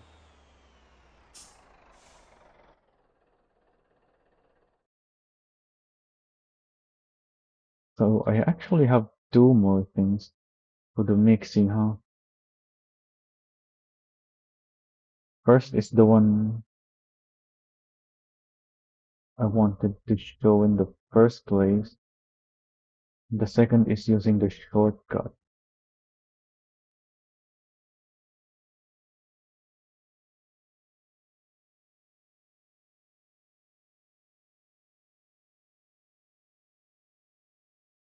Do I even really want to show the other one? I think we'll just go with the shortcut first. But using this thing, a stock Mixi,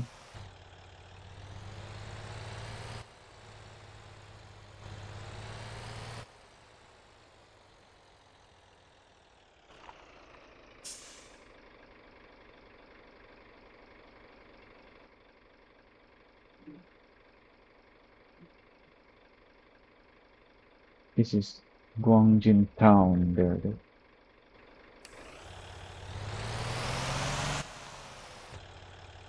Once again, my Campy keeps the gate open.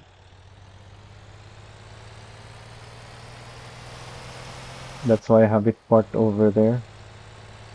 I don't have to wait for the gate to open and close.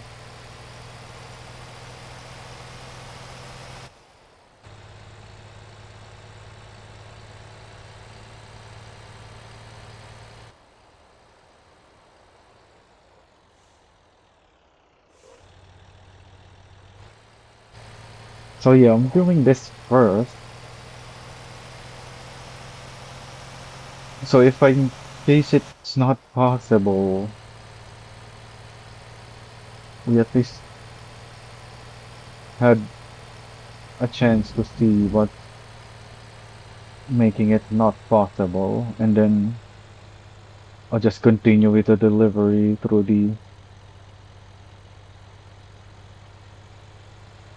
original route, and I can show you what I wanted to show in the first place.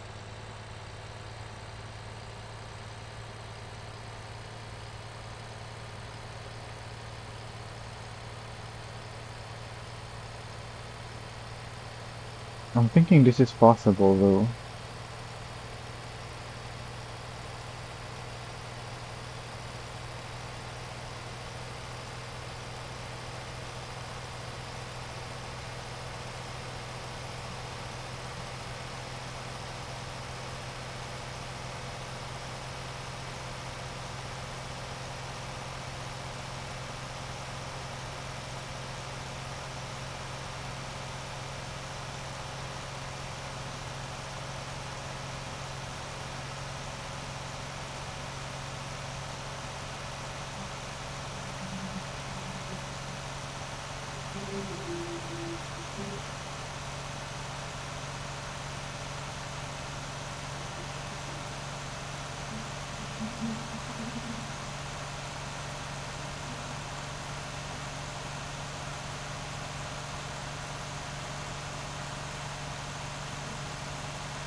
Already, this is way less stable than my Mixi.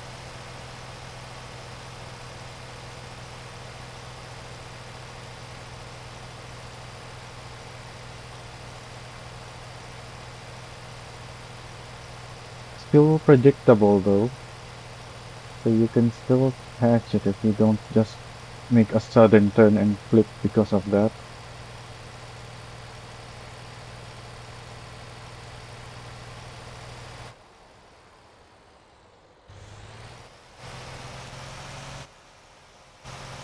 Oh, I was trying to avoid that, but I still hit it.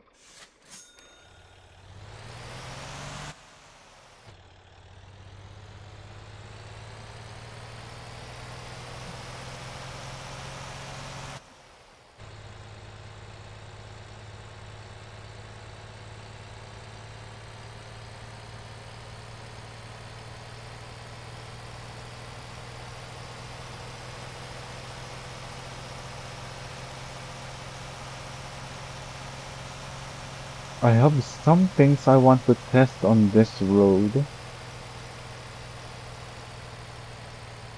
because this is like the steepest road in the game. An actual road, not a trail.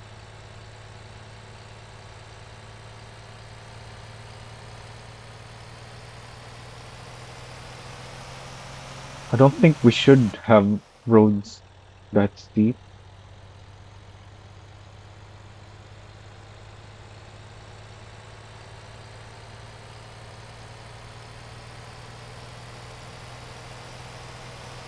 but that's also why it's useful for a very specific test that I'm thinking of doing.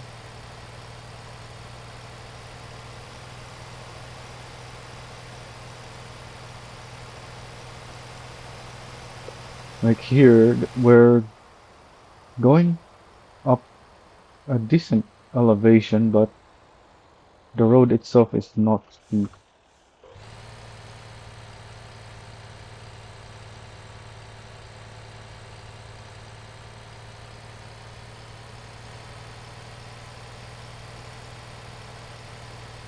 Yeah, this is This roads really shouldn't be steep either, but this is not bad for game elevations because obviously game maps are generally smaller. So in order to achieve the elevations, you need the steeper road.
I guess I should place a marker for when I should start going off-road for the shortcut. Oh, wrong gear. I have my neutral gear assigned to spacebar, so whenever I hit the handbrake, I also go to neutral gear.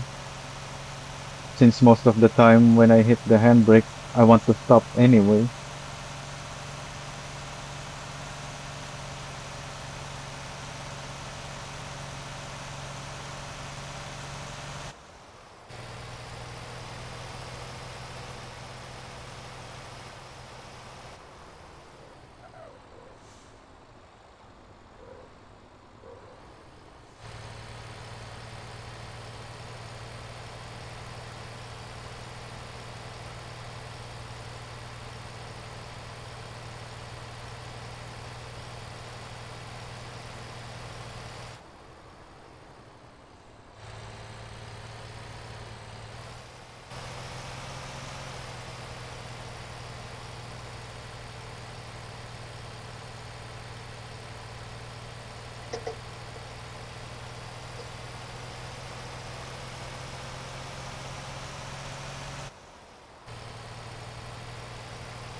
Oh, well, we're still near the road.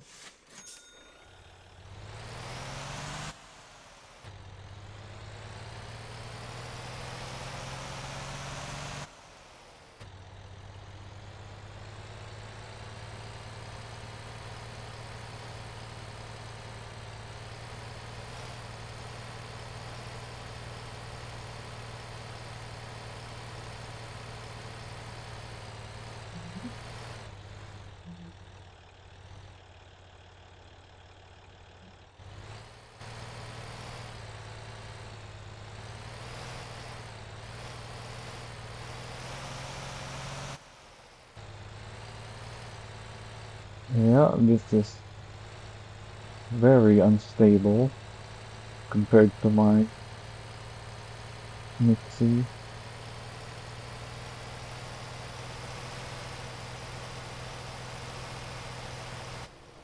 So where should we be going? There?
Ooh, I just remembered something that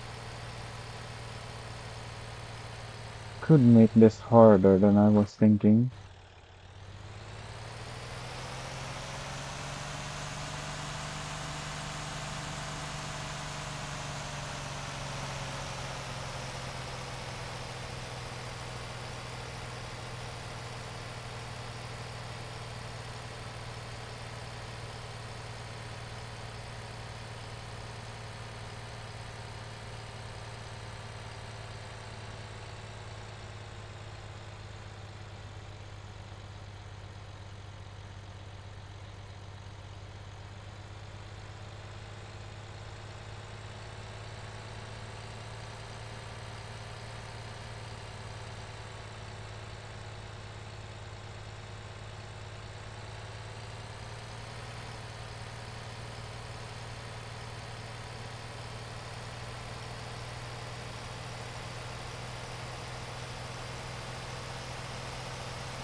Oh, I almost overheated. I didn't even realize that.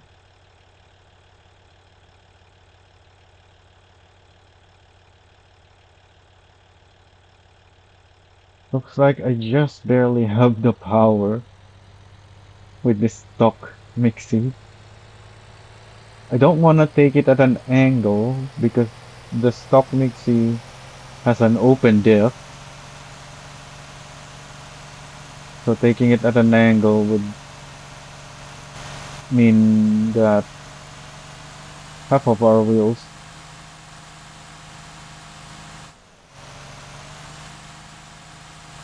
won't have the grip, and that will be the ones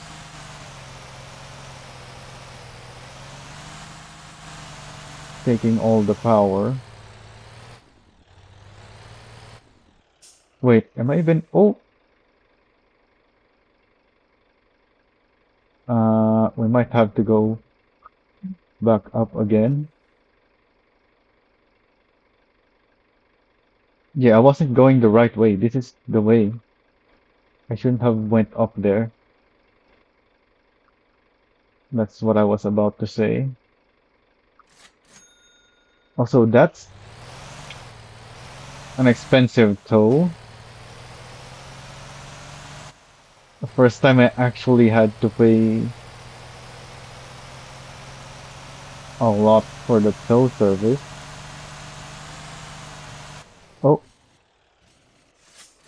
I think I can climb up here. No, that's way too steep. Maybe an all-wheel drive pickup can go up there, but anything loaded with heavy-ish cargo. Well, I don't have very heavy cargo.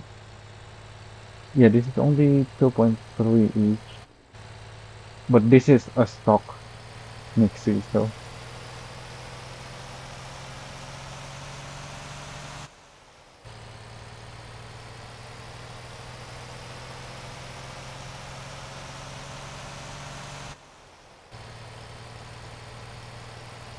I got distracted by the fact that I realized I was not driving the right way and immediately flipped over.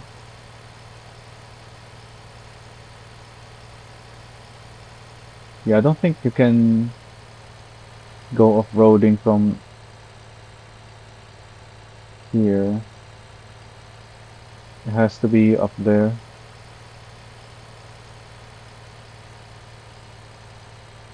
Yeah, that's all very steep.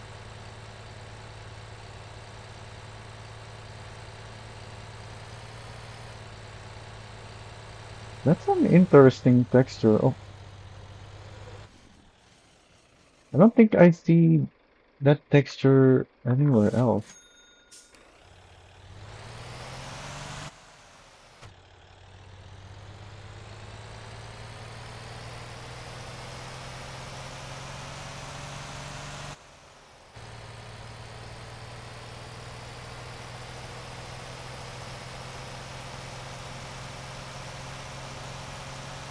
Wait, is there a way here?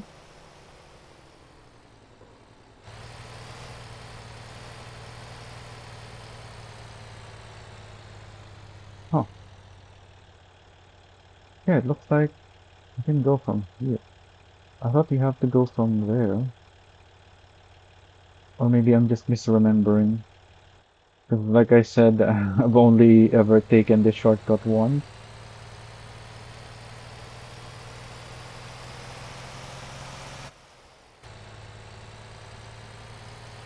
I actually took this shortcut with my coal setup Atlas dump truck with about 180 meat boxes on the back of it.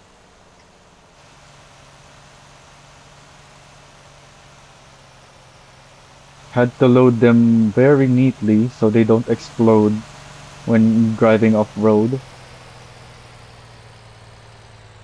And I will have the video up for that. I actually should have had the video up for that a while ago now, but yeah, like I said, YouTube was not able to process it. So I had to try again.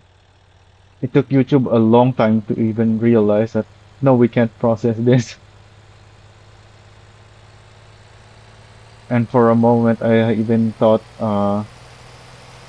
maybe I should convert the video or at least have it recoded so that if I upload it again, YouTube will be able to process it. But no, I just had to re-upload it. It worked when I re-uploaded it, but it was already a bit late. So I'm still looking for when I should release that video. Well, the dev said that this version we're in now is a release candidate.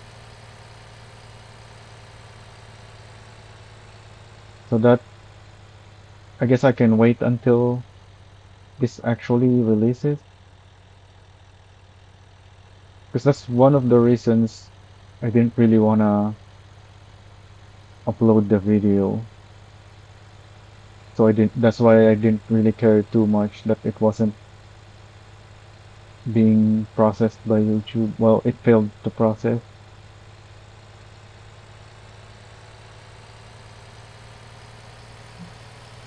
But it's, as some players called it in the feedback post, the toxic meat exploit.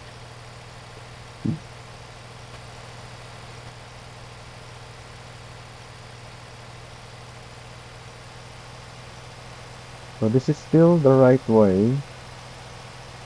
Where did I go wrong though?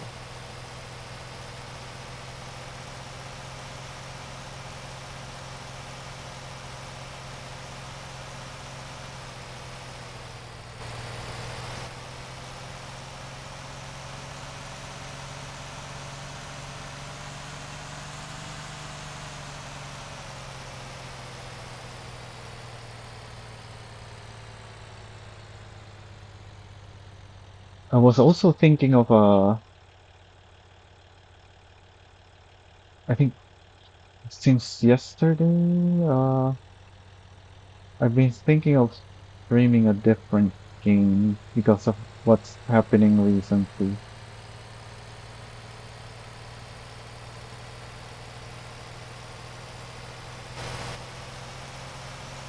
And funnily enough, that YouTube video that I posted, wait, that's where I was going. Yeah, it's not where I should be going, but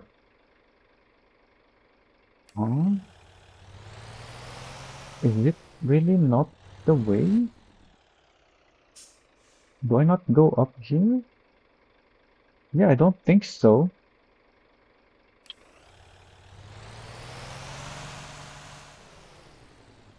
But yeah, funnily enough, ooh,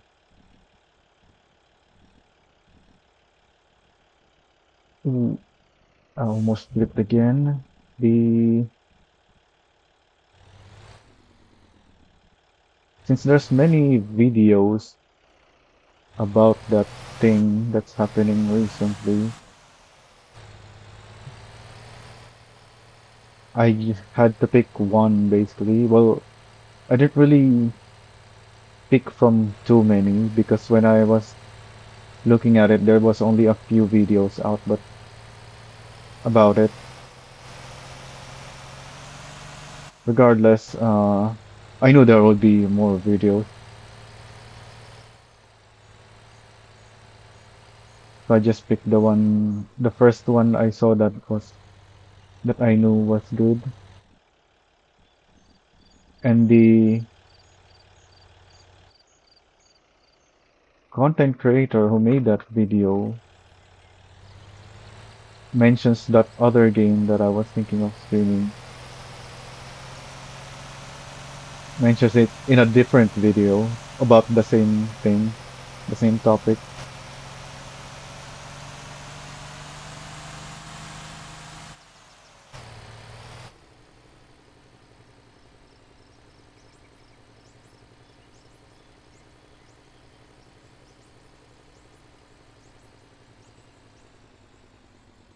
In fact, I was thinking of doing something else here in Motor Town for, so I can tie it in with that other game. But because we're still having all these test versions, I feel like I should keep doing things relating to this update. Although I guess I didn't really do too much relating to this update, huh?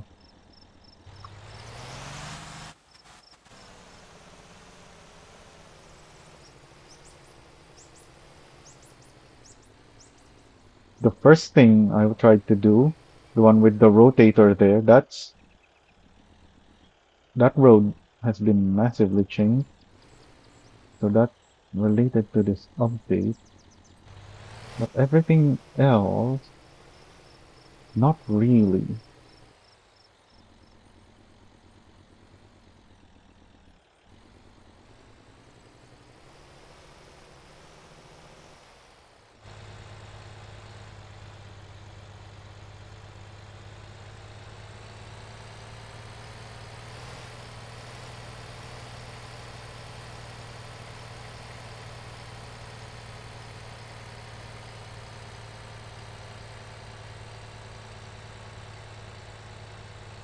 Oh no, how do I get up here though? I guess I just stay off the mud. Do I have enough power?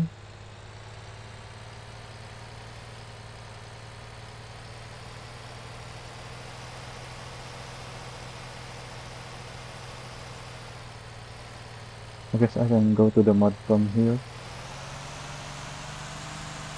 Yep.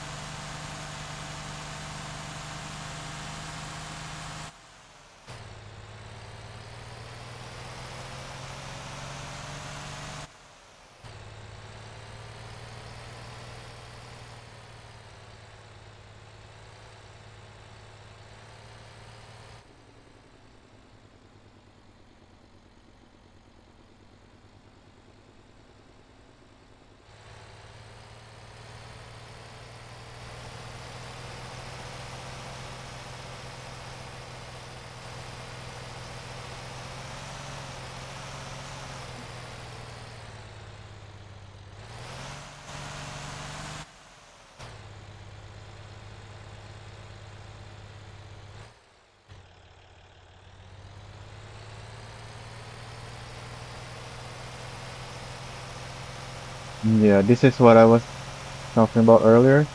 Not only is this mud, but it's also quite steep. So for certain deliveries that you really shouldn't be doing, it's easy, it's much easier to take the alternate route that I showed earlier. It's also steep, but at least it's not mud.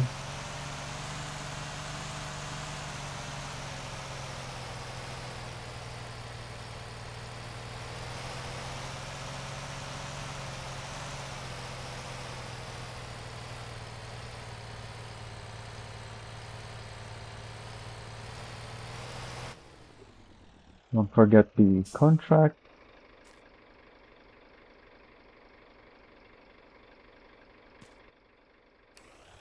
I wonder if these contract amounts have something to do with a future new mixer truck.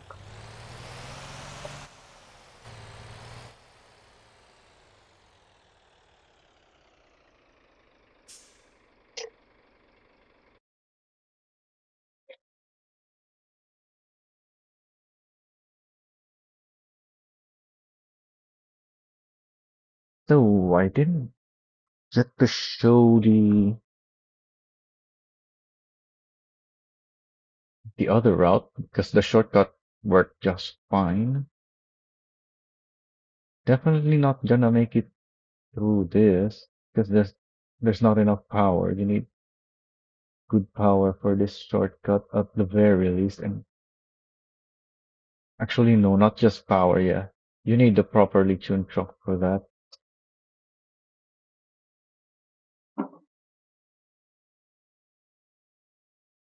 So what else?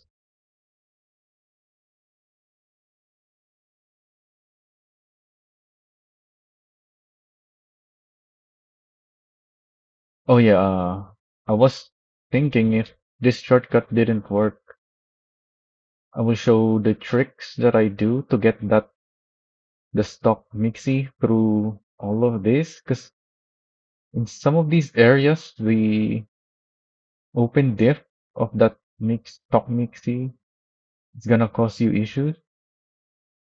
But there is a way to make it through with it. It's just very difficult. So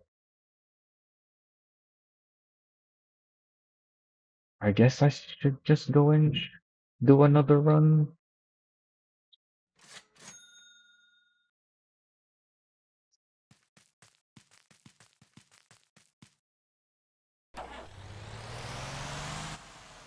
So I can show that.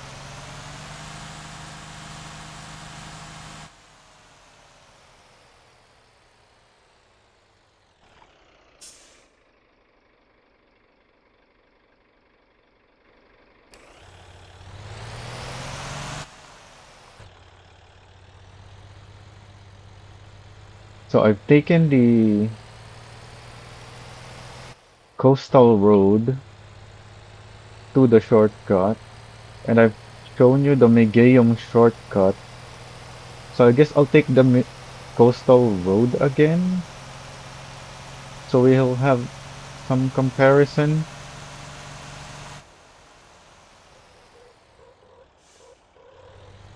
Because last time I took the coastal road, I went here, not to the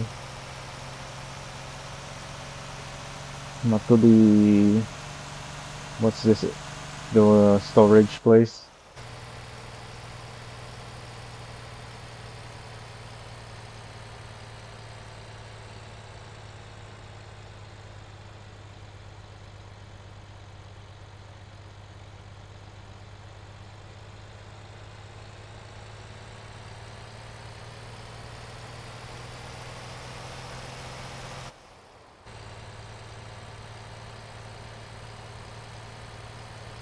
Oh, but that was with an upgraded truck. Hmm.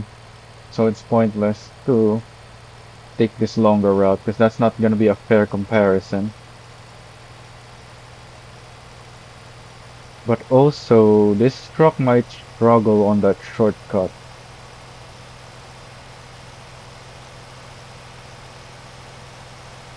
I guess it's time to test it then, whether this thing can make it through that shortcut fast enough to make it worth it.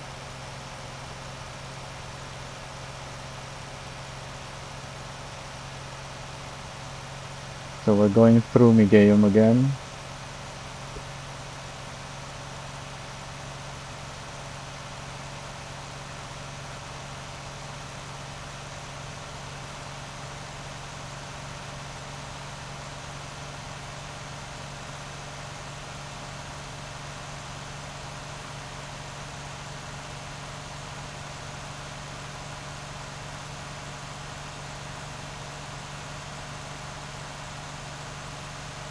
I think there's a better way to take the initial shortcut that I rarely use. Where is it? Oh, it's like that. Hmm.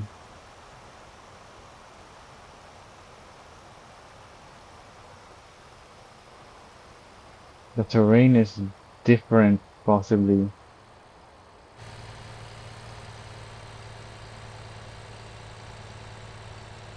because of the new road.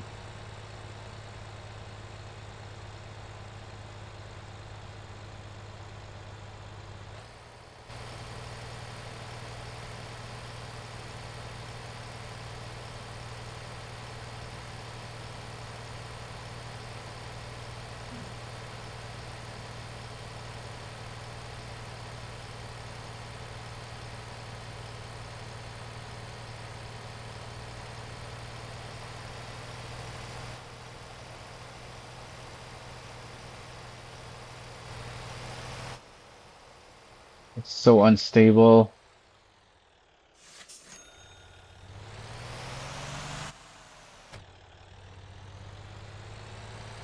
The moment it starts bouncing, you just can't turn anymore.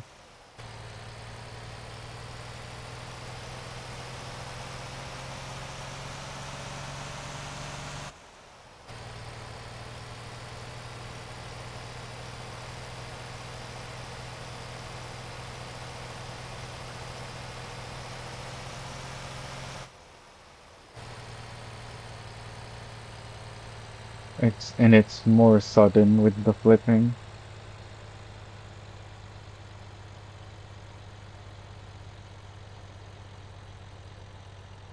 One moment you're fine, and then the next you're almost flipped over before you can even react.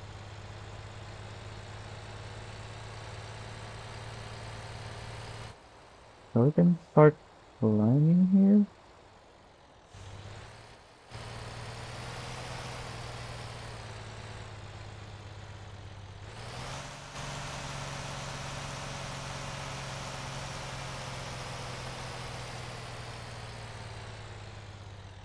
Yeah, this is not worth it with the stock truck. If there's no power.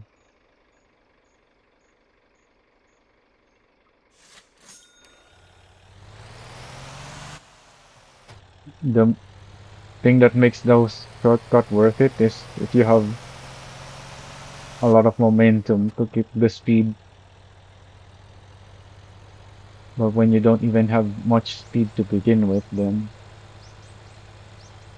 you don't have the momentum, and then you also have less power, so not worth it.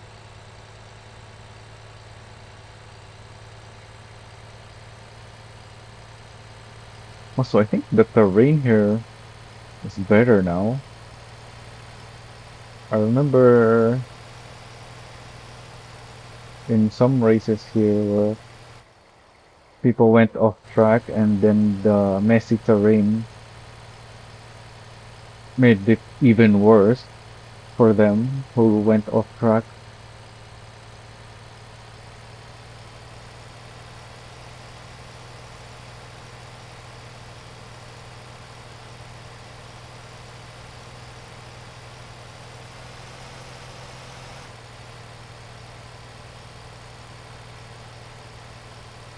Yeah, this is way too slow.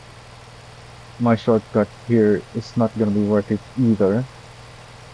That's a long way up.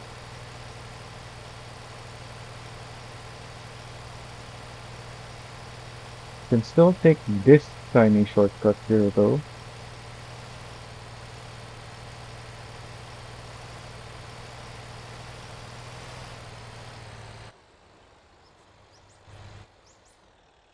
Don't flip over though.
Oh, couldn't stop him quickly enough.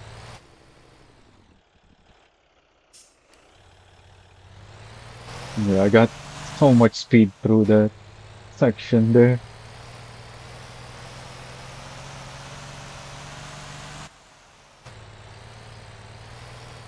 Wanted to carry it for far as I could, but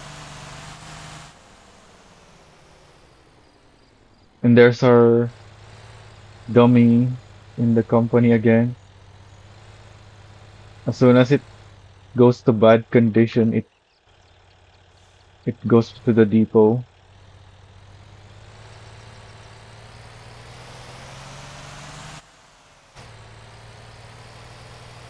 making you have to think about it for a second and then, no, I'm fine. Tells tells you I need maintenance and then, okay, I'm good. I was thinking of opening the company menu to check on it when I saw the bad condition, but then it disappeared right away.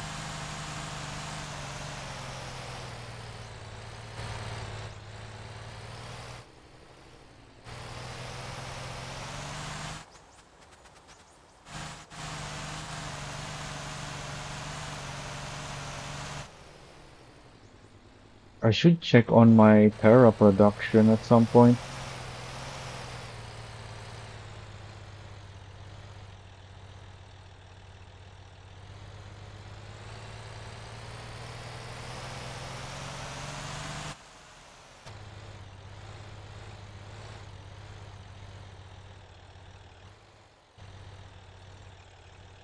I think I said I need to free. Oh, it's for the buses. I need to free up a bunch of company slots to try out other bus routes with the depots.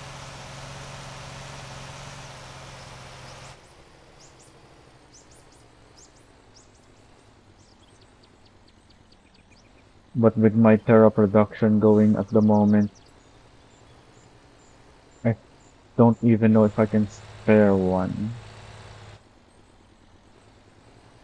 I do have some ideas that might, but I don't think it's actually gonna save me a slot in the end.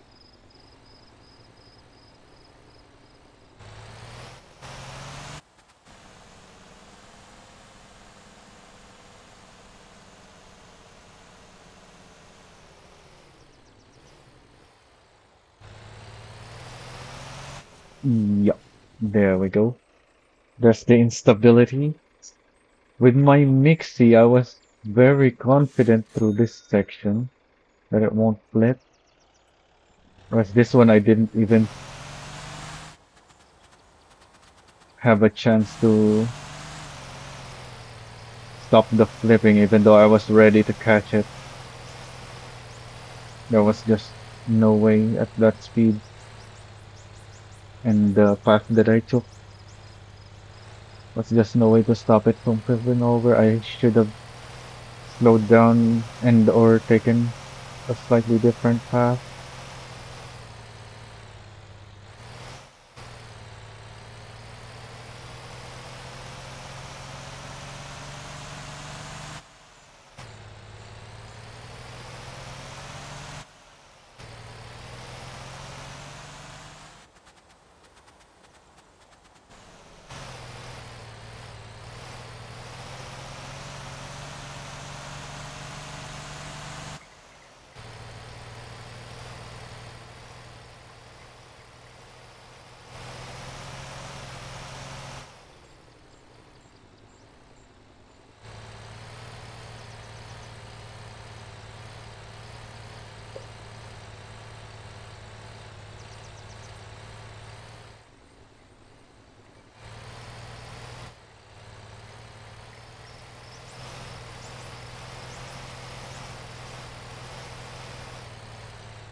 Oh, and yeah, we're here at Gwangjin now, but we're not at the difficult section yet.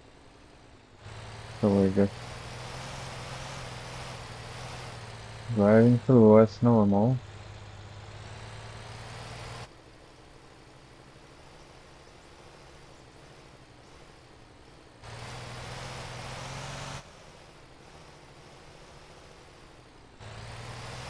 So there's two main issues with this stock Mixi.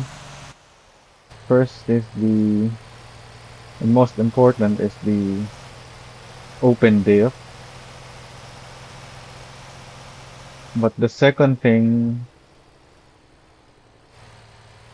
the lack of power, is made so much worse by the open diff.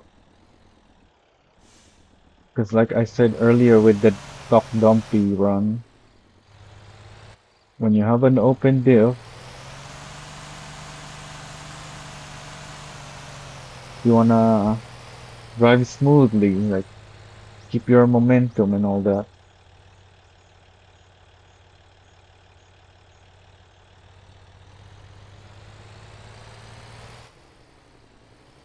But with this cargo that we have on this truck and on this road that we're gonna be doing, it's not so easy.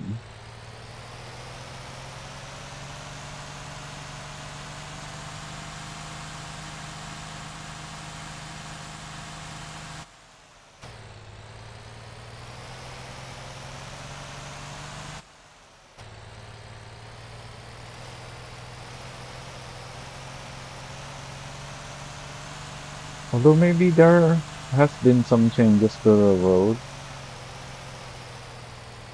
I'm not really sure.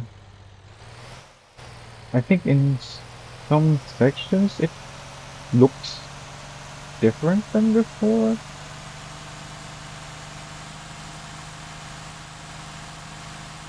We're not really given notes on which areas are getting updated, let alone the details of what the updates are, other than when there's a new area.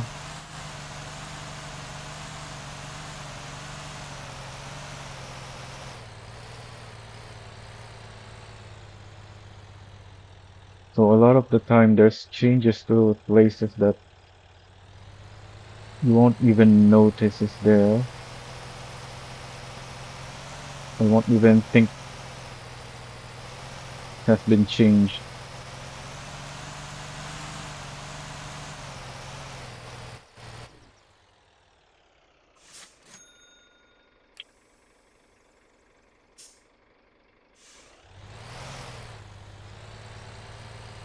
And sometimes you just have a quite different experience, even though it's not changed.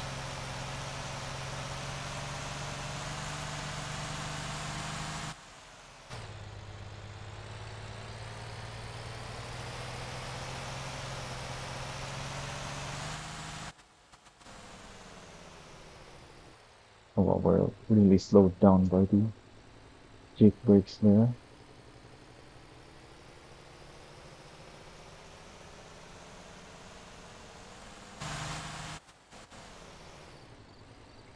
Now we're too fast.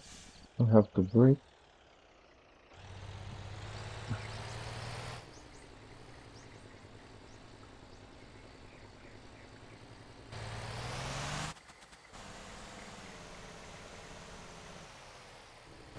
I don't expect to encounter difficulties with this though. It's like I said, I do have some tricks here,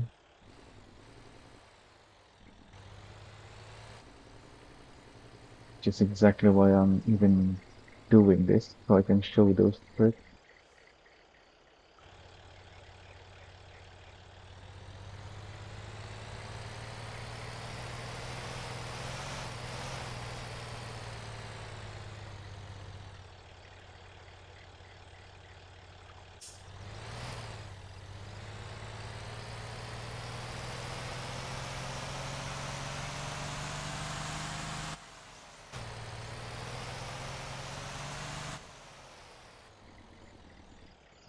So here, don't get too much speed before you're lined up there.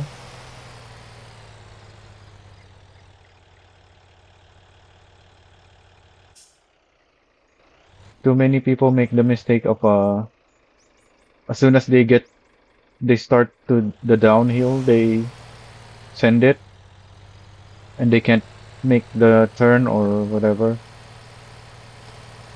because they just go full throttle as soon as the downhill as soon as they get into the downhill section. But as you saw, I slowed down a lot, lined up my truck with the bridge, and then sent it. And that allowed me to make it up easily. Actually, do you even need the momentum? Let's go back. If I remember correctly, you do.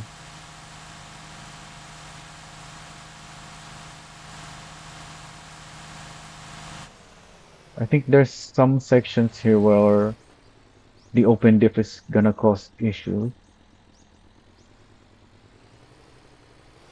But let's see how much we can do if we take it slowly.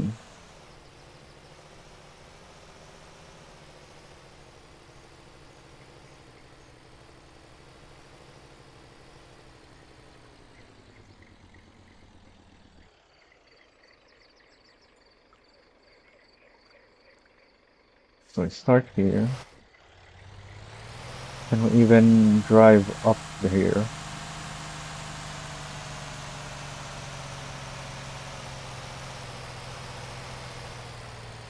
Yeah, it just drives up, but then we get here. Oh, it just does it easily. No issues. So it's just uh troncos and mighties with full of planks that have issues there with an open diff. With this truck, it's the cargo is not heavy enough, so it can just drive up.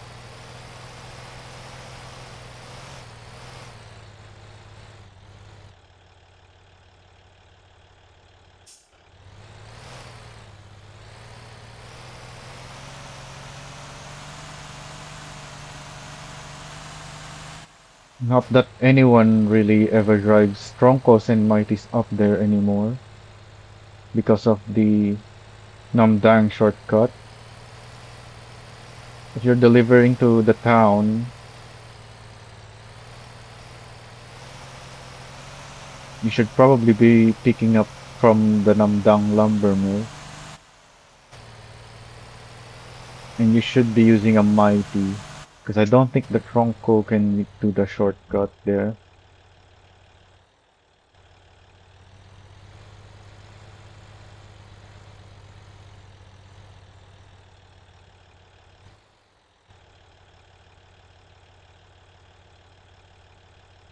So most of this is pretty easy. There's just some tricky sections. So we haven't gotten any tricky sections yet. Not for this truck anyway. Not that there's many tricky sections either, there's just a few.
Actually, I think we've passed through some tricky sections, not difficult, but tricky sections. But because we maintained our momentum, we just drove by it like it's nothing.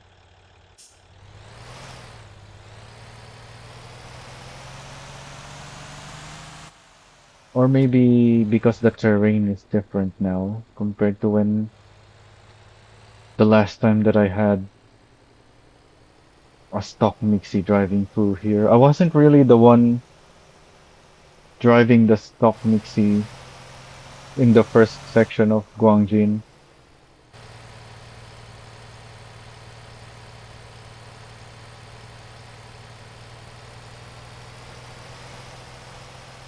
I was driving my own Mixi and we had someone driving a stock one in the convoy. And at some point he's just been taking so long in some sections. So I offered to swap trucks. So he drove my Mixi and then I drove the stock Mixi that he has.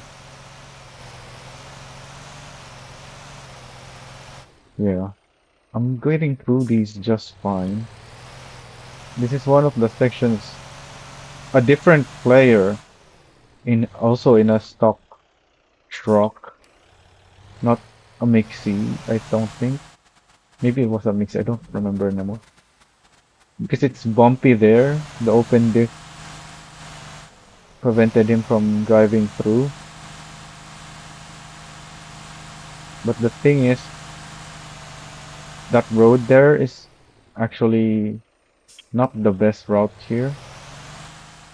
You should drive through the grass here. It's much smoother.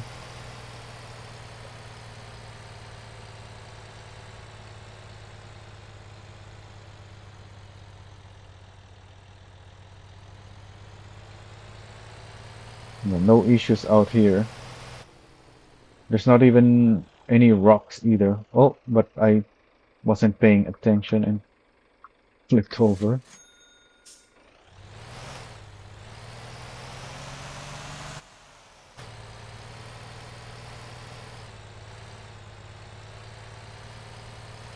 I'm just looking around for rock. Yeah, there's just these big rock.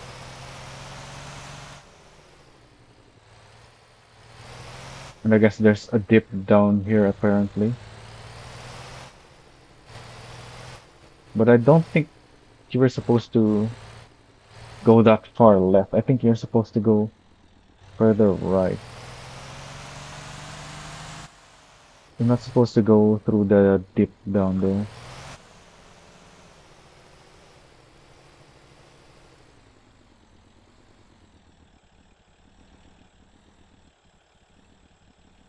Is this Kuda still no condition even now? Oh, because this is the long way. Where's its last stop? Conquistera. It came from all the way down here. Yeah, the last time it refreshed was at this depot, and then somewhere along the way up, its condition ran out, which is fine because it's still driving. It only needs to have the condition refreshed before going to the next point, which is up here, which it will. It will go to this depot first. So that thing's been up there for a while now.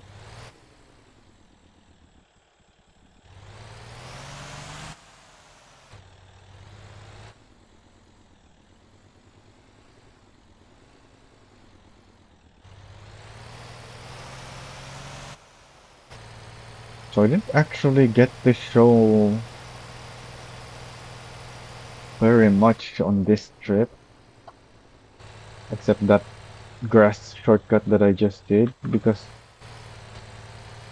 the roads are either very easy anyway, or there's an update at some point that made them easier than before, so they're not really an issue anymore.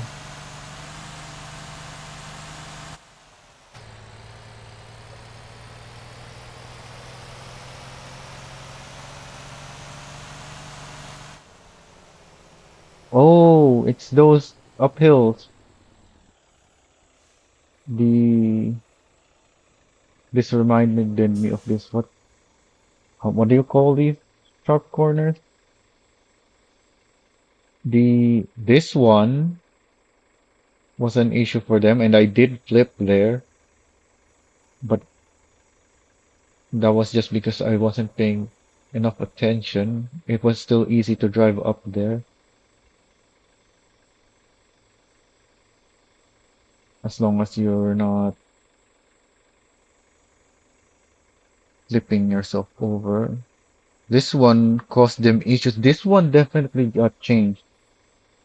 This used to be different from when we did that convoy.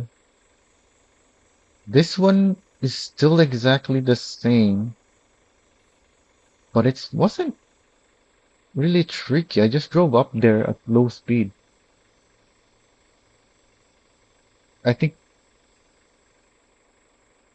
the guy in our convoy just didn't take the right path.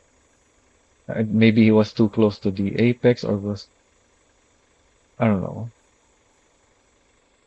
I just took a normal path there and it drove up just fine. Where else? Maybe here after the mud. Also the mud here.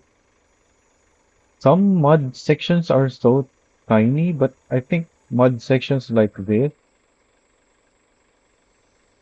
maybe even this, because that's a corner,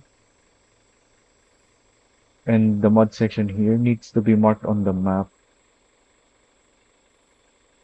If you're not aware of them, they can cause you some issues.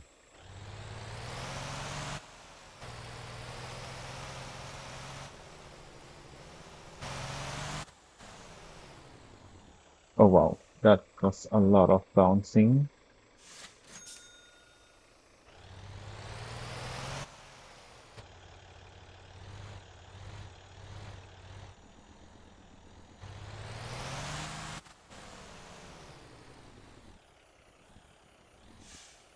Okay, I guess I'm going here now. Wasn't able to turn because of all the bouncing. Yeah, this road used to be very rough too.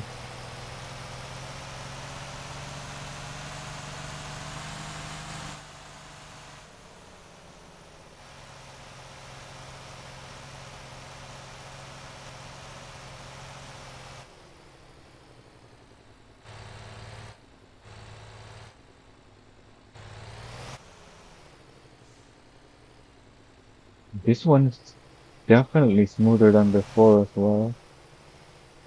It's still a bit rough, but not as bad as before. Same thing here. This is way smoother, but still not that smooth. Yeah, this road here, very smooth. And then you have some bumps again, and then it's smooth again. So yeah, this don't really have any issues here with an open diff. As long as you're not driving through those obviously rough section. As long as you stick to the smooth section, the open diff will be fine.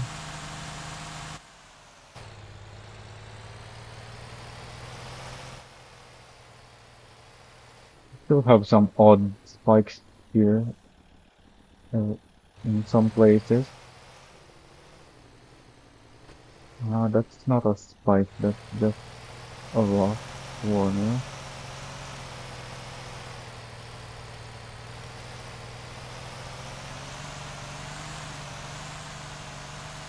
I wonder if this also got smoothened by the current build compared to 7.13.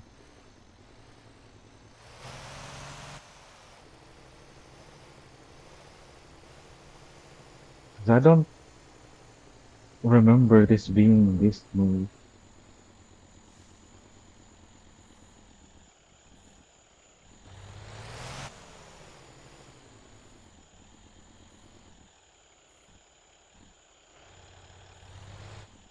Oh, so unstable, just the slightest. And now I'm way too close.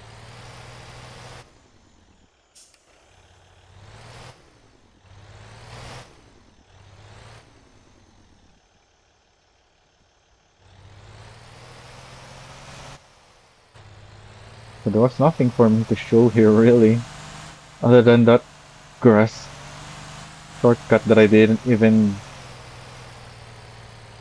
take correctly. I was too far left and got flipped over.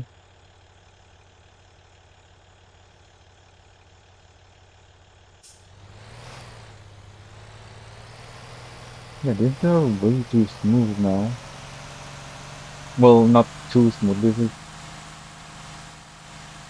just a lot smoother than before. This is still raw, but I'm going downhill, so it's not an issue. If I had to drive uphill on this rough road with an open diff, then yeah, I will have some issues. Although it's still not that bad. I can probably drive up this specific road just fine.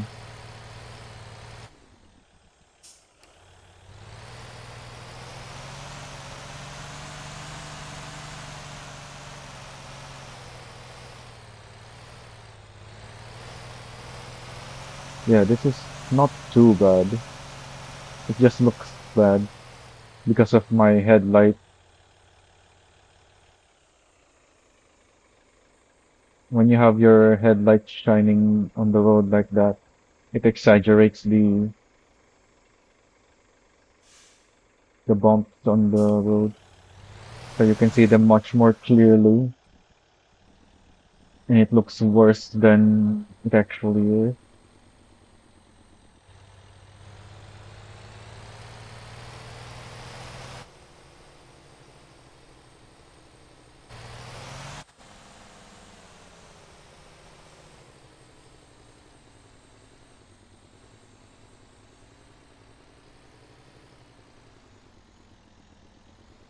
I think that's something that they need to fix actually. Well, this truck has the lights pretty low, but I think some vehicles have the lights high enough that it should be shining over these bumps.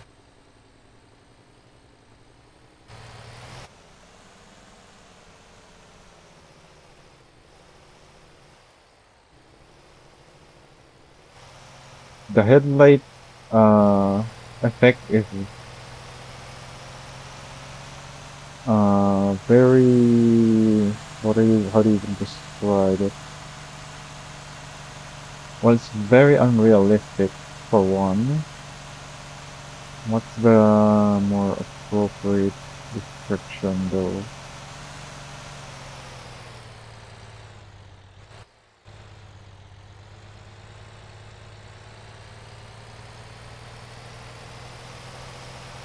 I can show after this something about the headlights.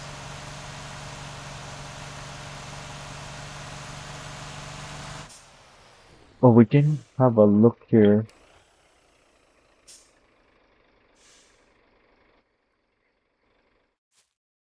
Uh, let's put our drone at the same height as the headlight.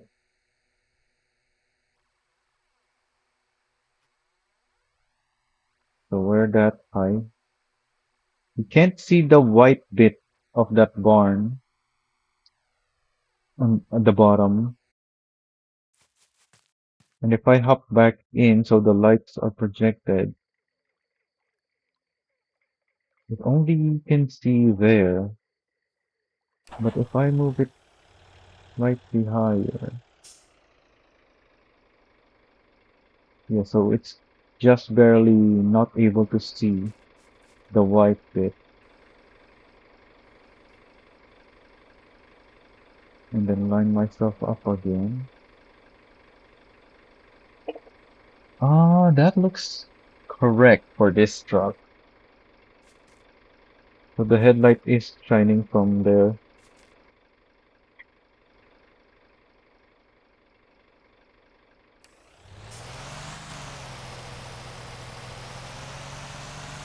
But I think on some vehicles it's wrong. Maybe. I never really checked that. That's not what I'm talking about with how the headlights work though. I'll show it after this, like I said.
Oh, I still have the 40 lights on that. Let's see.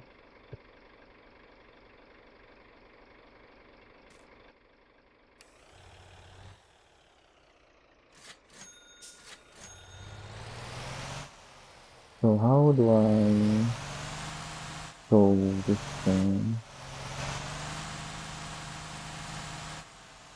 I can show this.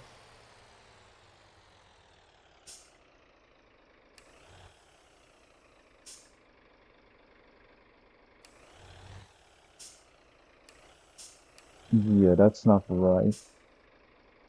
Right, if you have your headlights at that level, it shouldn't be shining up on the truck.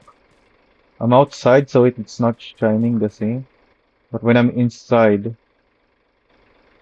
it's shining over the truck. Like that's gonna blind other drivers. I'm not on my high beams yet, even. Although the high beams doesn't really change anything. It just makes it brighter. And I think make it longer?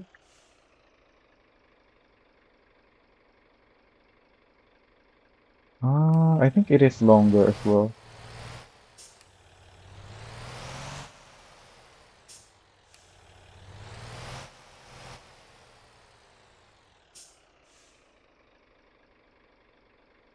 Yeah, you can kind of see if the light ends like somewhere around here. And if I, yeah, it's like twice long as long. Is it even brighter or is it just bigger? Because this area is really bright. So if you double this area, then hmm,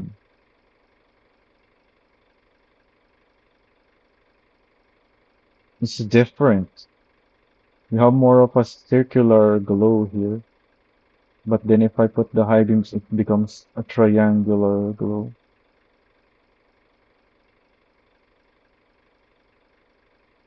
This doesn't change the side stuff. And then the other thing is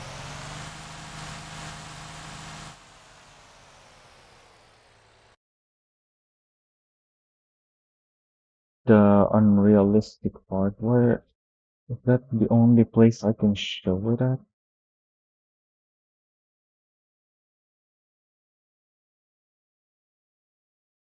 This works. Uh, I guess I can use the campus light.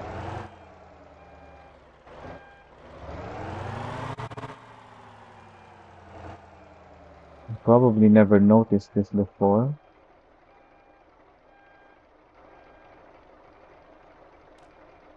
Or I can use the drone.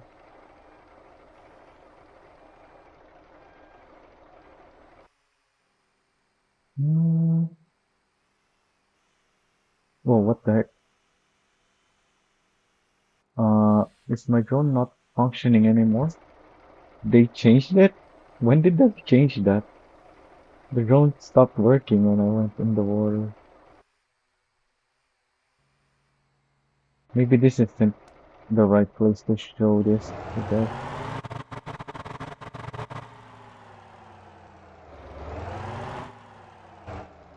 I don't remember seeing in the updates that drones don't work in the water anymore, but maybe I just forgot about it because it's irrelevant, mostly.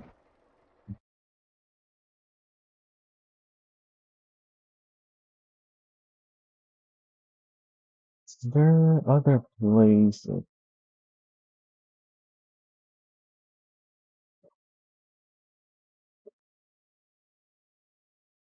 I should just go here. Still have a bunch of trailers here.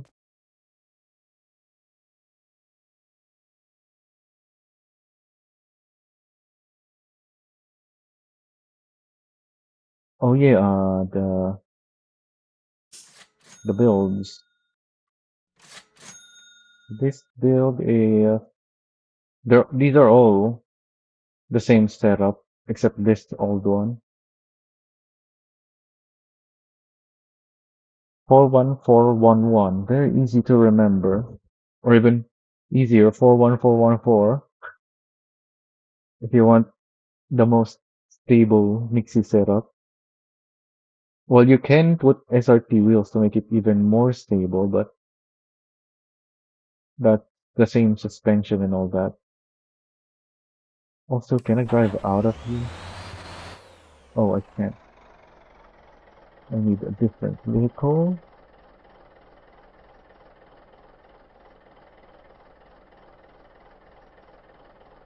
Did I show the bus setup earlier? So I showed earlier you can break up to 70% with my setup without losing comfort. And this setup is 2760. It's very old. I should make more designs on my buses so I can upload a new ones. I don't think I'll change anything on the setup. I Even though these setups are old, I did take a lot of my time to come up with them. So they're pretty well set up for the job. They're not the best handling, but it's not terrible at handling either. It doesn't handle poorly. It's just not the best at handling because it's not set up to be the best at to have the best handling. It's set up to maintain the comfort.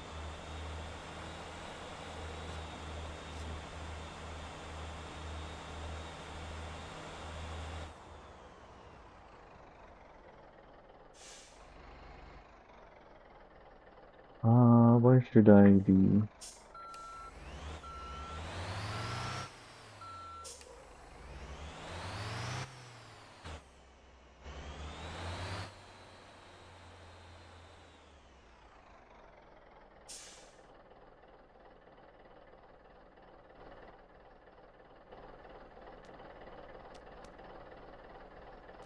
You see the issue now? You see the issue yet? Can't jump up, but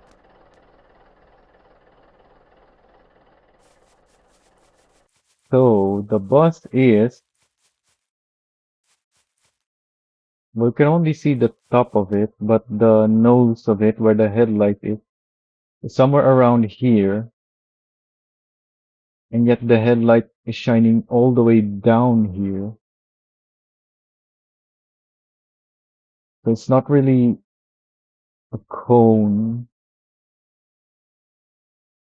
more of a, it's more closer to a square, but not quite really. I guess we should park on a flat surface because we're on a downhill right now, so it's more clear.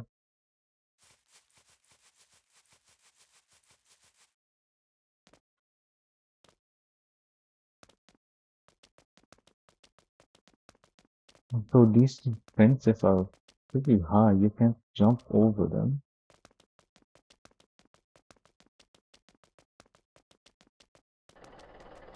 Thankfully, I have cones. Oh, you can if it's slightly downwards. So it's just the right height to prevent you from jumping, but if you do some tricks, so you don't have to jump the full height of it,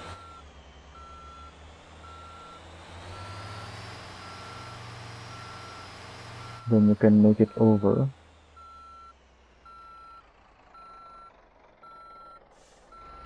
Are we on flat terrain yet?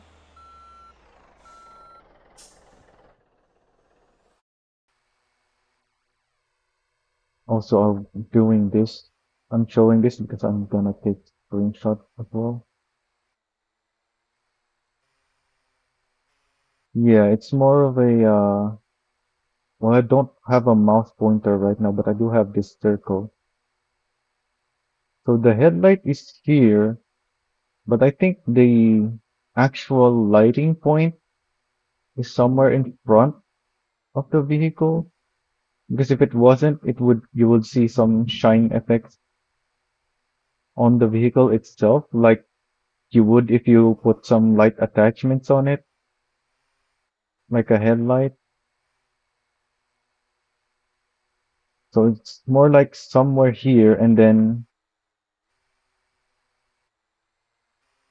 it is the correct height, as I think, where it starts, but then the glow, because they had to make it somewhere in front of the vehicle, they had to make a steep angle on where the glow shines on. So if you go down and follow that, yeah, you end up way too close to the vehicle.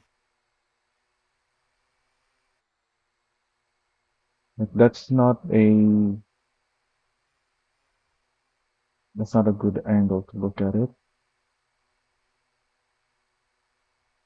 Like, yeah, that's a very steep angle for the light to be shining at.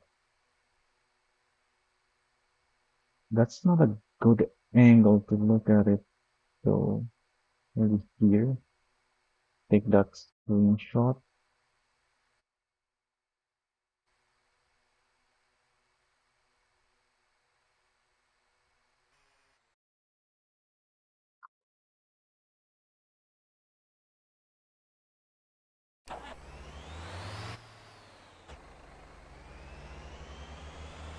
I have setups for all the other buses as well for maintaining comfort and still driving decently, not the best, but you can't have both comfort, uh, saving setup and best handling.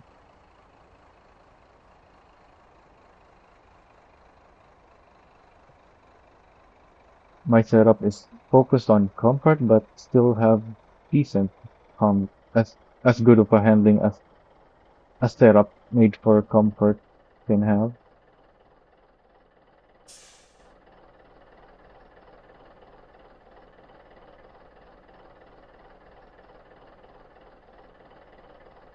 But I'm not gonna show all of them. I just showed this one because I already showed this bus. So what else? Hmm. Getting late already, but these deliveries don't take very long. I guess we can still do them.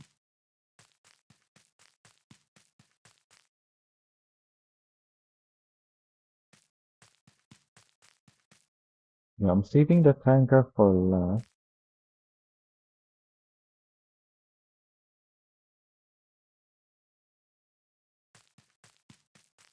Or I can show the bonus one.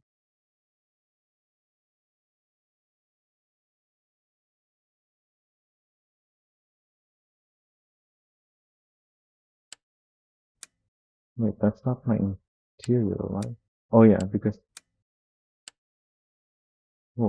interior light shines on the hood. I mean, it kind of makes sense, but not through. Oh, because it's up in front there.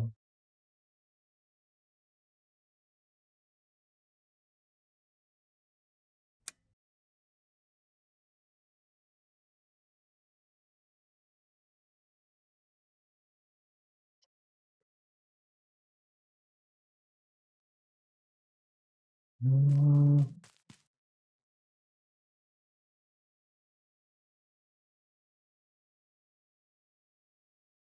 I think I'll just have to save both for next time, because it is very late for me.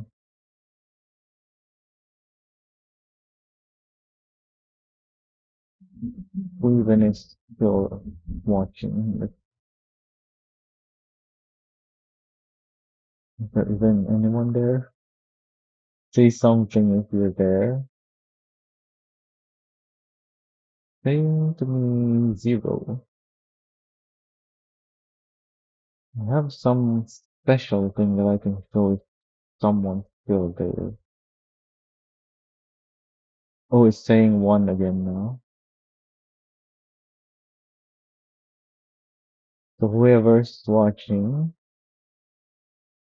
pay attention. This is a bonus thing. You know how they changed how the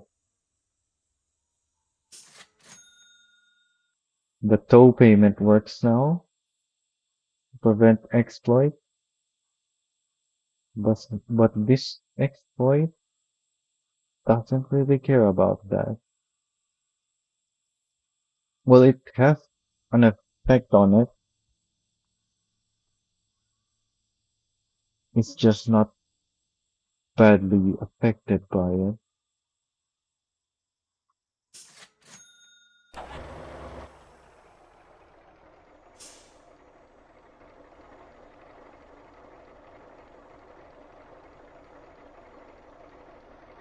So why are these? This is empty. Ah, I'm not sure about that one though. Oh, there's no despawn because it didn't spawn inside the parking lot. So I guess I'll just take this then.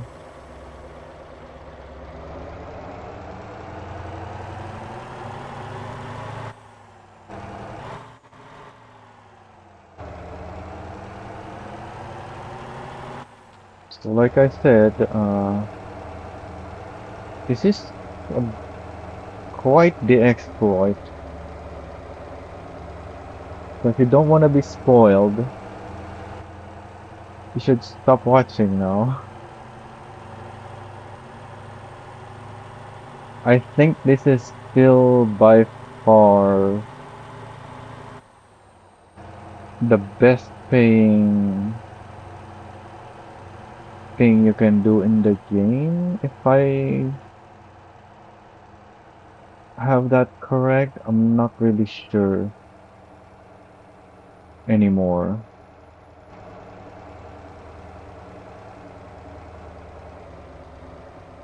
Because, like I said, the toll thing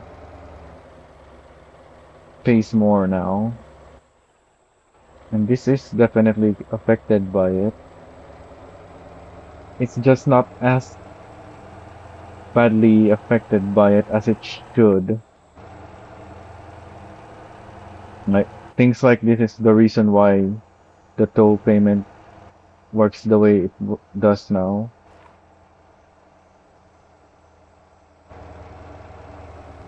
And yet it doesn't really have much of an effect, as much of an effect on this exploit as it should. Also, they completely blocked off that way. Okay.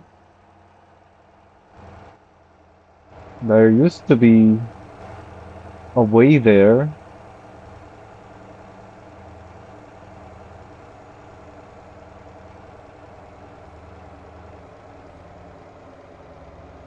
And I think, also those are definitely birds. There's, there was two of them just now. I saw one earlier, but I wasn't sure if it was a bird. If I only saw one and it disappeared.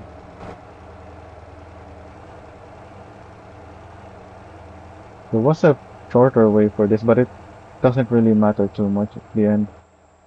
Just have to do this once. Also, I can still take this though. This is still a doable shortcut.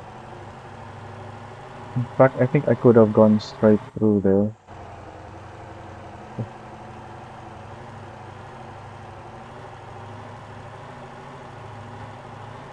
But regardless,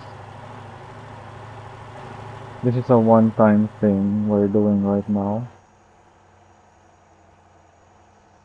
This is more like preparation for the exploit.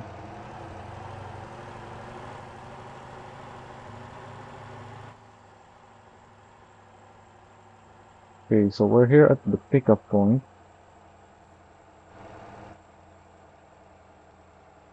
Let's see if this still works. How do I want? No, because I have to be on the left. I want to go here. I'm setting up my tow point. You'll understand it once I do one of these. So we're only delivering to Migayum. It's not on the list though. Maybe my warehouse is full? I don't remember filling up my warehouse. This thing. It is. So I guess I'll have to take some of it first.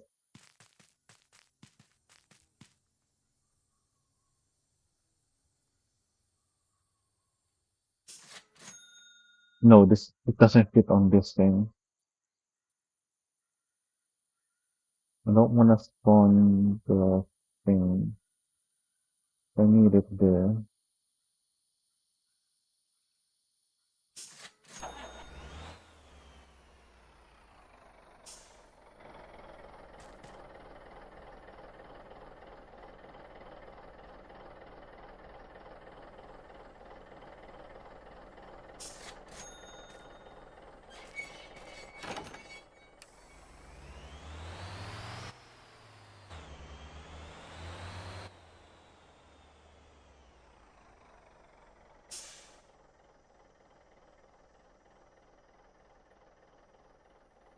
Everybody knows about the...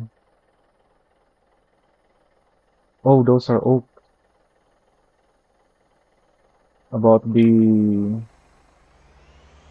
exploit where you use the tow service to cross the sand to Dasa instead of having to crawl through the sand.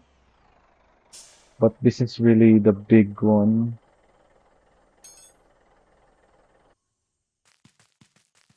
that the current tow service river is supposed to address,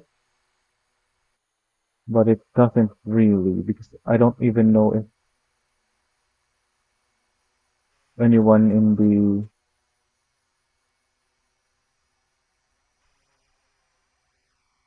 the dev team knows about this one.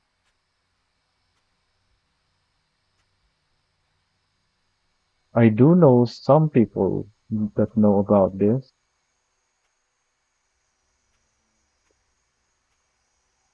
because there's someone who saw me doing it, and then there's someone that I talked about it.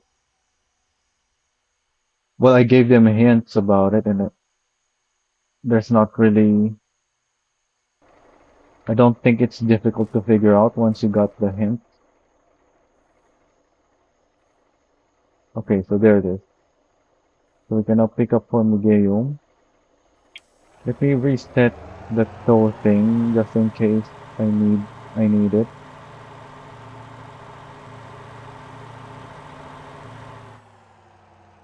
So I want to be back here again to pick up another set after. So I'm driving around the road there. So now I make this delivery. Oh,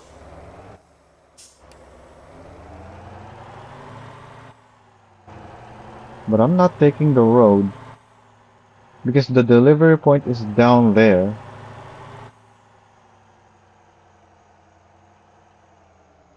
This looks easier than before.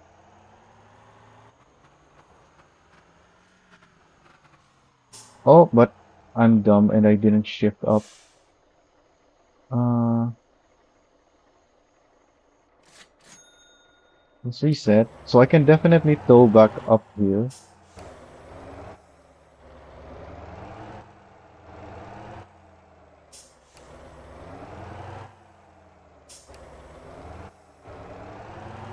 The terrain looks better than before. I was just, and it just made me overconfident, so I didn't drive properly. I am at the place that I'm thinking of, right? Yeah, I'm right here. They changed the terrain. It's even smoother now, which is good for me for this delivery.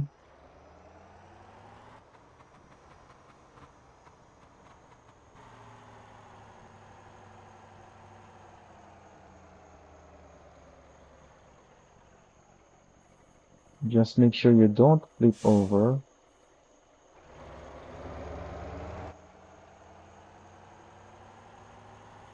And there's your delivery. Easy.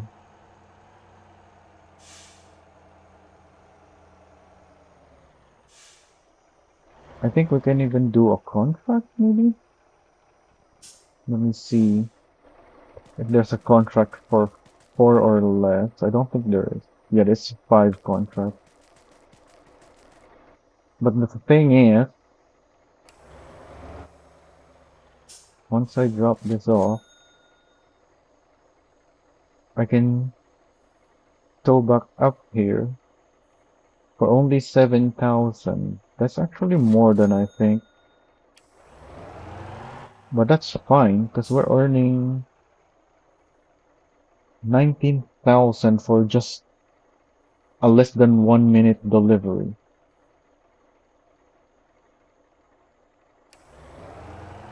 And that's not even with a contract.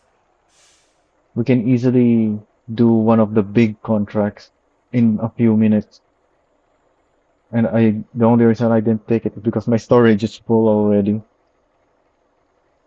I think at some point I had a company truck delivering logs from here to here. That's why I'm full of logs already. And that's it.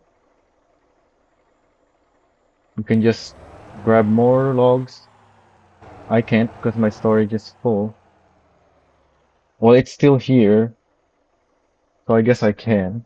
But next time it will expire and not be available anymore.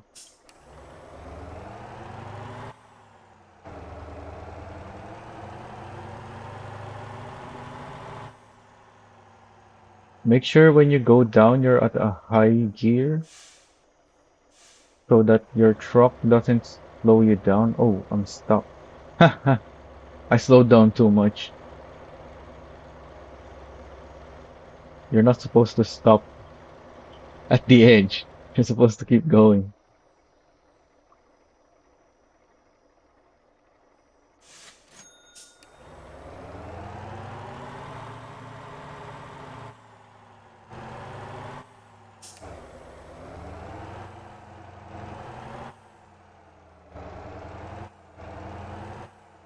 So this is very heavy logs, I think. That's part of the problem. I'm really struggling to turn here. Unless this Jamusi has a different setup that I'm thinking of.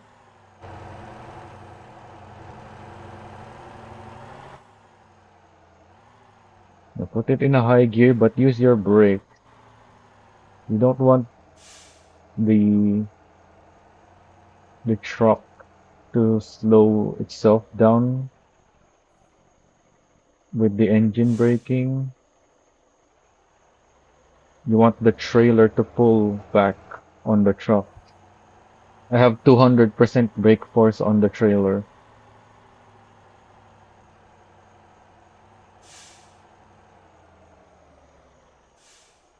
to give you the stability you need to drive down there properly.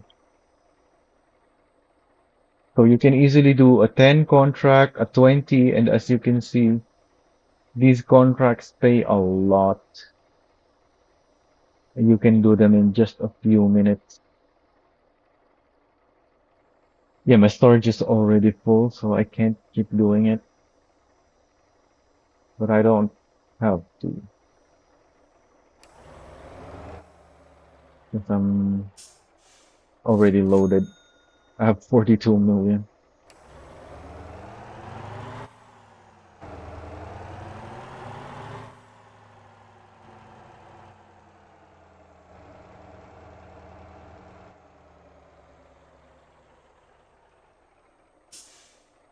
Can I still? Yeah, I still can. I can't even tow here, even though I'm right here.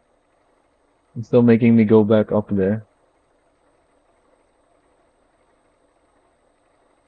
In fact, that's the reason I found out about this trick. When I sent my truck down there, I flipped over and I had to use the tow service. Also, this is heavily damaged, so I'm not respawning.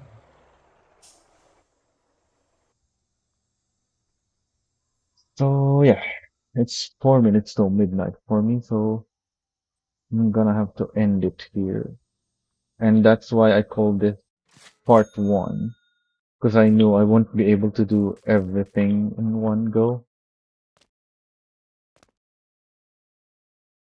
It is Friday for me tomorrow though.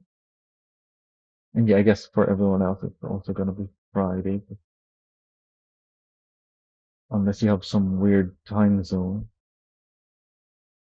Uh,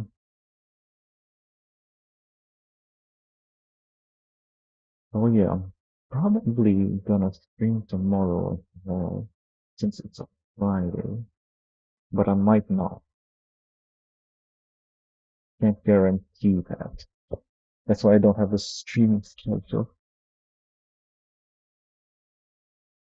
In fact, my voice was feeling pretty bad earlier when I started streaming. Somehow it got better.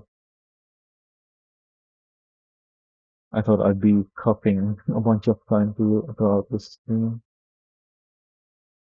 Oh yeah, I wanted to do some property stuff, like buy this and such. But yeah, there's still a lot of off-roading things to do. The first thing I tried didn't even work.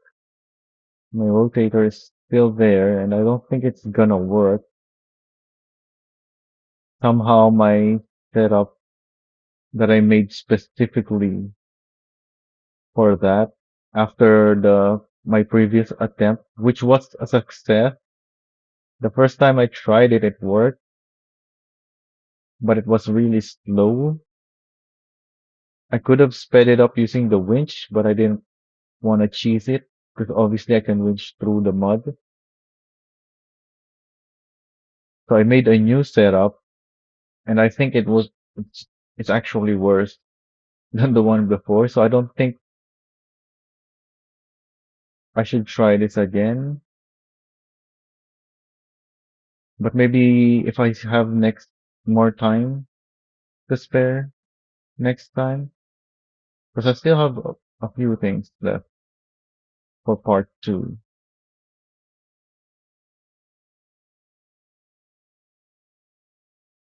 But I might not even, if I do stream tomorrow, I might not even stream this game.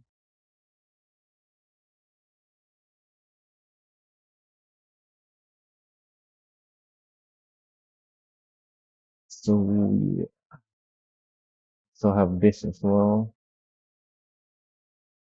I'm probably gonna stream this game though tomorrow. Yeah, there's a pretty good chance that I will. Oh, I should check my production before I go. Um, so how did my trucks do? We have 5 teras now, so we were able to produce 3 of them.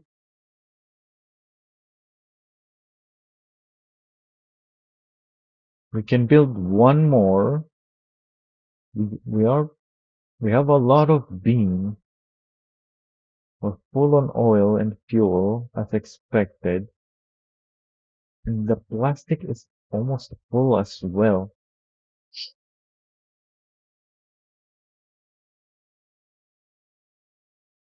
Once the beams are stacked, it's gonna start delivering a lot more coil. 'Cause that's one truck delivering both coil and beam. And it just depends on which one is available. And it is picking up beams first, which is why there's more beam. And because it can fit more beams per trip than coil. For some reason, company trucks are able to pick up coil, even though that's supposedly a manually loaded cargo. But they only put one, no matter the cargo space. Because I have a flanker trailer on my Atlas van, and it only put one on the flanker last time. Although it had beams already inside of the dry van. So it probably would have picked up 2 coils, one in the van and one in the trailer. But yeah, the trailer has so much space in it that it didn't use when I tested it. Just put one coil at the very front of the trailer too. It didn't put it in the middle. So the dolly was carrying all the weight. The trailer was the two axles of the trailer was lifted off the ground. It's just the one front axle of the trailer that has the weight and the dolly because the coil is way too far at the front of it. Like it was as far forward as you can. I don't even know if I can load the coil that far forward with the Vulcan. But it's probably gonna get pushed away from the wall at the front of the trailer before I can strap it down. Regardless, so that's all good. The container is the slowest one, but I do have a solution for that. Also, what's this? Something's driving in my Atlas. Oh, it's stuck. Speaking of, let's see if it has the coil. What are you carrying? Wait, it's empty. Maybe it already dropped off the content? Where is it? Yeah, it's going back already to the mill. It dropped off its content before it drove in, so I didn't get to see. Or did I? Because I've been here. We saw that there was 3 coils and 7 beams. It dropped off 1 coil.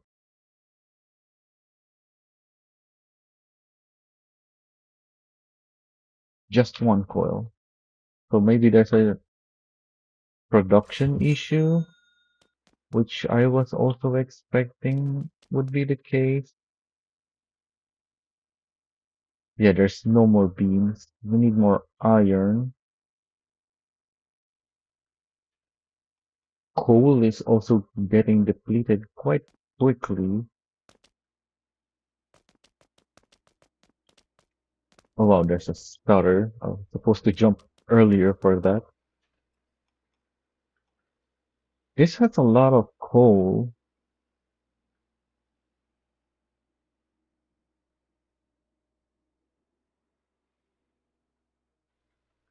Hmm. Wait, what? It's driving all the way out here? Not even turning around there?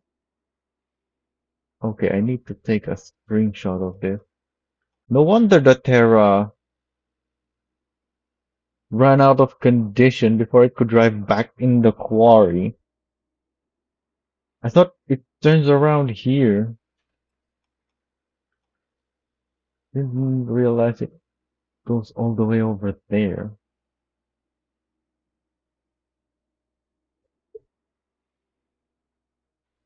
So this thing, I can add containers for this.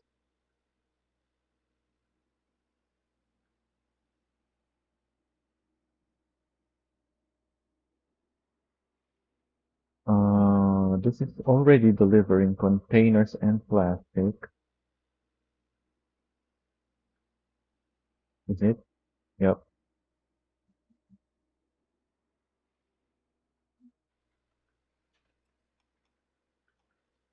Actually, I can optimize this because there's a container pickup here.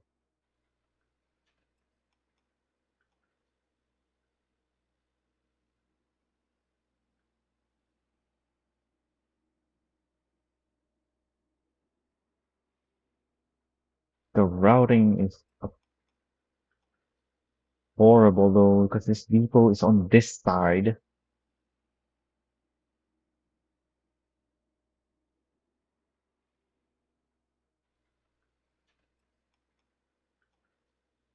Yeah, I guess that's why I made it go here, huh?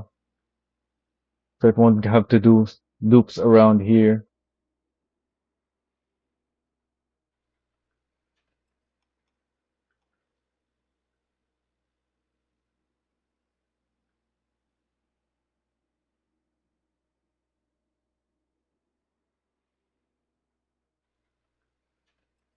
But maybe it's so faster.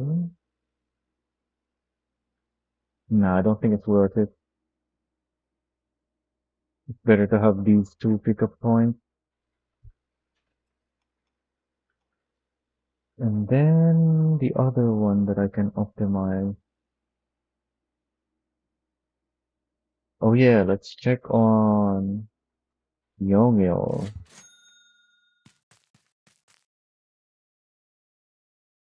Yeah, it's full of fuel now.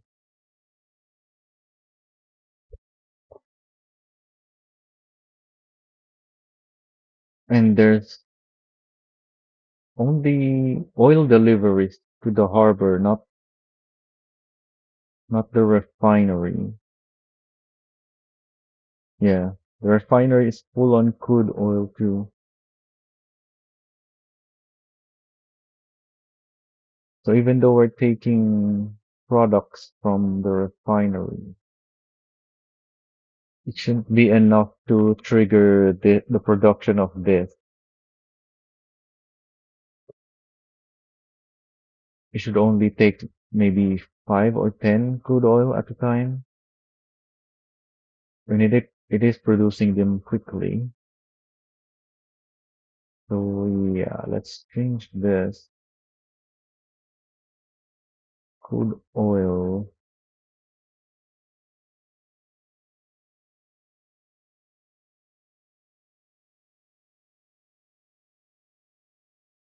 It's now going to be oil. It is still transferring crude oil, but that's not really the main thing now. The main thing is oil and fuel. So this is still where it starts, because the refinery, which it's taking from, requires crude oil. So it goes there, two, three, four. Actually, yeah, it needs to drop off first. Otherwise, it won't be able to pick up. And then,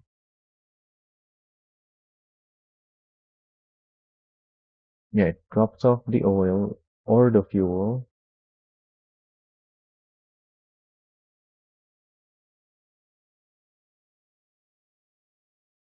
And then it drops off more oil.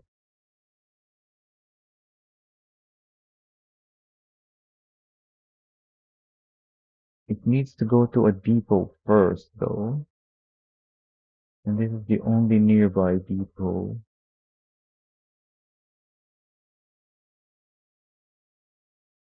So, wait, what? Didn't add the thing.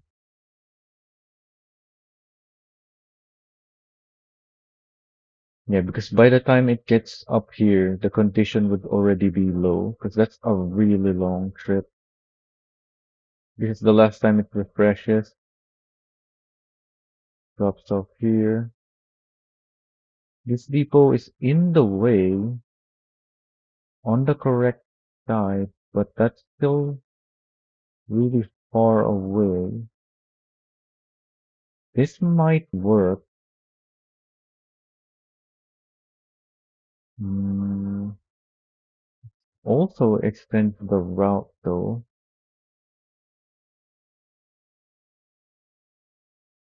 Yeah, let's try that. Oh yeah, and it's on this side. I have to turn around. Just fine. And then it can go pick up container and drop the oil off. Wait, that's the wrong side of the road. So it should drop the oil off first, which is more optimal anyway. Drop the oil first before picking up container. So where is it? Oh, perfect. It's there. Where is it going though? I thought it headed here. Why is it? Oh, it came from here and yeah. But it should have turned left. Also, my Hana is there apparently. I just left it there. Anyway, I'm gonna spawn it here.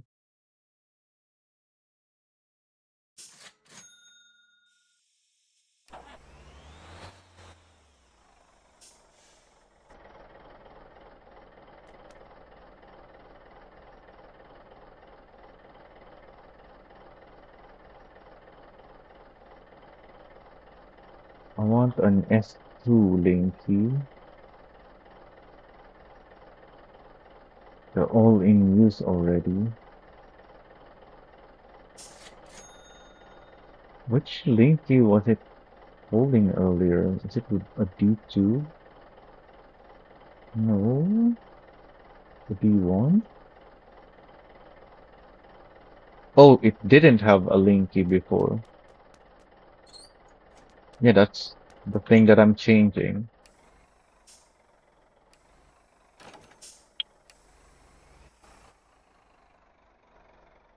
It was just the tanker before. Didn't have a trailer behind it. So now I want a container trailer on it, which is called a quattro.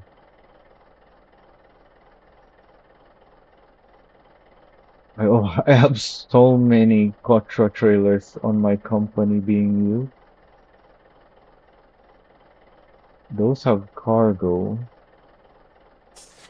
Thankfully, I have one more.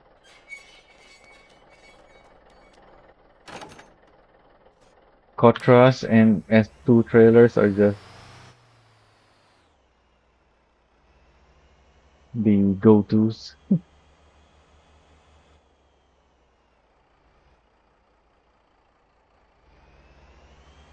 Why am I driving this? I could have just let it do the pickup itself.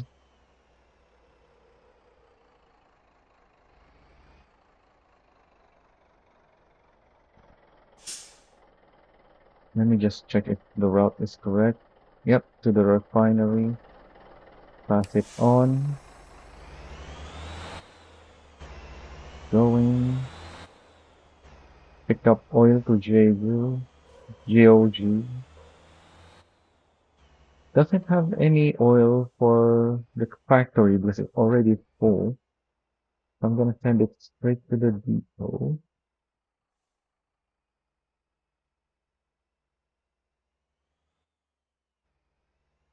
Have a look at GOG.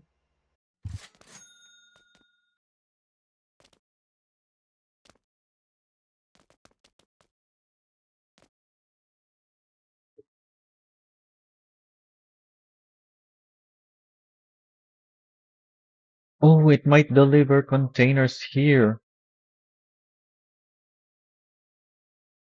because I haven't filled it up.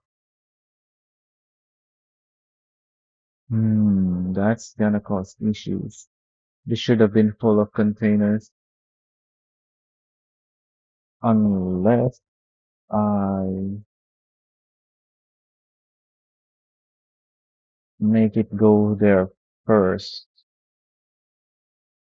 So if it picks up a container there, it delivers it right away.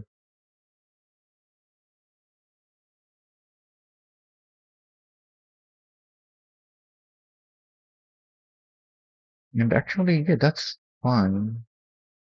I changed the order because I was thinking the truck's going here and then it will continue there, but that's the wrong side of the road. But they don't. They go in here and it can be on the right side of the road there.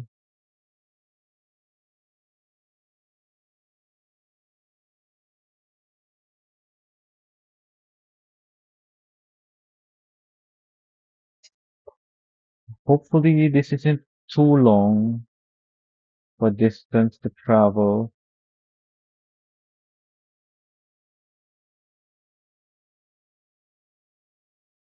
Oh, I need another depot on the way down for these. Well,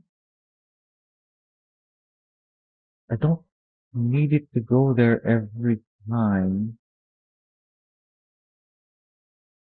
but I do want it to go there every time. So I guess it's gonna use this depot again on its way down. Because this depot apparently requires your truck to be on this side of the road. They don't drive in this road. At least that's what happened last time when I had a truck assigned to that depot. Let me actually check my other truck route. This one uses this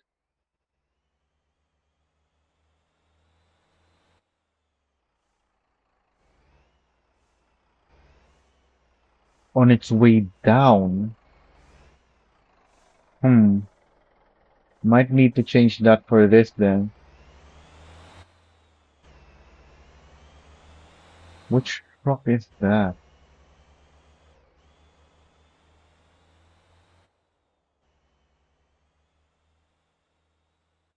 Oh, I think it takes a U-turn here. But then, hmm, maybe they can use it from the other side. It just so happened that my truck was on this side when it used it.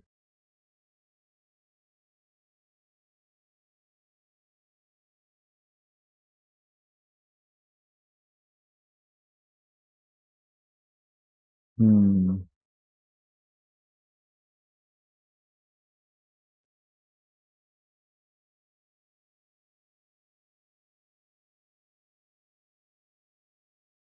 that's probably enough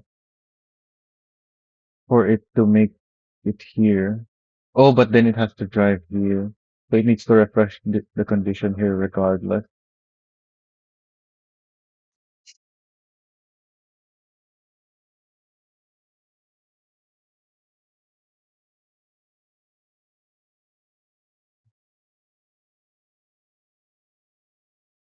This one is the correct side of the road.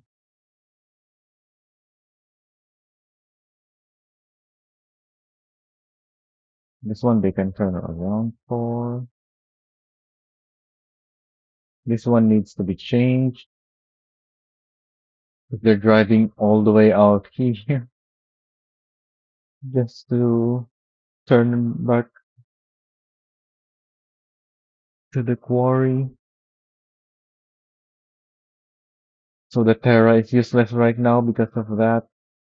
If you want a Terra to do quarry work for you have to manually maintain it. You can't use a depot for it because of the placement of the property there.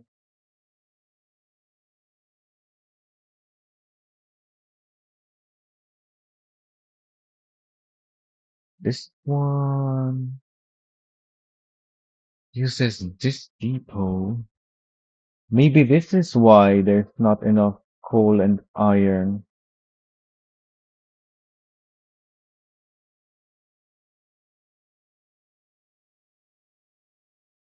Is it able to make it there before running out of condition? I would have seen it unless I was I didn't check when it showed up. I have to keep an eye on this.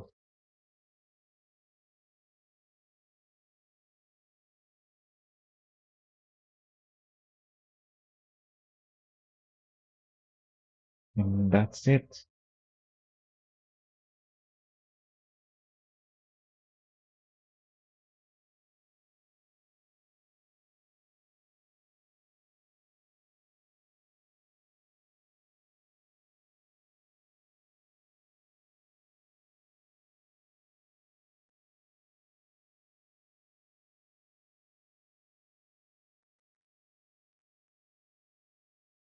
What's the difference between these two?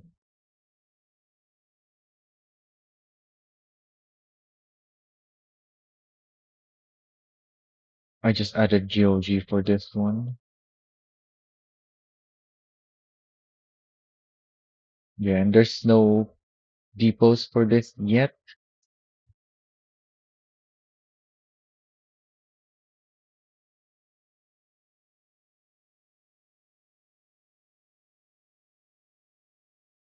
Not that it matters.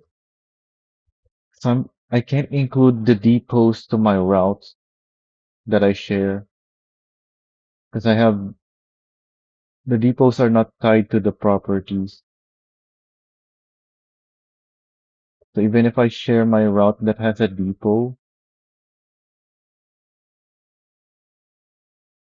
and someone with a depot on the same property downloads that route, it's not gonna have the depot there in their route. It's gonna be invalid because they don't have the exact same depot as me. And the chances of people having the exact same depot, even if you try to build it on the exact same spot, is really low because every tiny angle variation of your camera when you place it down and the smallest movement of where you place it down by the decimal is gonna not gonna be the same. The only way you're gonna have the exact same depots is if you copied my world. And that's only gonna work if you have the same character save number. You can't use a different character number world.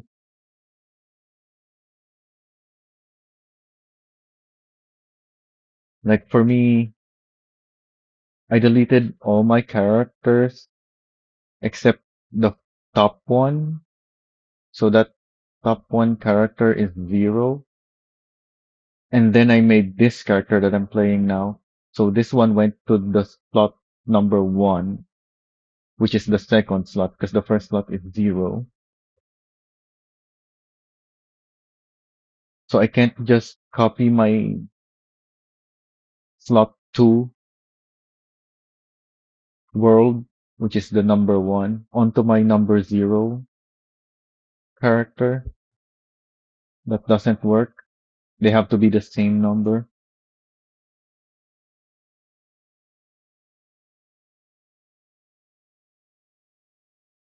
So, let's see. I'm not using this.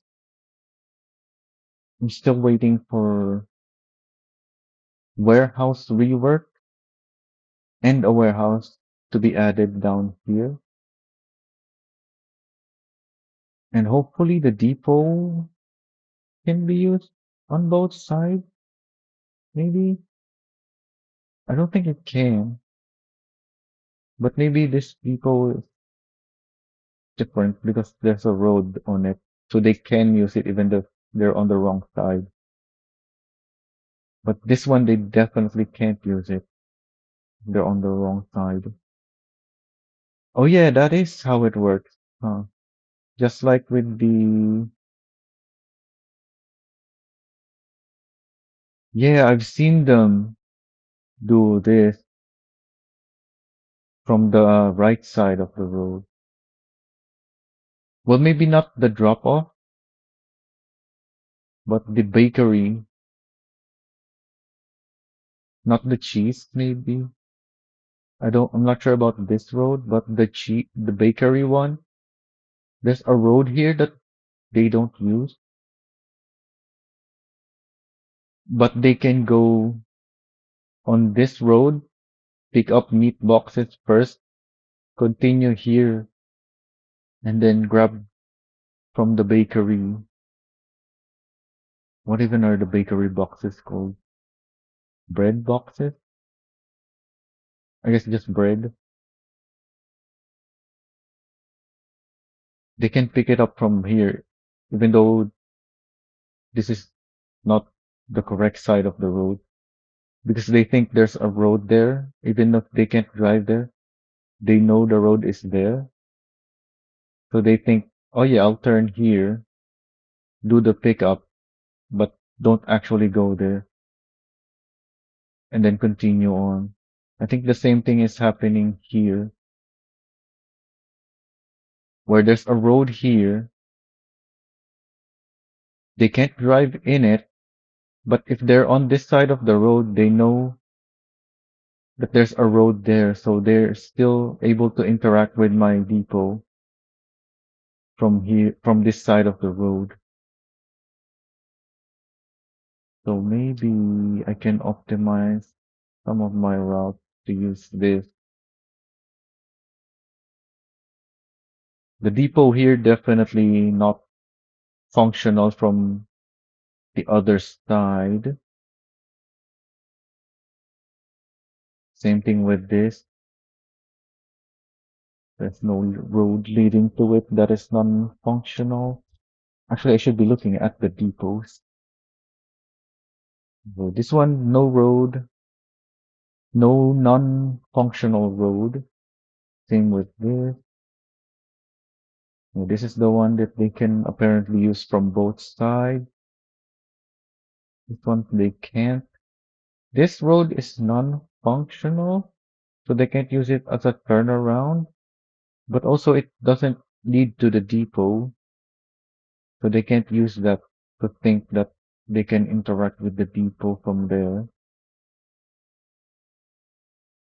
Yeah, these are all one side of the road depots. They can't use it from both sides. This is the only one. Unless there's more properties spaces that I can put a depot in that I just haven't built a depot on. This one, nope, that's one side only.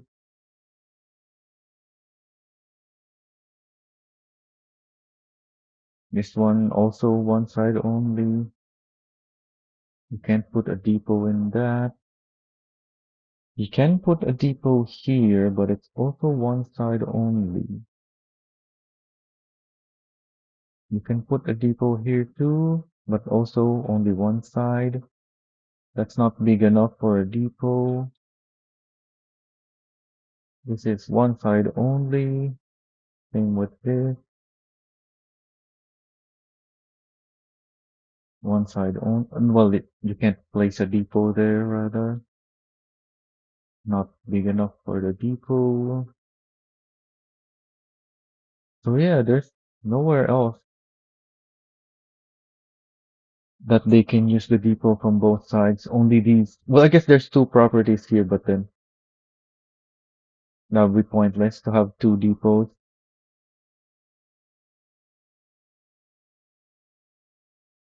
Well, I don't know yet. I actually wanted to place four of the small depots here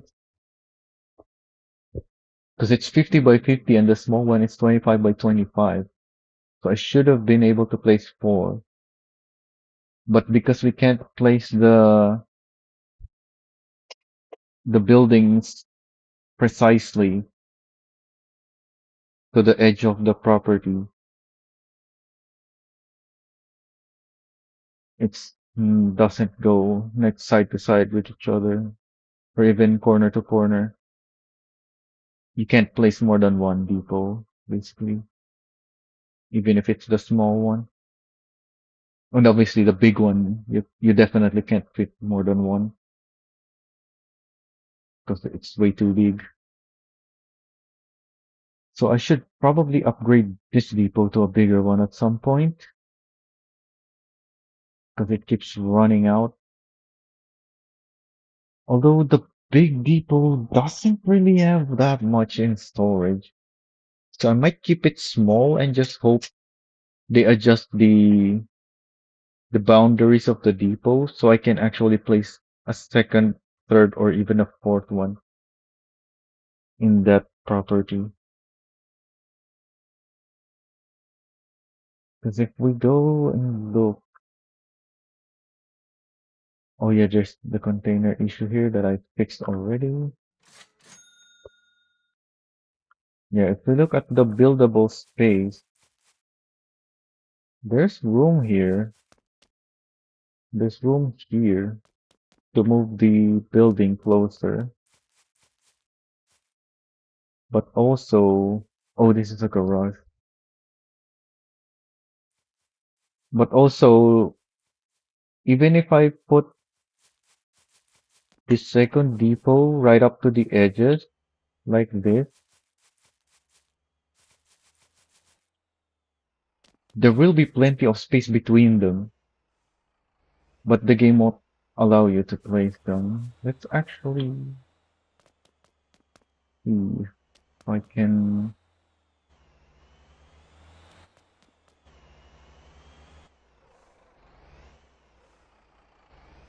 Where's my blueprint Tanko?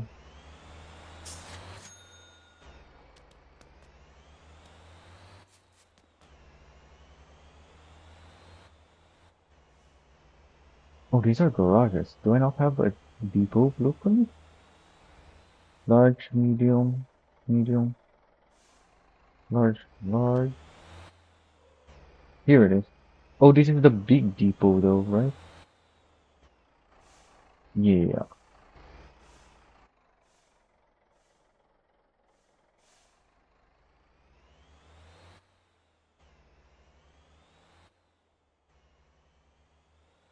I guess you can go there. I mean, yeah, that's where I placed it for a reason. I don't really want these garages anymore. Cause they're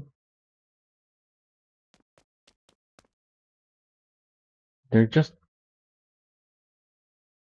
boring versions of the depots. Well, I guess they're free. They don't have running costs unlike the depots. But also, the only place I built it was here. Yeah, I don't think I have any large garages built anywhere anymore. I guess I can build one there across my depot.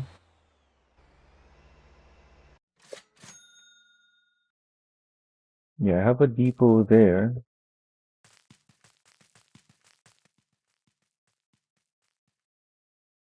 so I can have a garage on this other one.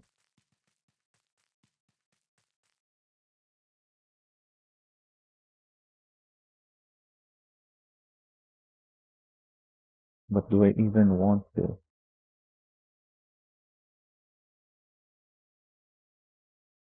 Because to me, the houses are much more interesting.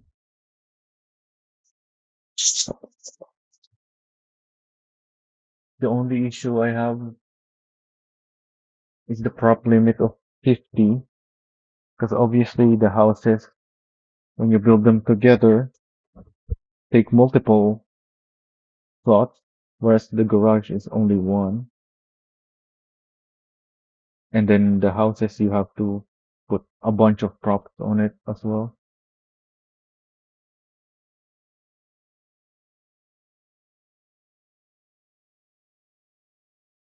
Yeah, I don't want this, especially because you don't have back door for the garage area. In fact, there's no back or side doors. There's only the two doors at the front, one for the vehicles and one for the one small door for people. This is a very uninteresting structure. And unlike the depot, it's useless. The depot has at least has a function.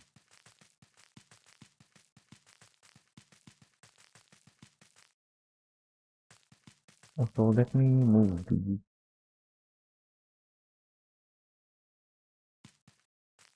Oh, I have the slot. Yeah, I'm holding medium spaces already.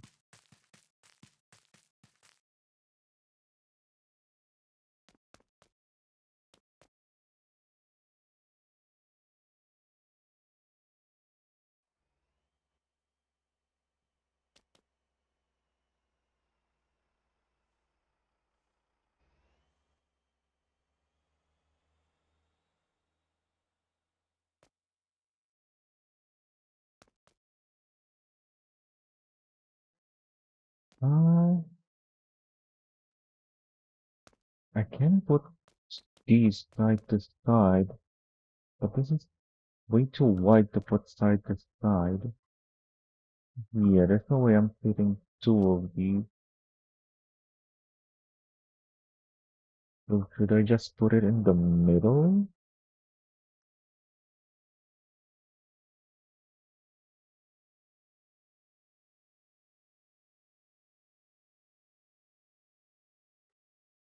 Actually, no, because I don't wanna conflict with my space back there. So I'm gonna put one here, about, oh, two, rather, not just one. So one there,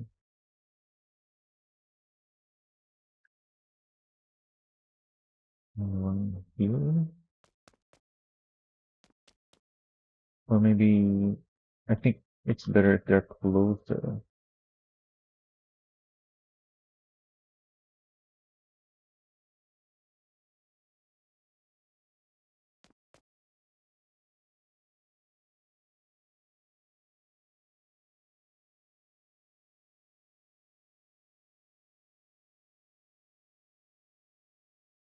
Yeah, I think I like that better.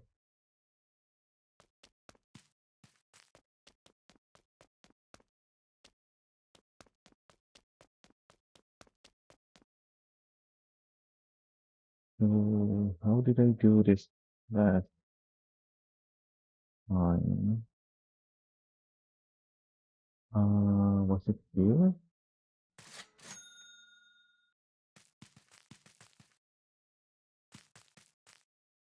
Oh, there's nothing here. This one.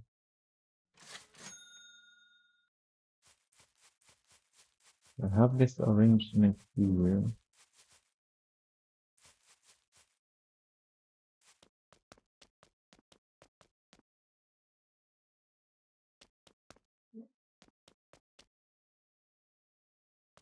Oh yeah, I did it mixed.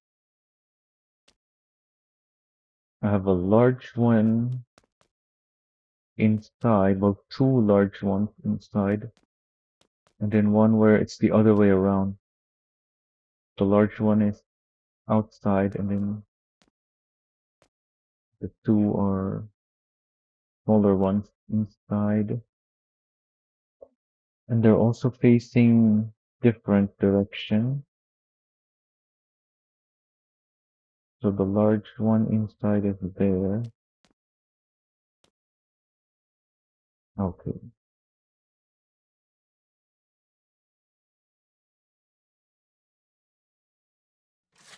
Um,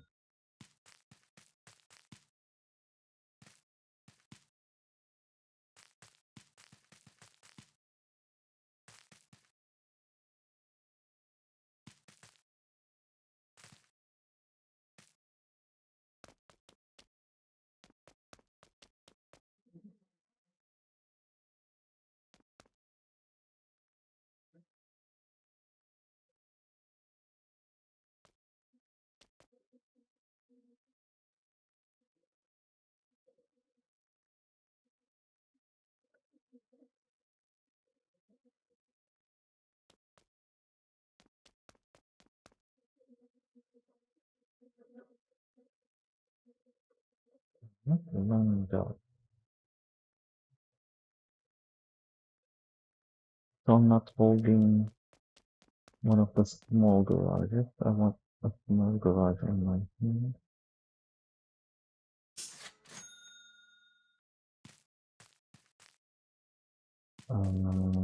Here. I only have one left.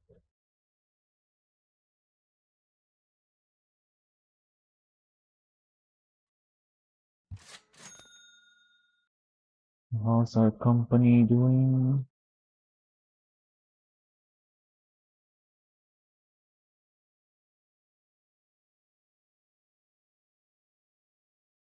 Looking good. Yeah, at least the dumpy only takes a small amount to go here, and it will take another small amount to go back. It will use twice as much condition once it's here though, but at least it can do work there. And I think it's able to do two trips before running out. Whereas the Terra, it has to stay in here. If you make it go to the depot, it refreshes itself on the depot, but then by the time it makes it back around, the condition is already depleted because it's condition usage on the road is like triple.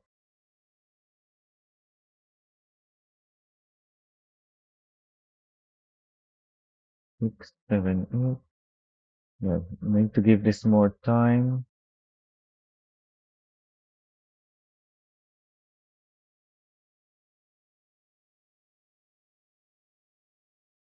Yeah, looks like this thing is able to make it just fine.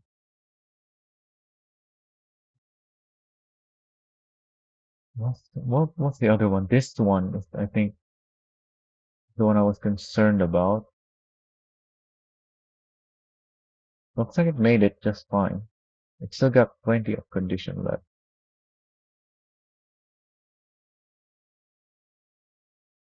So yeah, I think this is the only one I need to check now.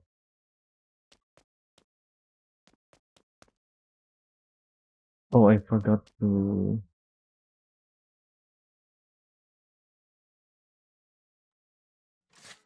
put something in here. So I at least have some space. That's the drone.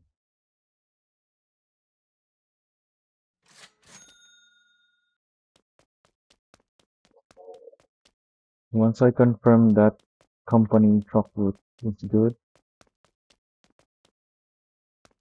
then I'm done for the day.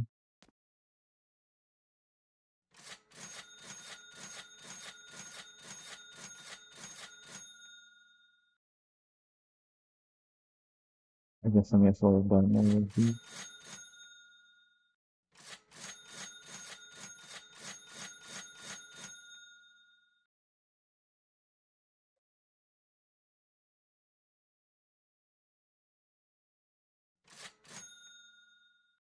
So hard to click fast travel on this property. The icons are so close to each other because they made it so that the icon is where the mailbox is at instead of in the middle of the property.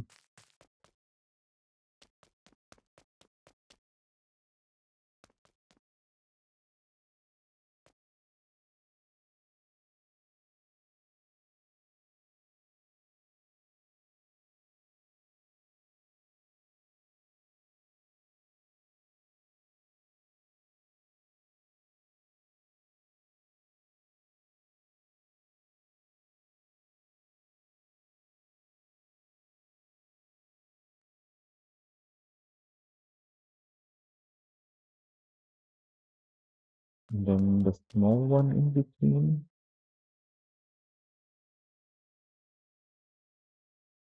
and then a medium one at the end.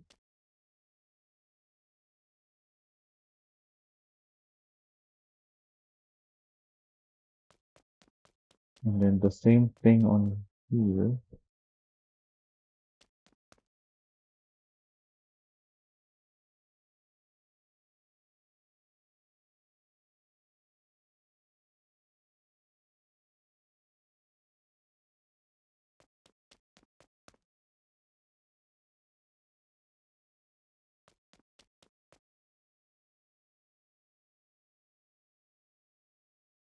And then the other way around here.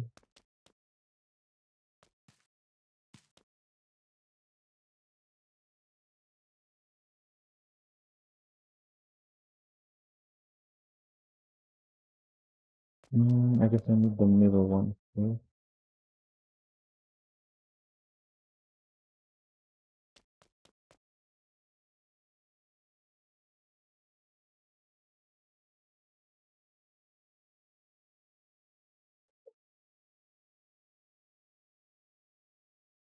Is that how I did it? I have to go check the other one again.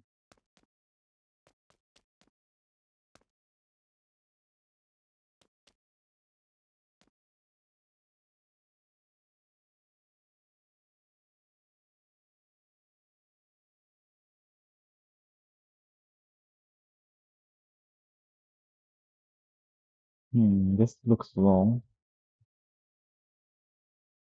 Uh, it's this one. How did I do it?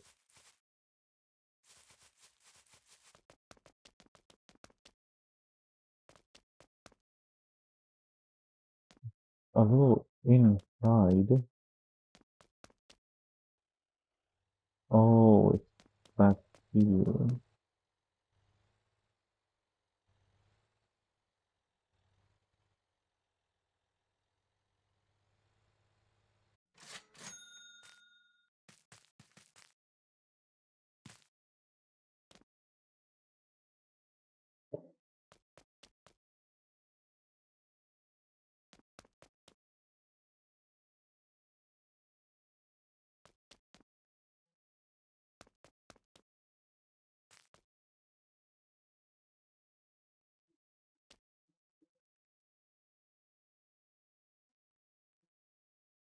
I don't think I'm lined up.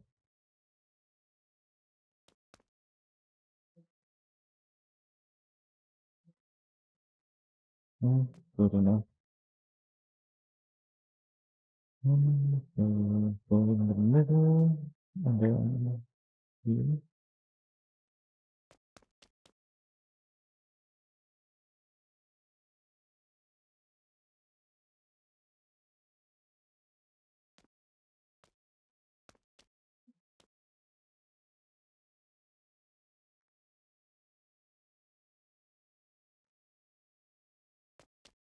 It's still much further though,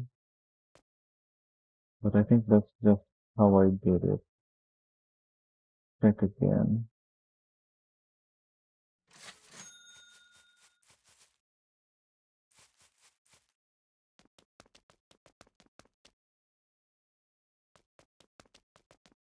Yeah,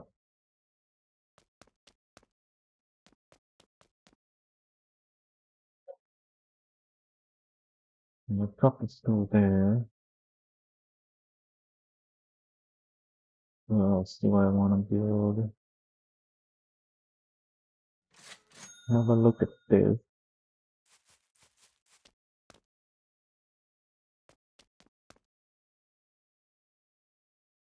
Two mediums and a small one.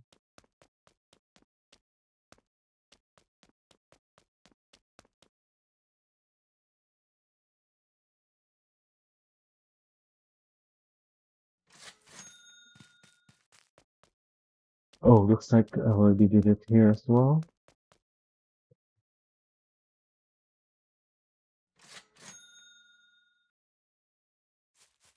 And here, not remember doing this, but that's good. So that's all my depots in this place. Voila, here.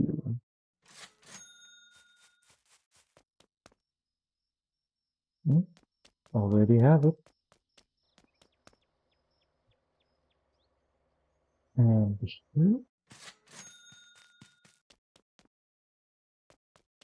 already made it. Well,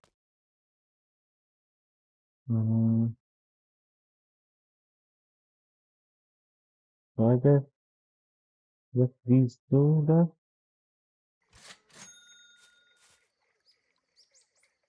Oh, I still have all of these here.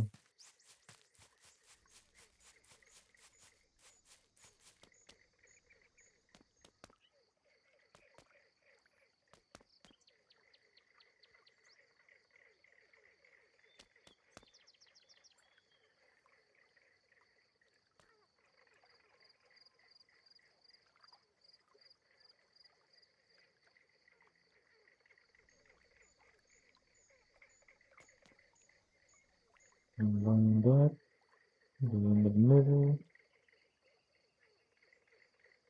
and then go up.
the last one.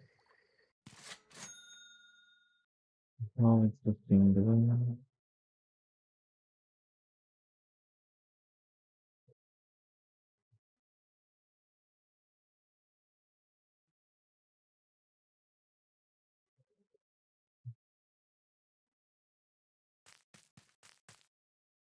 Oh yeah, I placed this one pretty far away.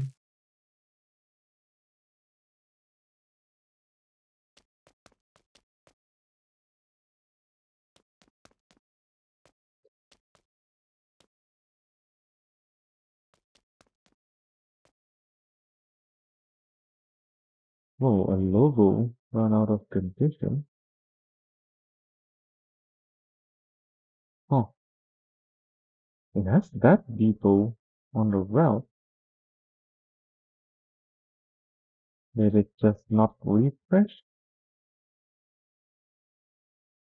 Oh, it's not enough.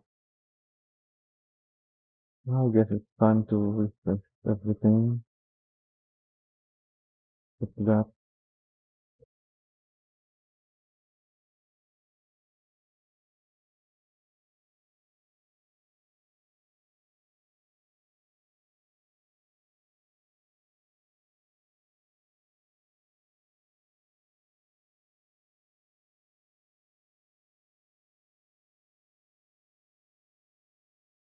No, it just started for a little bit.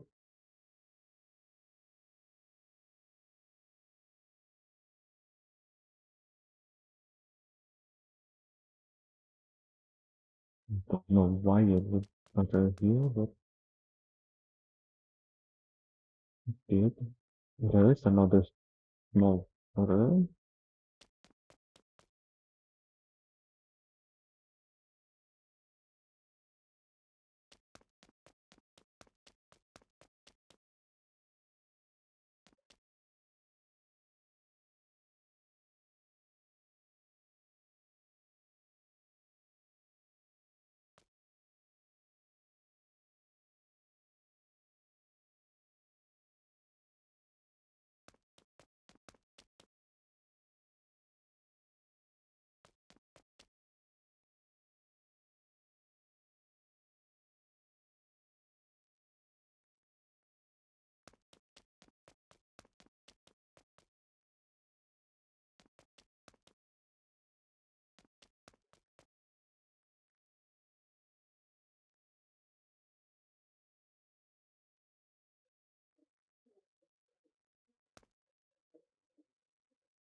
I can't tell if I'm lined up or not.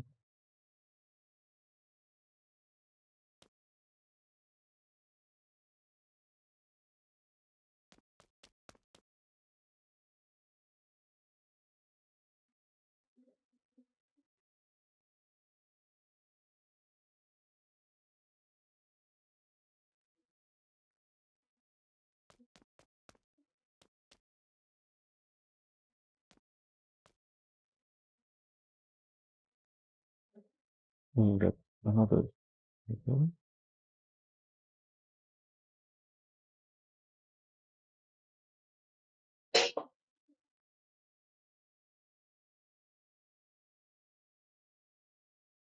Speaking of, do we still get the low FPS thing when we're tuning our when we're making decals?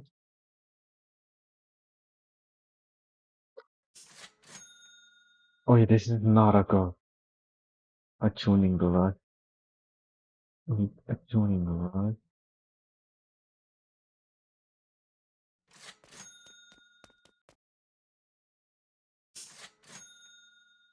So there used to be there is still very low FPS, but that's not fixed by the new engine.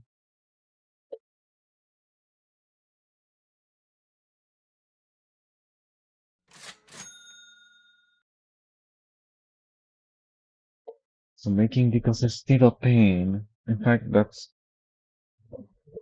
part of the reason why I haven't really made any new designs for a while. The only design I've made are variation of my existing designs, like this and my other rotator,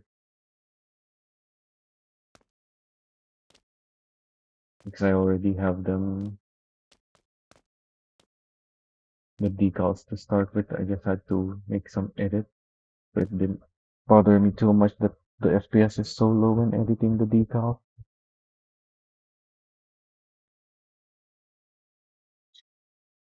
Now that I said that, I might bring the other game instead tomorrow after all, because the decal system is so broken. I was hoping to save that for when I've made some designs, but I can't make the designs anyway because of the low FPS, then I should just go ahead and do it while it's still relevant.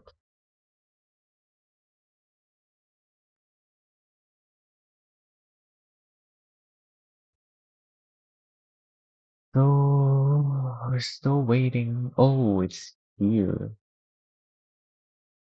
We're not gonna have to wait for very long. So yeah, that's good. It's able to make it over there with plenty of condition.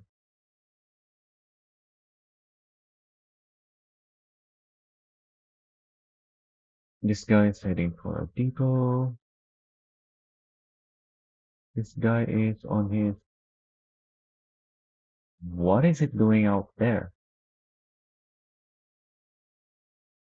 Oh, because it didn't take a U-turn here. But then, why didn't it go down here? Why did it continue? No, it was definitely shorter route than not there. Let's check the route editor. Yeah, even this one says to go there and go down, but for some reason it went around here instead.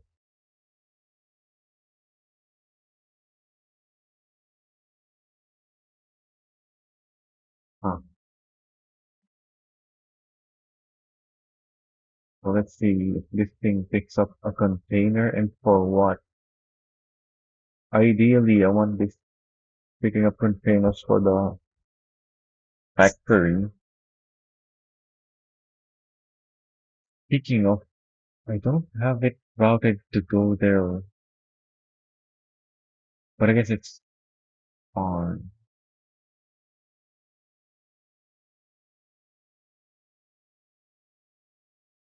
Yeah, because after here, oh, after going here, gonna go to the depot and then the drilling. So if it has containers for here, it's gonna skip that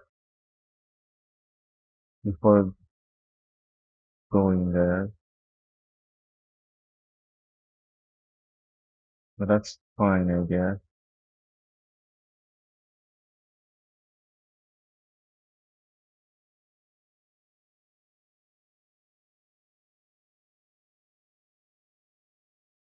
Didn't pick up any container. Does it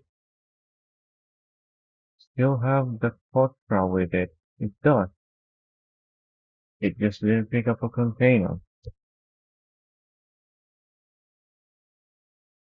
Even though it could have picked up container. Oh, it's the oil drop. I don't have to worry about the conflict. I don't have this. But I would be fine with the conflict. Because that will help with the supply. So go back there. Try again. Maybe it might pick up a container for the factory too.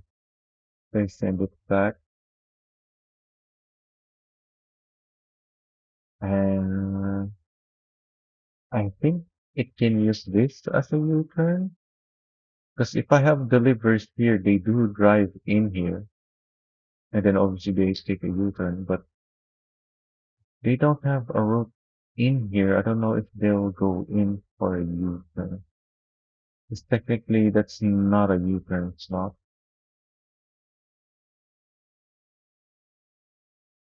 So I don't know what route this thing is planning to go.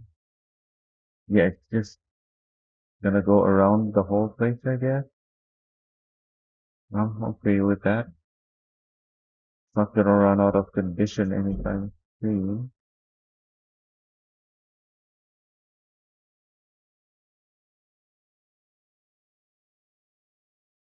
Yeah, this thing is not even carrying anything because there's no coils or beam.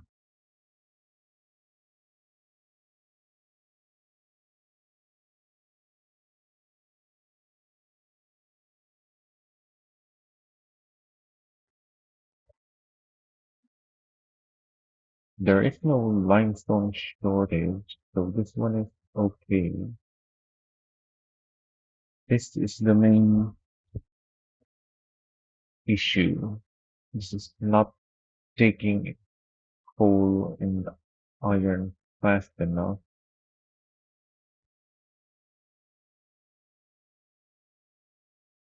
But maybe that's just because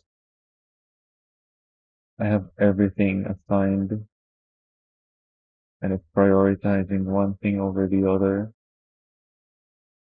So at some point, one of those priorities are gonna be fully stopped. And that's when this will be taking from. So, yeah, right now it's a mess, but it'll get sorted out eventually.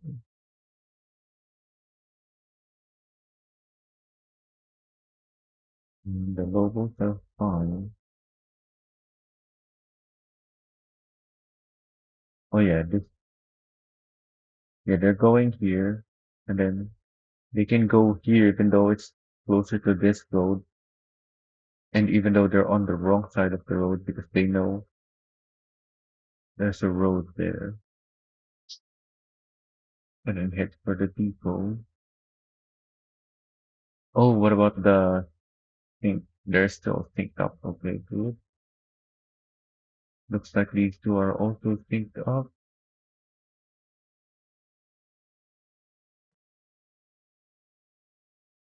This thing is still in full condition. Then 4, 5, 6, 7 goes to the depot, even though it still has a lot of condition. Because if it doesn't, it can't make it back to the ranch. Not consistently anyway. I think it was able to sometimes, but other times it was not.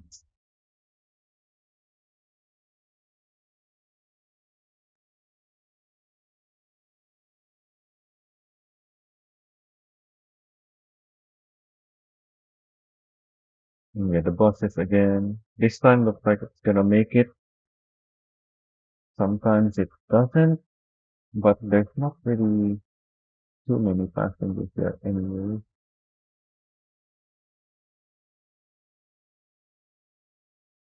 And then here,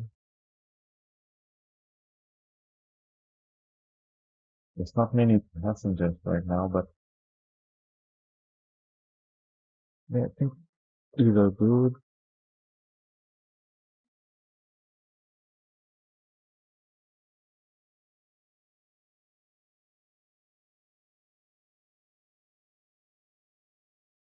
Yeah, the more I think about things, the more I'm thinking I should stream this game tomorrow. And the more likely I will stream the other game.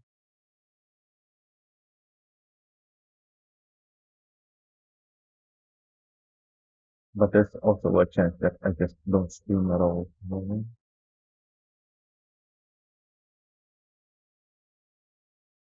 Yeah, I think everything's good now. Where's my truck? It's still on its way here. Let's see if this picks up a container at least.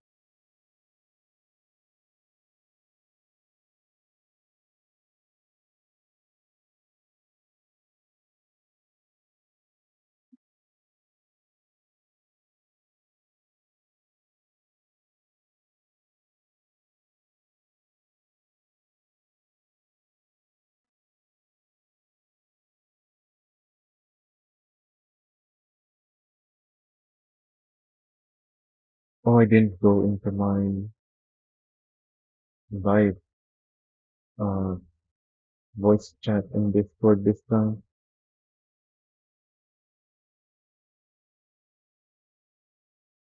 There's only ever one time someone joined me in my Discord voice chat while I'm live, but I had to mute them because they were just making a bunch of noises.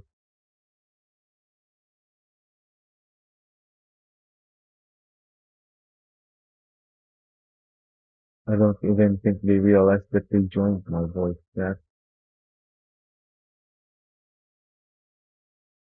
or what the point of that voice channel was.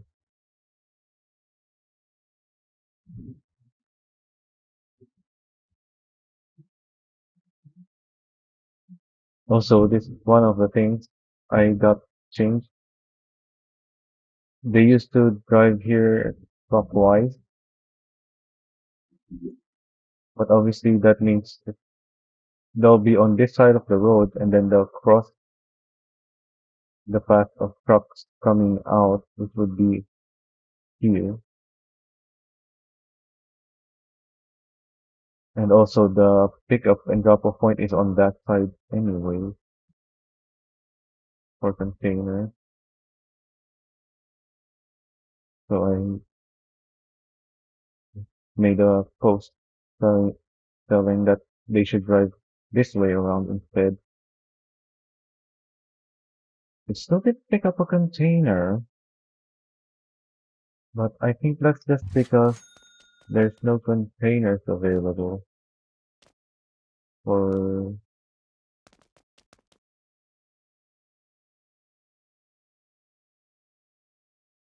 yeah, there's nothing for GOG plastic. There is one for the Terra factory, but maybe just this came up just now. This might be a new thing that just popped up. I have to keep an eye on that because maybe it's not actually using the container trailer.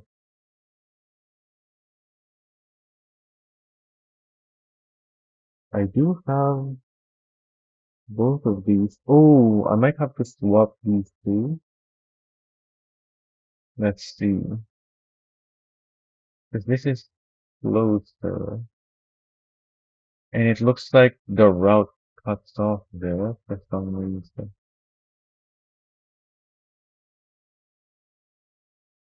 That doesn't make sense though. Why is the route like that?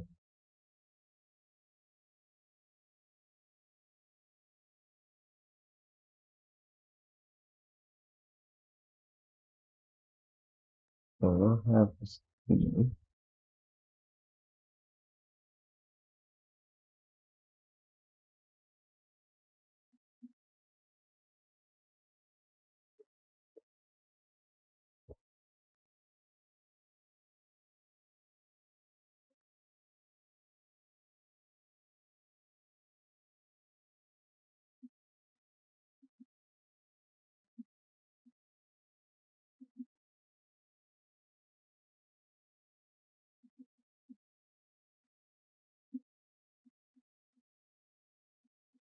Oh, since this thing is driving out, maybe I can assign it for limestone here. That will eat up its condition though if it's driving out with limestone.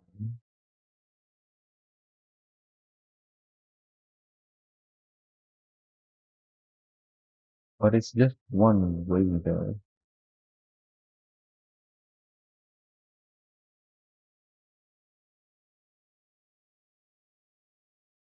And it is on the road, so it shouldn't take too much more extra condition. Yeah, let's try that.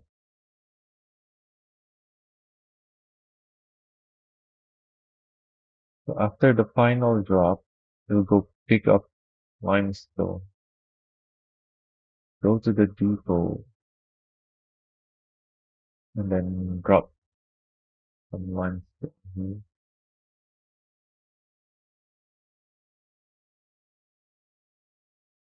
There's quicklime pallets now.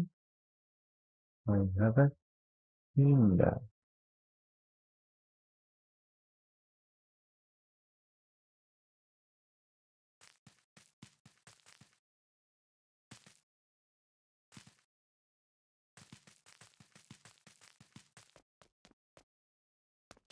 So this building makes more sense now.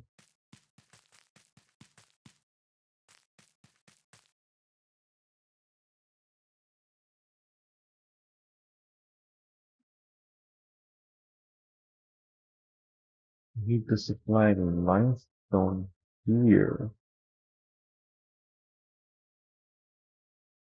So I guess I should do that as well. I don't know how they go do the drop off though. That's probably the first thing they'll do. Drive around here. They don't use this road apparently.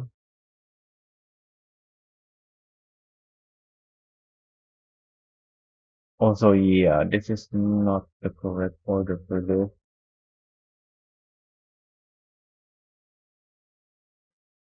So it should be like that. If it's coming from here.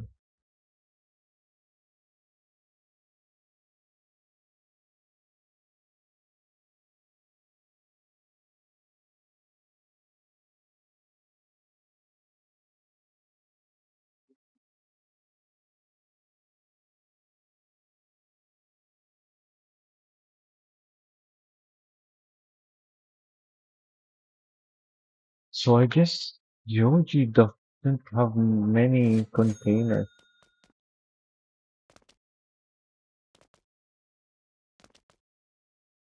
Capacity for containers. I think 40 is the limit here. That's quite low compared to other places. The others have like 100, 200. But there's no container deliveries that's coming up for jewelry. And it's only on 40.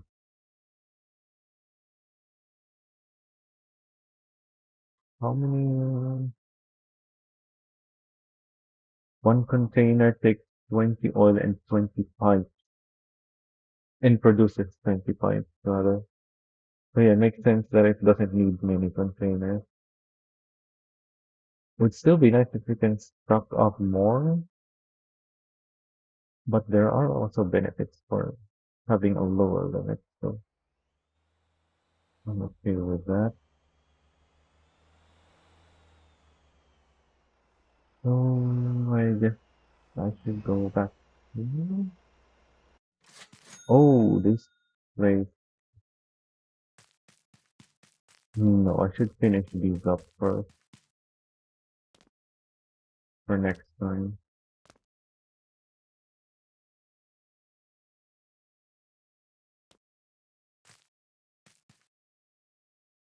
Actually, I should clean up the vehicles that I left that needs repair.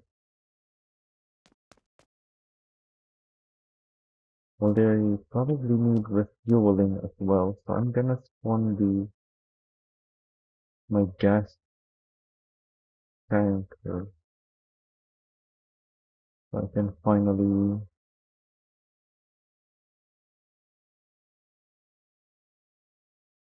Where is it? This is. Huh?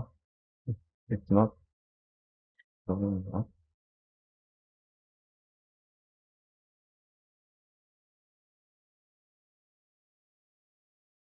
What? Where's my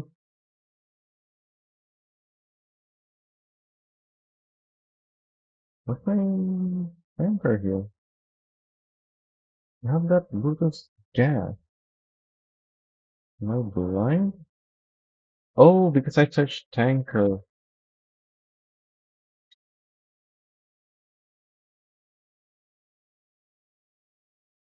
Yeah, these are just called tankers, and then I call this gas, diesel.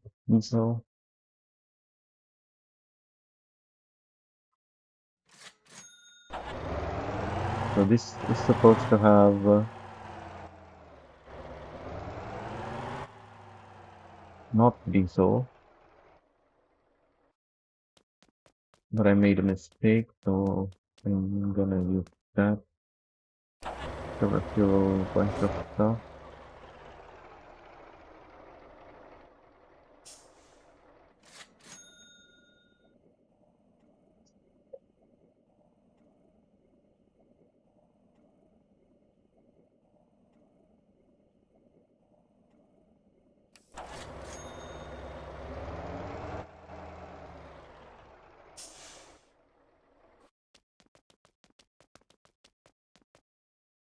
Move this to the other side.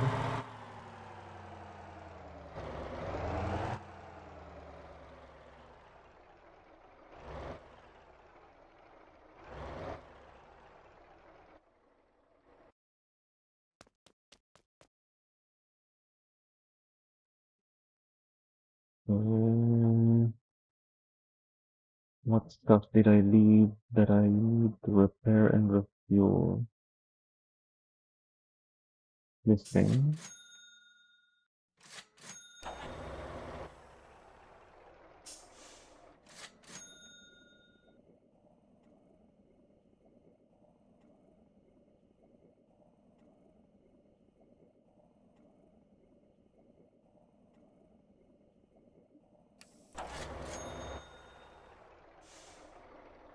What else?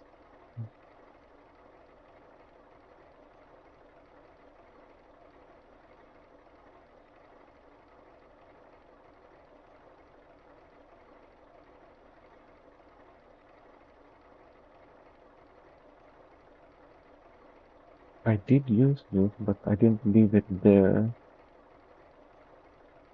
for repair and refuel.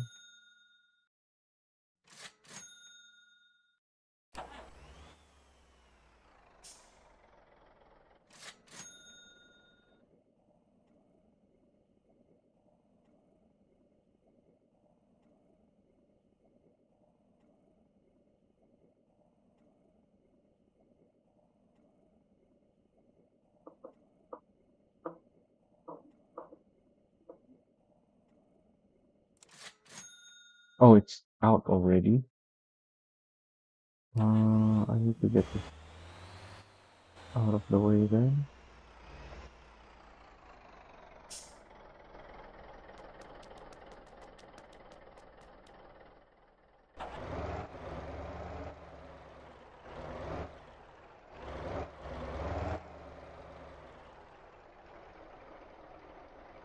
Let me get another. Let me check my other Bluetooth. Why is it there? Oh, because I placed it there.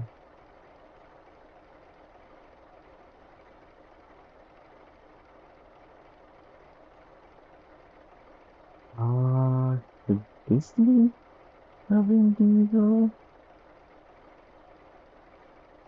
I guess that's why I renamed it like that.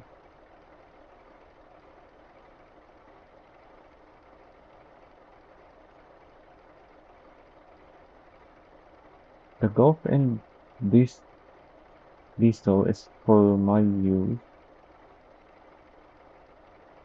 These are for refueling. So this is not supposed to have fuel either. No.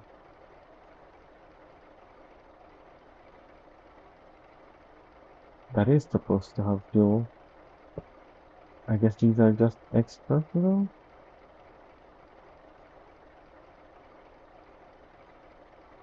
That one doesn't even have a livery.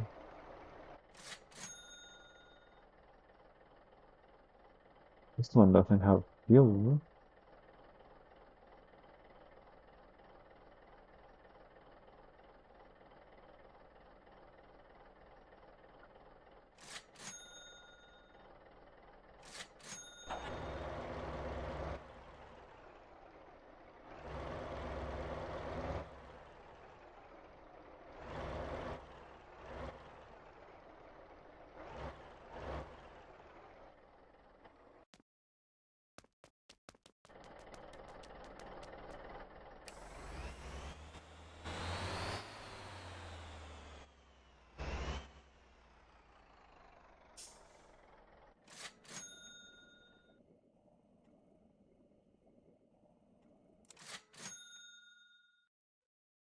Okay, what else do I use? Repair and the fuel. That's not used yet.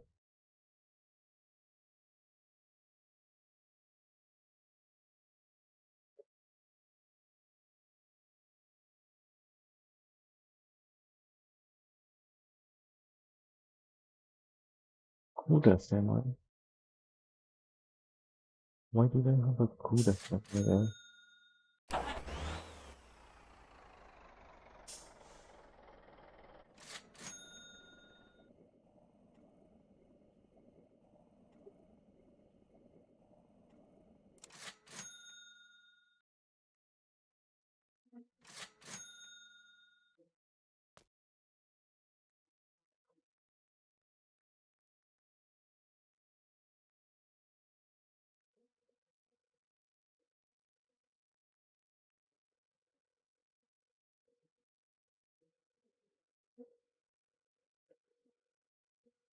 One just needs repair.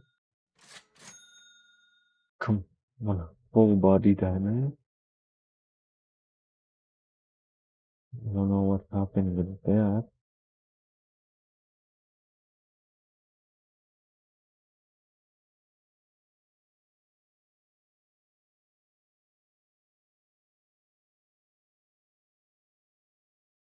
Right repairing the fuel?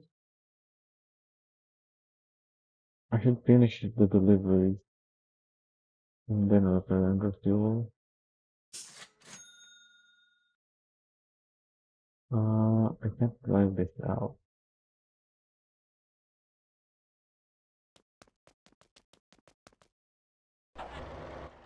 I'm gonna have to reposition this.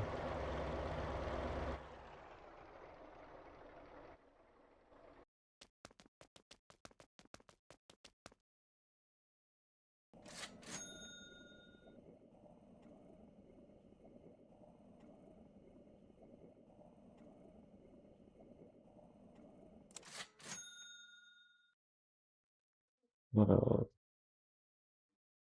Another Mixi. This one still has full fuel? Not quite.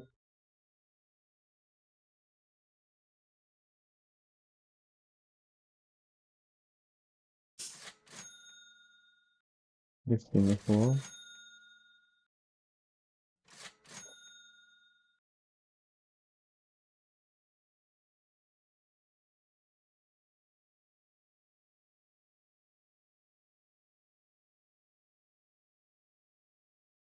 Oh yeah, left that there.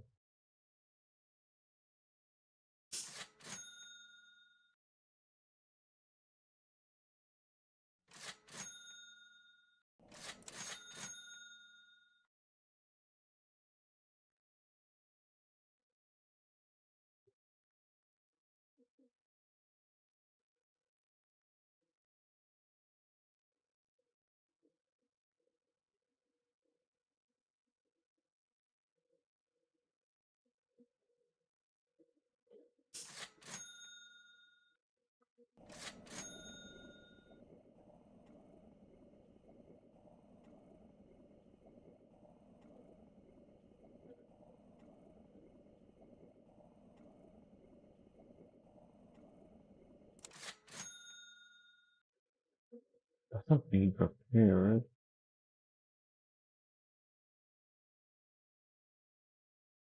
Oh, I a little too far down. But may as well have a look.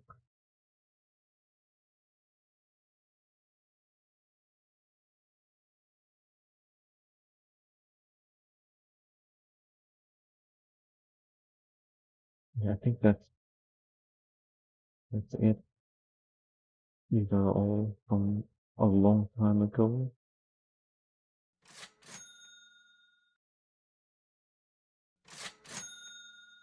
This doesn't even take diesel, and there's still a lot of fuel in this thing.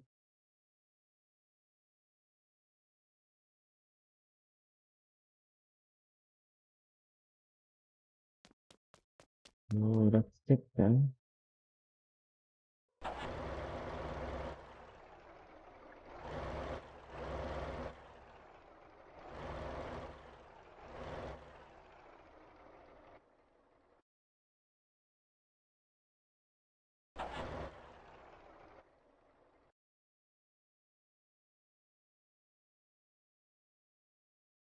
Okay, that's it for today. I'm just gonna go here.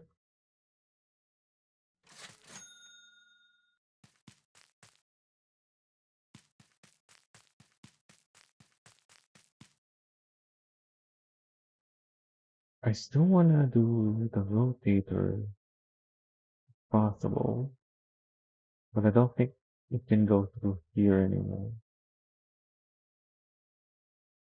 So what I'm gonna do is just spawn it here.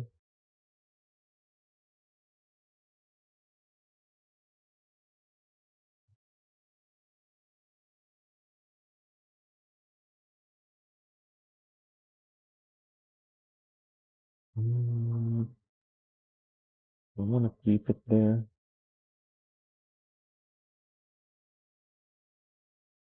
I still have the other cars there too, that I should probably despawn.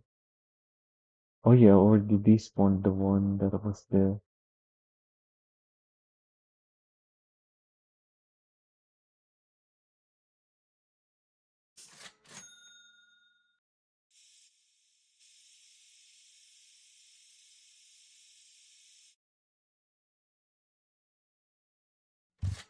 I don't think these need repair and refuel. There's probably somebody damaged from sleeping these massive, what are those called? Whatever those are. But that's it. I don't mind the front brakes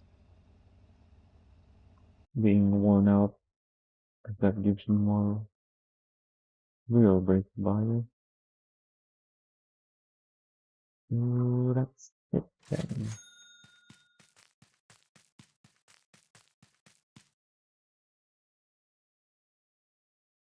I'm not forgetting anything, am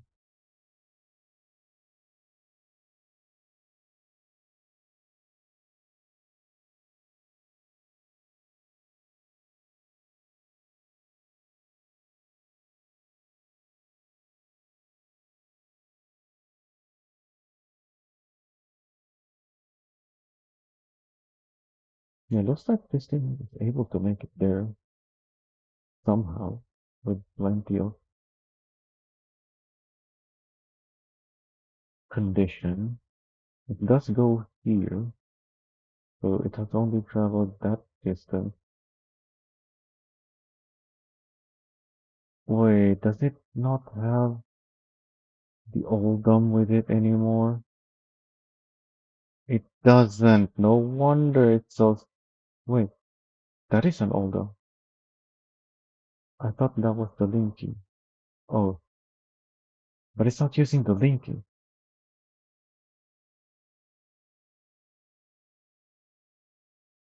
So that's the problem.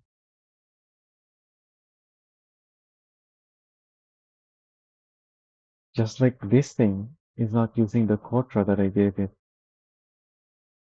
even though it's driving around with a quadra.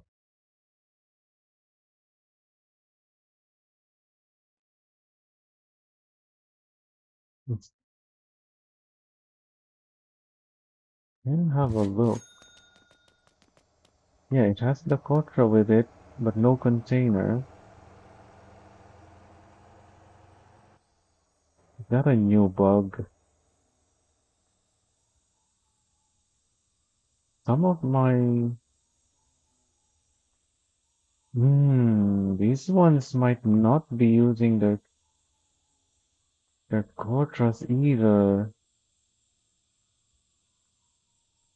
That's a problem. I need these to use their trailer. Oh, it does have something on the trailer.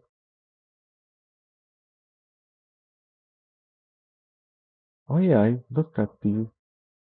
But maybe the new ones don't use the trailer?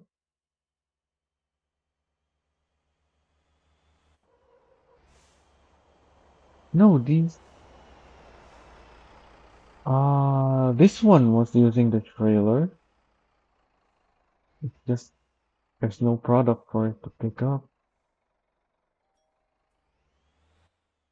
Maybe because I just added the stuff later.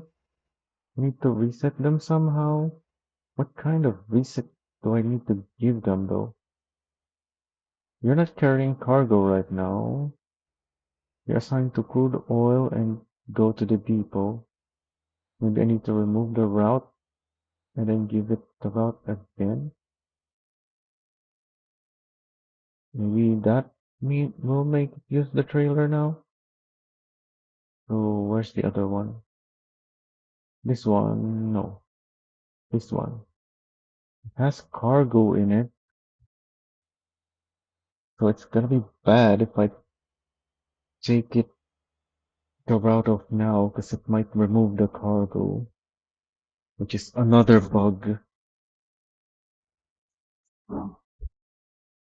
That's not supposed to happen anymore, but it does.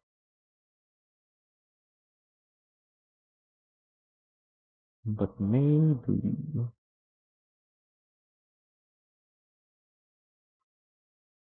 it's fine if I'm inside. I don't think that matters. Though.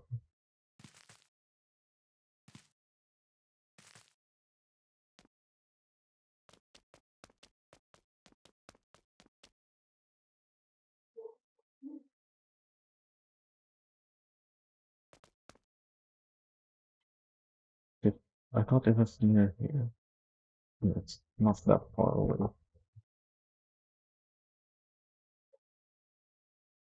No wonder this thing is not able to pick up beams or coils. The truck's supplying the iron and coal, which is the one that I really need for those.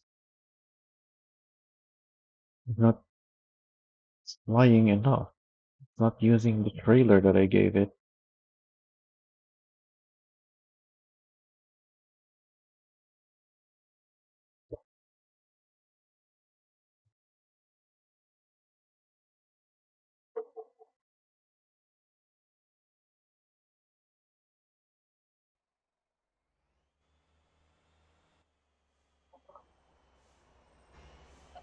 Okay, let's see what's going on with you.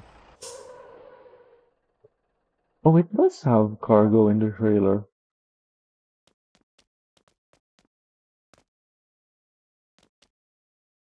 It's just not telling me about it. Yes. Oh, it's 27 on the.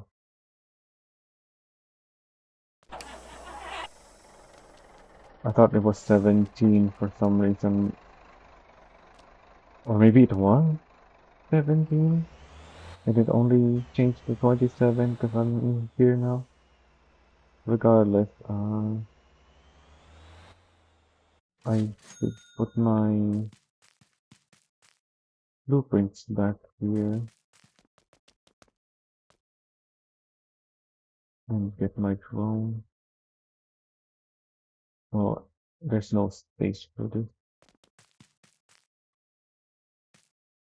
but that's fine. And then go back here.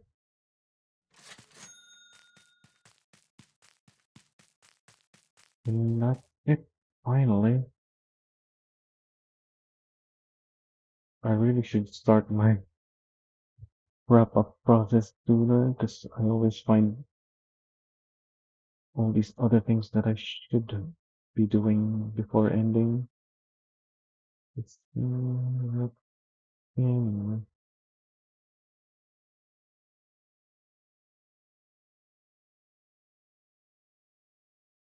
oh, I need to be there.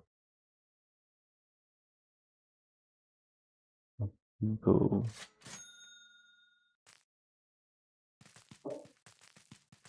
I should despawn this thing though, just so I don't confuse myself thinking I did something else.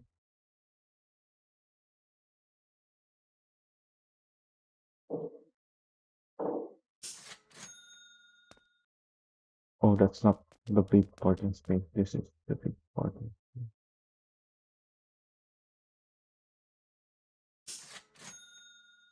Now I can despawn it.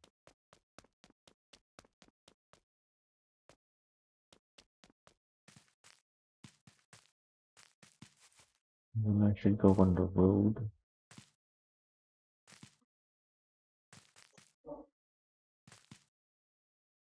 And wait for those trucks. Alright,